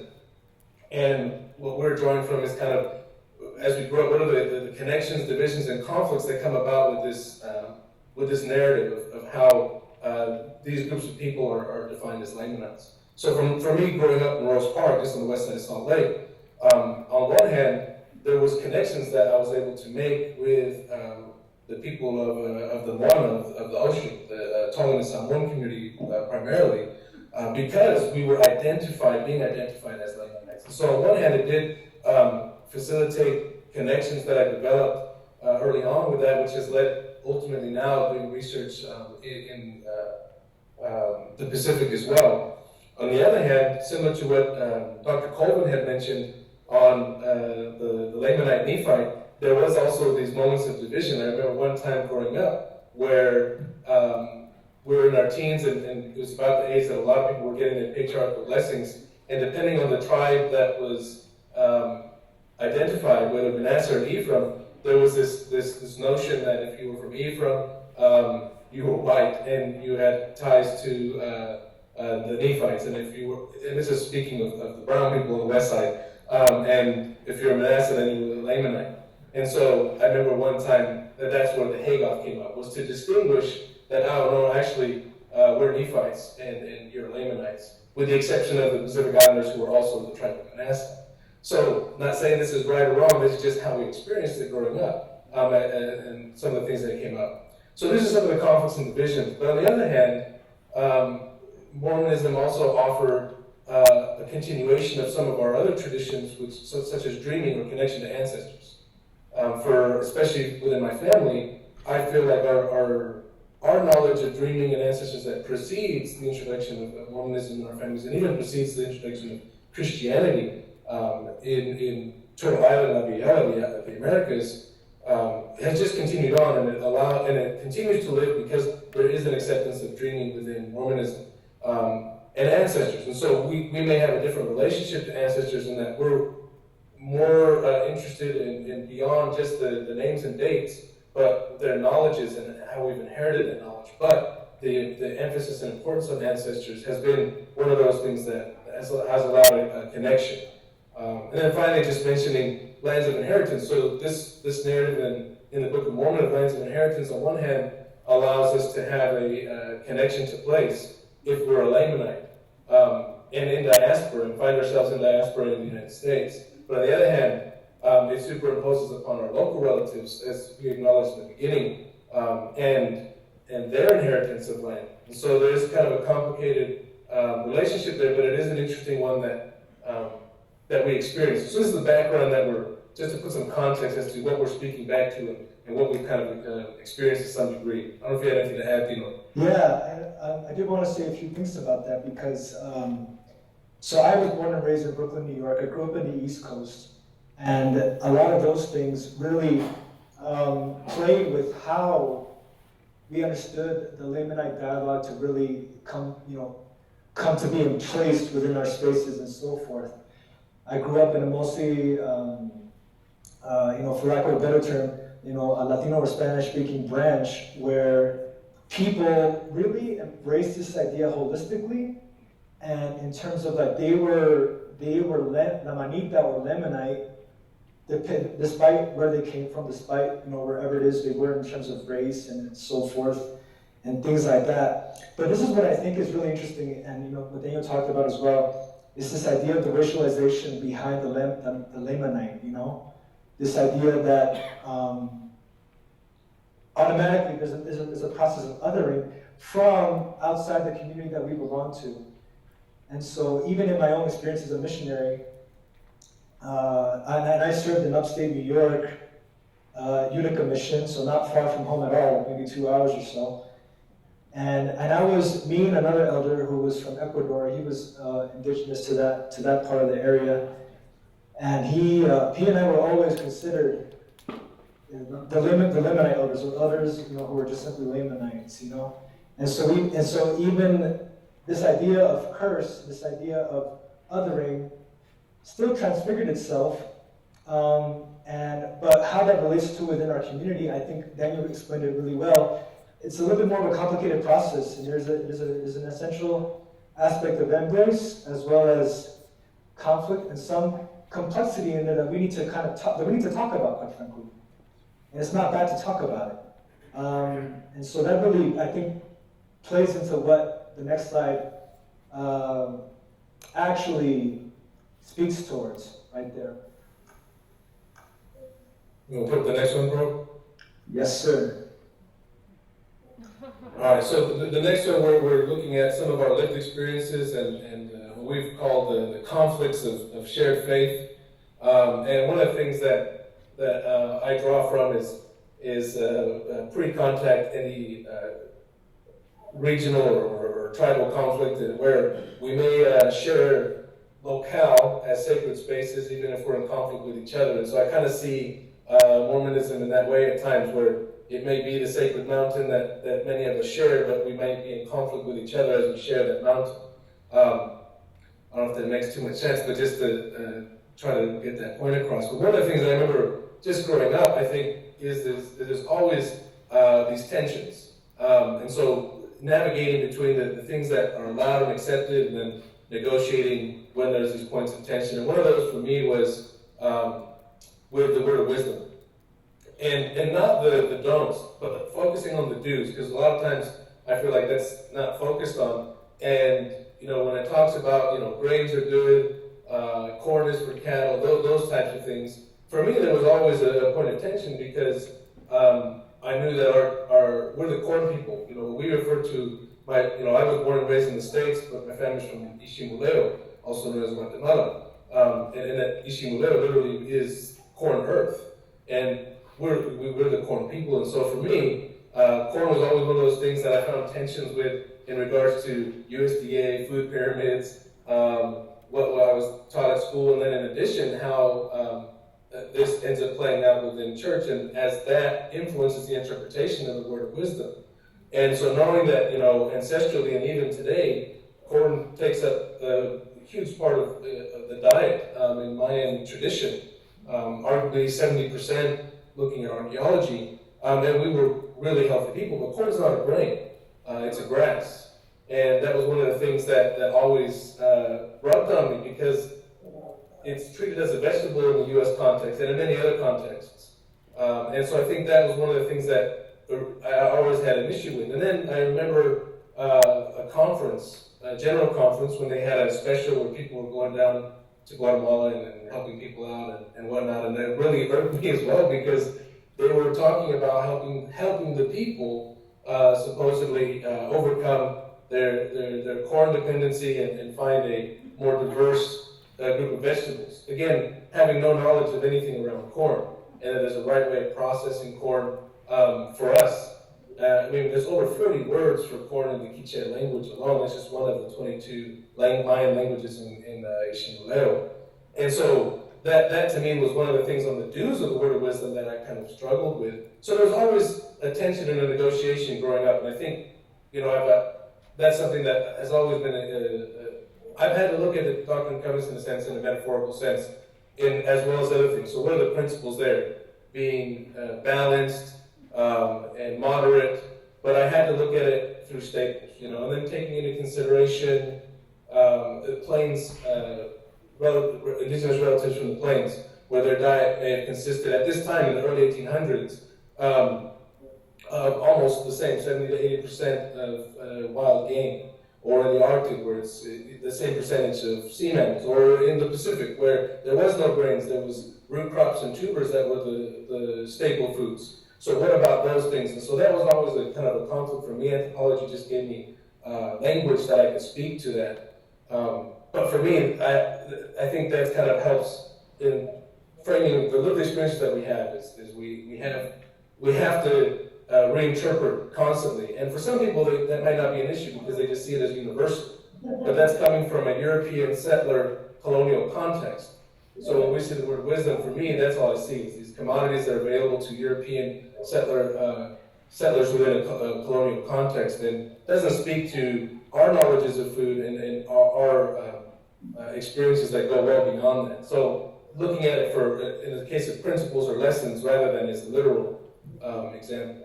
I probably said too much there. Dino, what's your, you want to go to the next one? I wanted to actually throw in a little bit about that too. So you kind of see the same thing happen when it comes to other groups and other places. And for example, the Dominican Republic, Malta, it's deep down south, Mate, the indigenous Bebida over there. This push of the colonial mentality to push out these other ways of eating, ways of being, and to adopt this very structured, regimentized diet, even though that it really is quite open, like you said. But we can go on to the next one right after that. So clans, extended family. You want me to do that one? Oh, I'm good, brother. You can talk about that all day.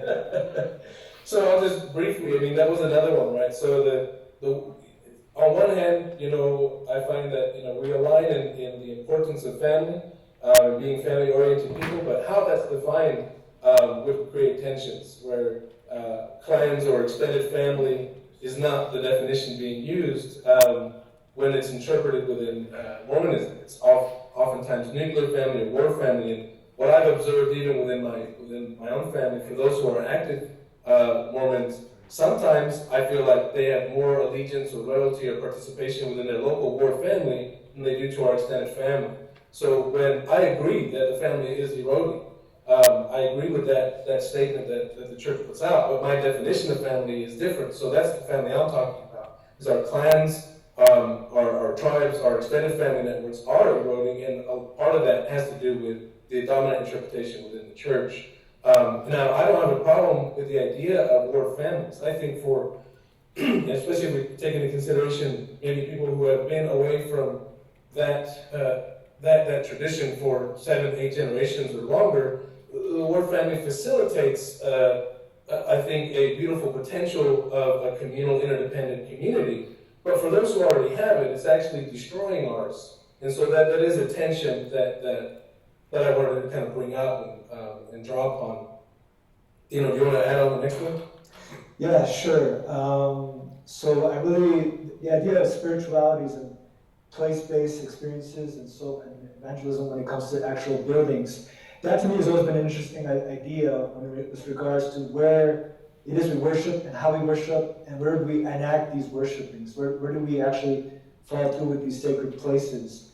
And it's been funny, for me it's been an interesting process because back in New York, we oftentimes saw the church building as a way to organize and a way to minister among ourselves. And so that was an interesting play. At the same time, when you go to other places where the faith can be more dominant, how does place and how do sacred sites oftentimes become intermingled in that sense?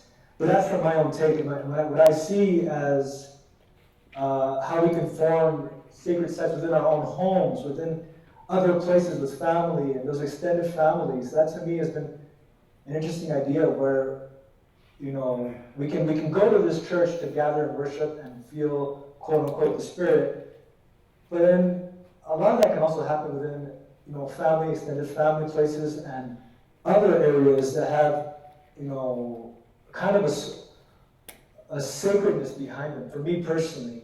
And Daniel, I don't know if you want to add more to that. I'll just say one point with that, where again the interpretation here is where the tension comes about, and I think although I enjoy ritual in any format, especially as an anthropologist, I enjoy and appreciate that in whatever setting, including Mormon temple ritual. But one of the things that growing up within Mormonism was difficult for me was trying to, I had to do it kind of privately, is recognizing our belief in sacred places as to natural places that existed. And I saw and I still do see the temple as a place that has been sanctified, but by people.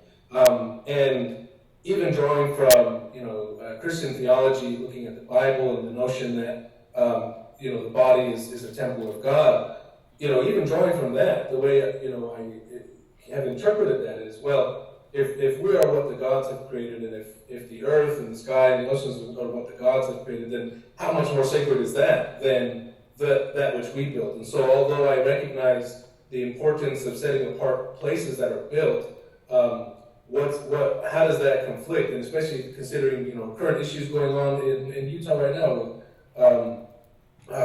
Bears Ears, the different interpretation would result in a very different relationship to place.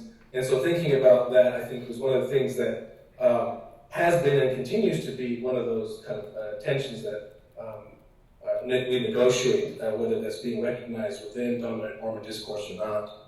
And if you even look at, Daniel, like what's happening in Draper when it comes to homeless shelters, this idea of place and where our faith is, really strong and solidified, but still, place has become an issue. Like, what exactly have we allowed into our space and place, And so, and we can jump onto the next one, Lamanite, versus indigenous issues, and this one really got out to me, and we have talked about this a little bit before in terms of recognizing the peoples that have been here and the complexities and tensions that oftentimes come across because of that settler colonialism, which is oftentimes pushed upon the various people living here, but also part of the faith. I've always tried to problematize this idea of like who is Lamanite and what does that oftentimes mean? In my ward, when I go to a Spanish-speaking ward, in my ward, everybody from the European Latino to like, somebody else, to maybe even the Afro-Latino in our ward, loves to claim this idea of the Lamanite, But who does that erase, and who does that include, I think, become issues in terms of tension and complexity and things like that. No, I think that's good for me. That the belief of Lamanites blossoming as a rose, and the policies or actions that have been taken in the past that have that come about, I think is really interesting, because for me, if we just run with that for a moment, why, what issues are being tackled and who's deciding how that's to be? Because if we want to help Lamanites blossom as a rose, and we take Lamanite as a metaphor for indigenous peoples, then can we help get the land back? Because that's really the deprivation of socioeconomically and psychologically and historical traumas, etc. It's all tied to land and place. And so that's not one of the things that I notice when they say let's help Lamanites blossom as a rose. I've never heard a discourse of let's help reconcile in regards to land theft.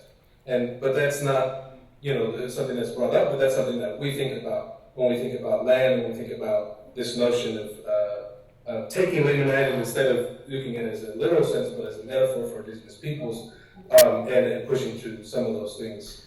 I want to mention briefly the two, I don't know if you can put the slide back up, Dino, but the pictures on the side of this one that had to do with General Conference speakers when they were allowed to use native languages, and then just a year after when that was taken away. I think kind of, again, speaks to the questions that we raised of, is language really about teaching, having gospel knowledge, if you will, available to people in the language of their heart, or is it about conversion, and then once you're converted, then learn English, and then that's no longer available? And I think this kind of spoke to that, because it seems to me that there was an inconvenience to have to deal with what people that speak other languages always have to deal with when they tap into General Conference. I don't know if you want to add something on that, Dino, before we go to the next one. Yeah, I think it's a great point, especially when we come to our next point with global community, connections of local diversity, erasure, and things like that. Everybody want to be a Lamanite, but don't nobody really want to be a Lamanite, is what I kind of get. In terms of like adorning us as the process of the future, where the Lamanites will blossom as the rose. These are the people of God, and yet having current policies and even infrastructure that doesn't support that mission, quite frankly. And you can get into this with immigration, with indigenous rights of land and property, and so much of what is happening, but that never gets problematized or never gets talked about, quite frankly. And I think that does a really good job of jumping into what we're going to talk about next in terms of missionaries, colonists becoming colonizers. You want to lead that one too, bro? Yeah, sure. And so I love the picture on the side here, because the picture is exactly what when I say that, everybody want to be a Lamanite, but don't nobody really want to be a Lamanite. That's exactly it.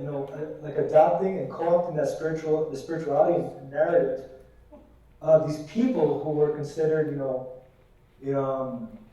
spiritual up to a certain point, pulled away from their depravity and from the savage ones that they came from, and even in terms of race and class and colonialism, just really being mixed into there. And I think of a lot of this when it comes to my past mission experiences, to the past experiences I've had in terms of, why is the Lamanite label placed upon me, and whether I choose to embrace it or not. And that's a sense of complexity that I always constantly engage. But also the experiences I oftentimes have in my mission in terms of we try to be like these people, but at the same time we have missionaries who antagonize that or just play with us in terms of individual versus communal notions of how we give back, and how we get back to our communities, how we get back to our faith, and those power relations really haven't changed, is what I'm trying to say. They are just more embedded, more thoroughly in the faith, in the discourse of how the faith plays out, in the culture of how the faith plays out, and we need to really talk about that, quite frankly.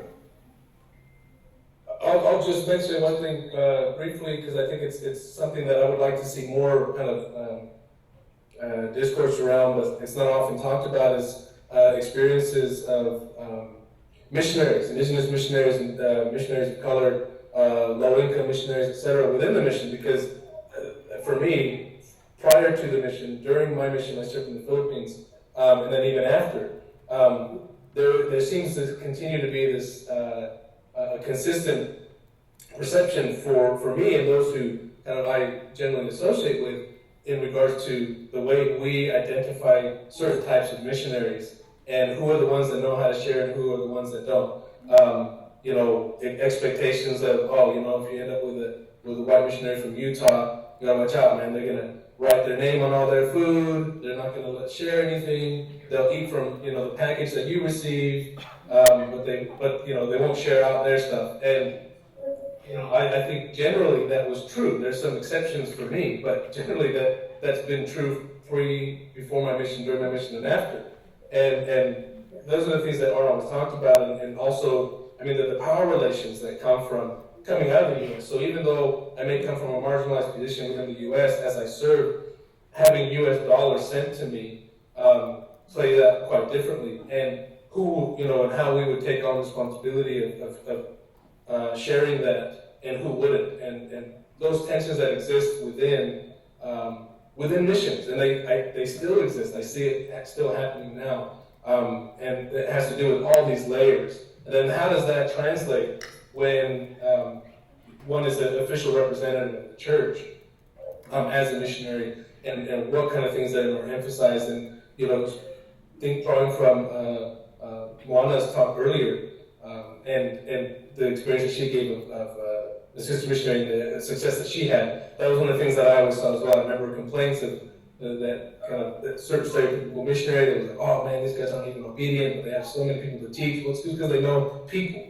And that was one of the things that I just wanted to bring up. There's a lot more to it, but just to have that in mind. I know we got to look on time. I don't know if you want to go to the next one.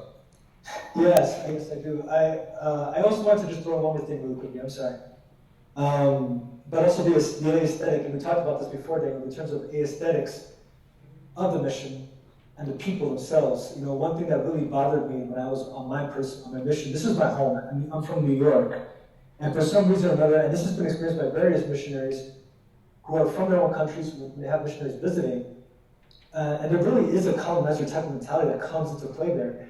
But the people there are almost, even though they are beautified, they are idolized and tokenized as, this is a beautiful people, I love serving.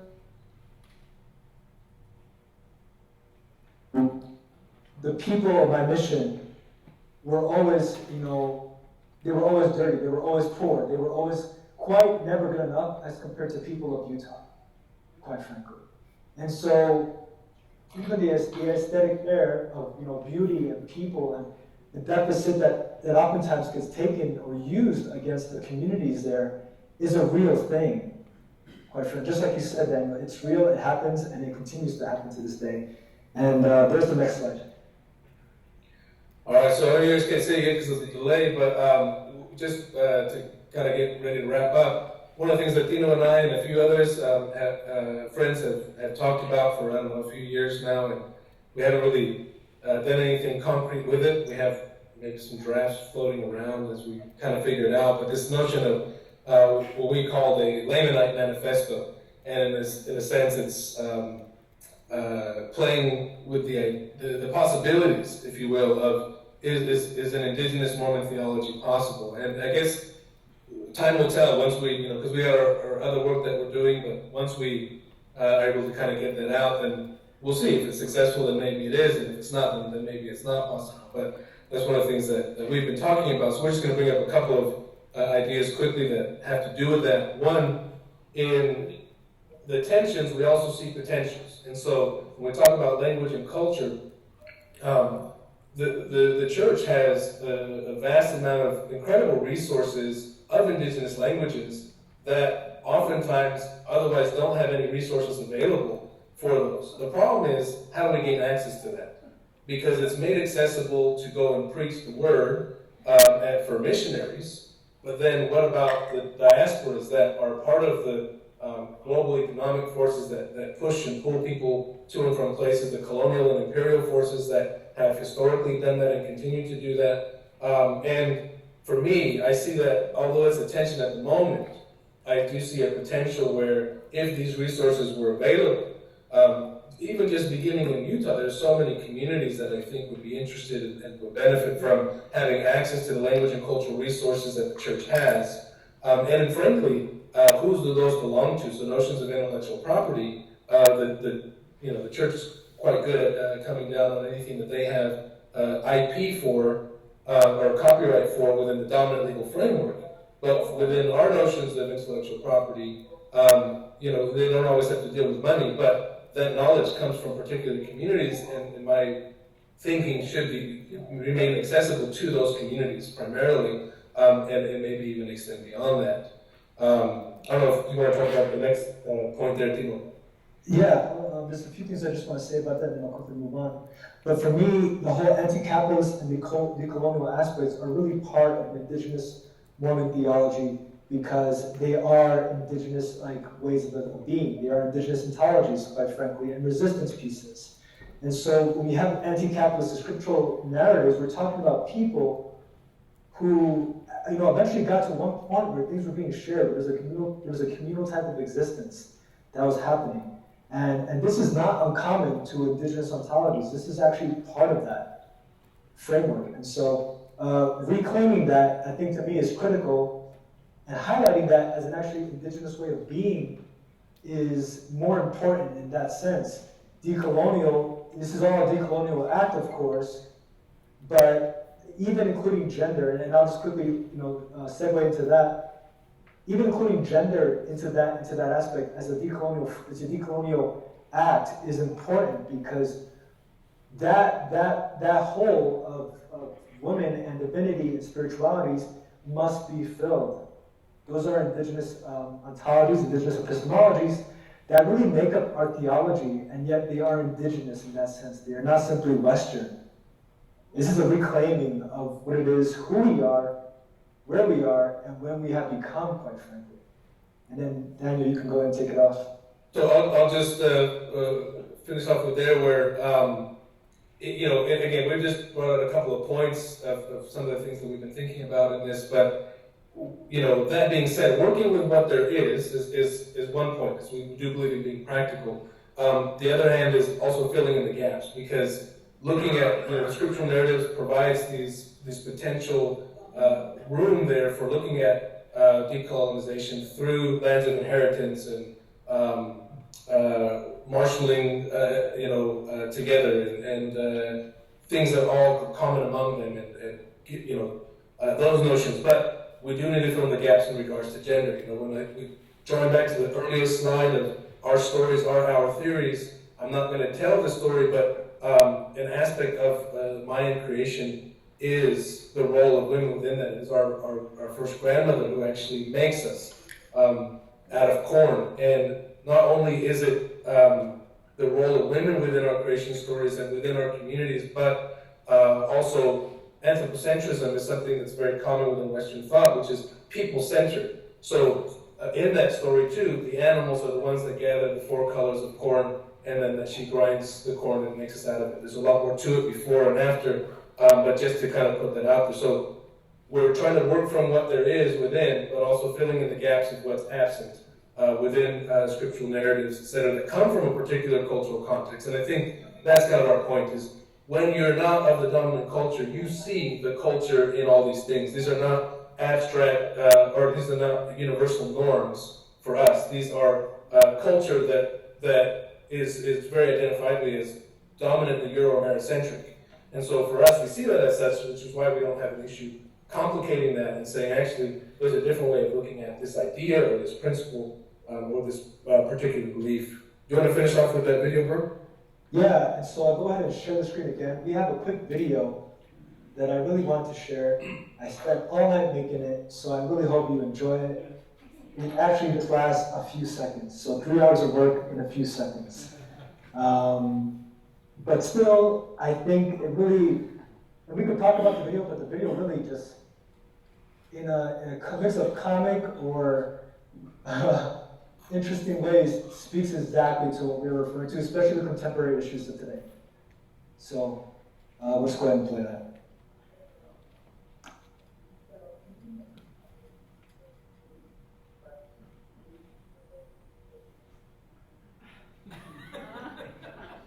Oh, no, I'm sorry. Hold on, sorry. Go ahead. All right, my bad.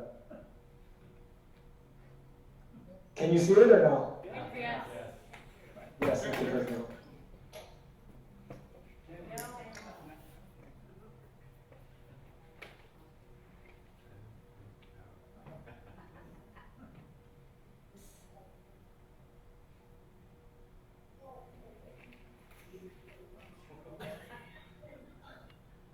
All right, besides the creative how-to sponsor, I don't know if it's possible to take questions if we ran out of time or anything like that, but what are some, I guess, I don't know, what are some thoughts behind that? Do you want to put that last slide, bro, real quick? Okay. So I don't know if you guys could pick up on that image, but the video was kind of inspired by that dominant painting of Samuel the Lamanite. Used to be in the Book of Mormons that were handed out.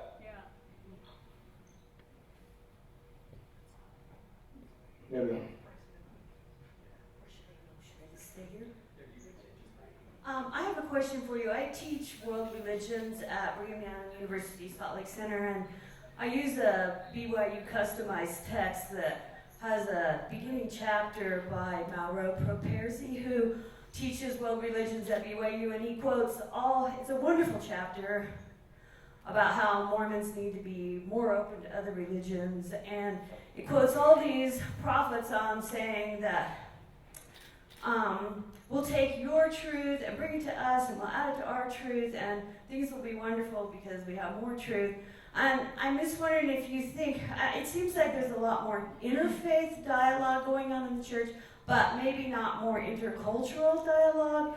And perhaps what we need to do is apply the same principle. You bring your beautiful things, you bring your culture, you bring your truth to us, combine it with us, and we have something more. Or is that threatening because, I don't know, does it need to be a little separate so it won't be diluted? I don't know, I'm just asking that question.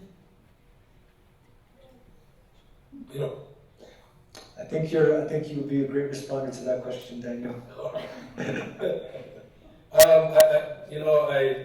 I've never really had a problem with that idea of you bring your truth. I just haven't seen it play out.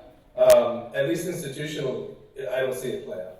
From if we just look at, for example, when we go back to our missions, what are we wearing?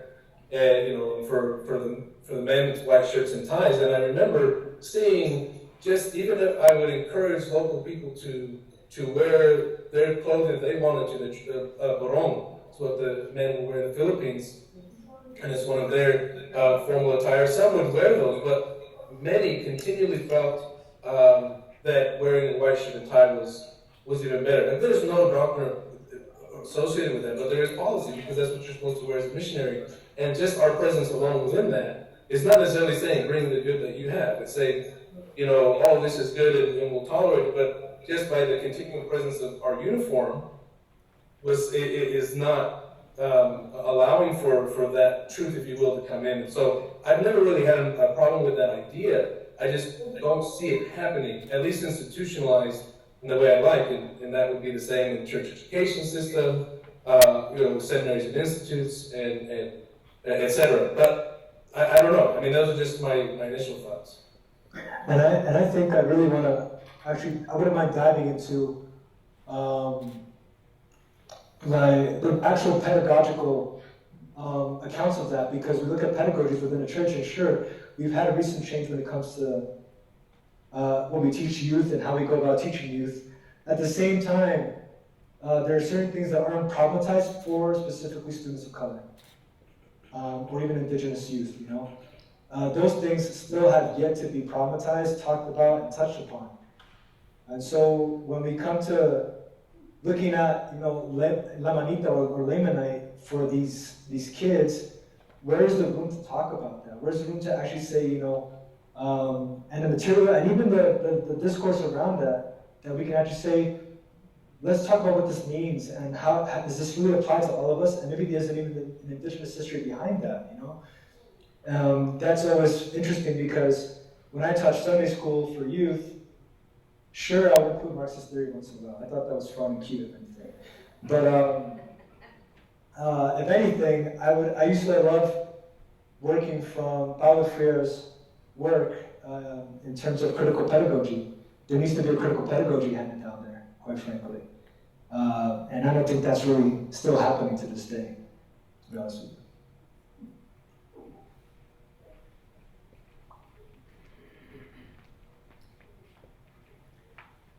Love the video. I really appreciate I really appreciate how it brings up again things that cross cultures and what we're dealing with. We are dealing with the same things that we've been dealing with our entire human history.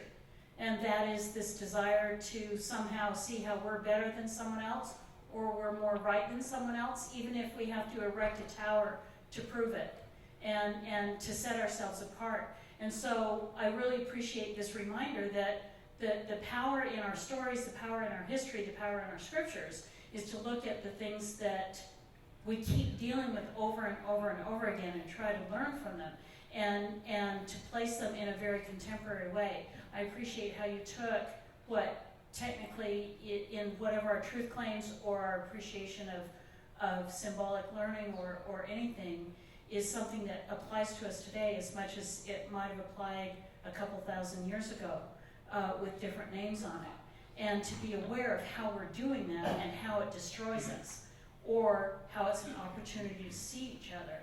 And so in that context of, because I think the video is really powerful in that sense of, we recognize the wall, we recognize Samuel and Lamanite on the wall, we recognize the tower of Ramshampton, and we recognize how it can really pierce us in contemporary times because it is now, and it's happening again.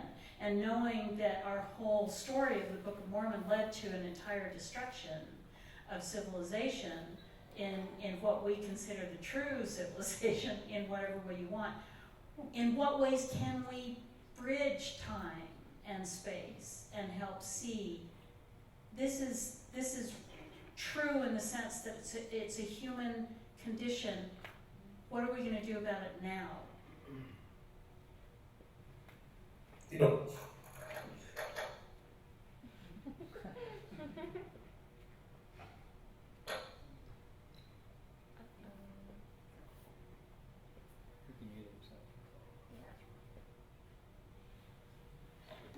Tino's on mute. Tino, you're on mute. Oh, my bad, sorry. So, I thank you for your remark, by the way. It really brought me back to when a group of us here in Utah County created a group called Together Without Borders. We were all LDS at some point, or, you know, whether we were active or not, we all identified as Mormon in some way or another. And we wanted to engage the Mormon culture, Mormon discourse around immigration and so forth, and undocumented people, right? I remember my first time going up to my Spanish ward. It was here in Utah. I was recently married. We had kids and everything. And I remember there was a bunch of stuff going on with the SB 1080 with Arizona. And I went up to the pulpit and I said, hermanos, hermanas, brothers and sisters, we have to talk about this. Half of you are dealing with this in our ward. We must react, we must organize, we must begin to protect ourselves and protect each other. There are other people in our communities who will suffer. We must help them out. And then at the very end of my testimony, when I got down, I got so many brothers and sisters who said, "Oh, brother, I can't believe you said that. That was awesome. Thank you. Oh, brother, you weren't scared. How could you say those things and not be scared?" So even in those places where these things ought to be looked at, addressed, the humanity of our communities, of our congregations, are being silenced at the same time.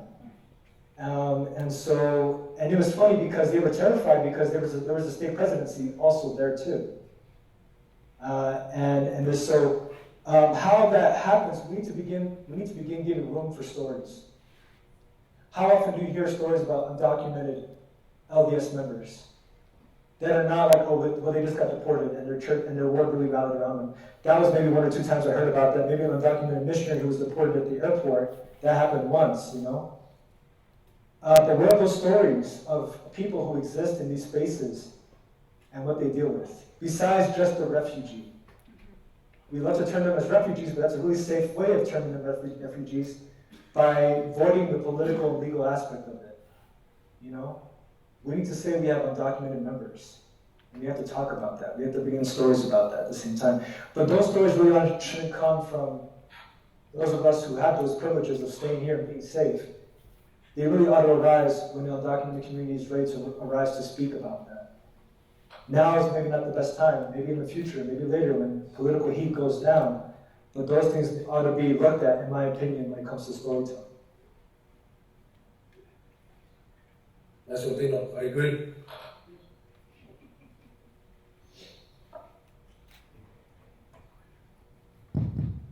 Any other questions? If there aren't, please join me in thanking our presenters.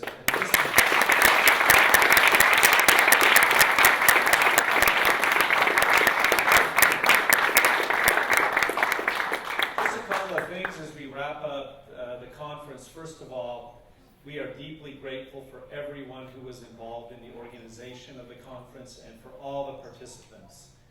There's a lot for us to reflect on and think about, and I'm looking forward to going back and watching all of the conference and absorbing it at a deeper level. Just a couple of things to note. We've live streamed the entire event, which is now on the UVU Religious Studies YouTube channel. But within the next week to 10 days, we will have all of the processed video edited and ready for release, and it will be on the same YouTube channel. So be looking for that, and when we get it done, we'll send out an announcement alerting you to that. And one last thing, we also wanted to let you know that next year's conference, the theme is set. We're going to explore issues in the relationship between faith, reason, and science. We think there's some really interesting things to explore that have been happening over the last few years, and so we don't have a snappy title and we don't have a date, but we have a theme, and we're already starting to work on some of the sessions there. So stay tuned for that. It will most likely be next March or April, early April. And in the meantime, we invite you to stay in contact with us electronically, and if you want to be on our email list, there is a clipboard. Is it outside the door, Courtney? Right outside the door at the table. Just put your name and email address, and we'll be sure to have you on the list. Again, please join me in thanking all of our presenters.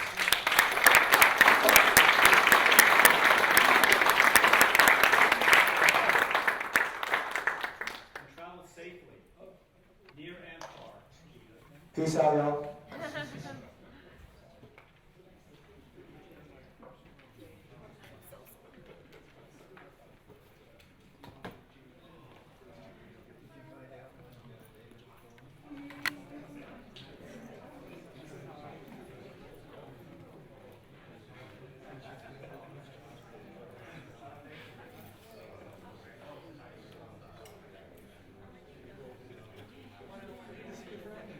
Well, you look tired. And you don't look tired, but I know you are. And I expect you another rest of the weekend. Thank you. I probably won't, because after Sorry about losing that receipt. Oh, I I'll don't get know a if there's copy. any, is there a way to get it? Yeah, you can get a copy. Yeah. No, I'll get that. I'll get that. Okay, all right. I just set up Niles. He's gonna come on Tuesday to get everything loaded on. So after that point, we can get working. So I was going to reach out to Brian Wilson. We've just gotten in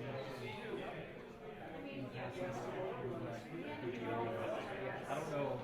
That would be nice. That would be really nice.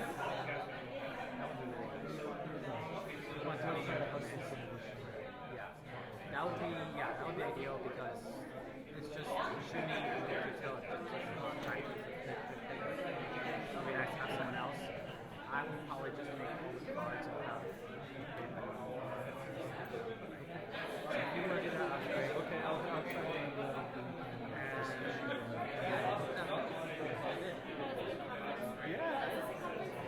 Yeah. And this live streaming that we used. It did get used. Yeah, my boss, he loves these conferences, and well, we all share this one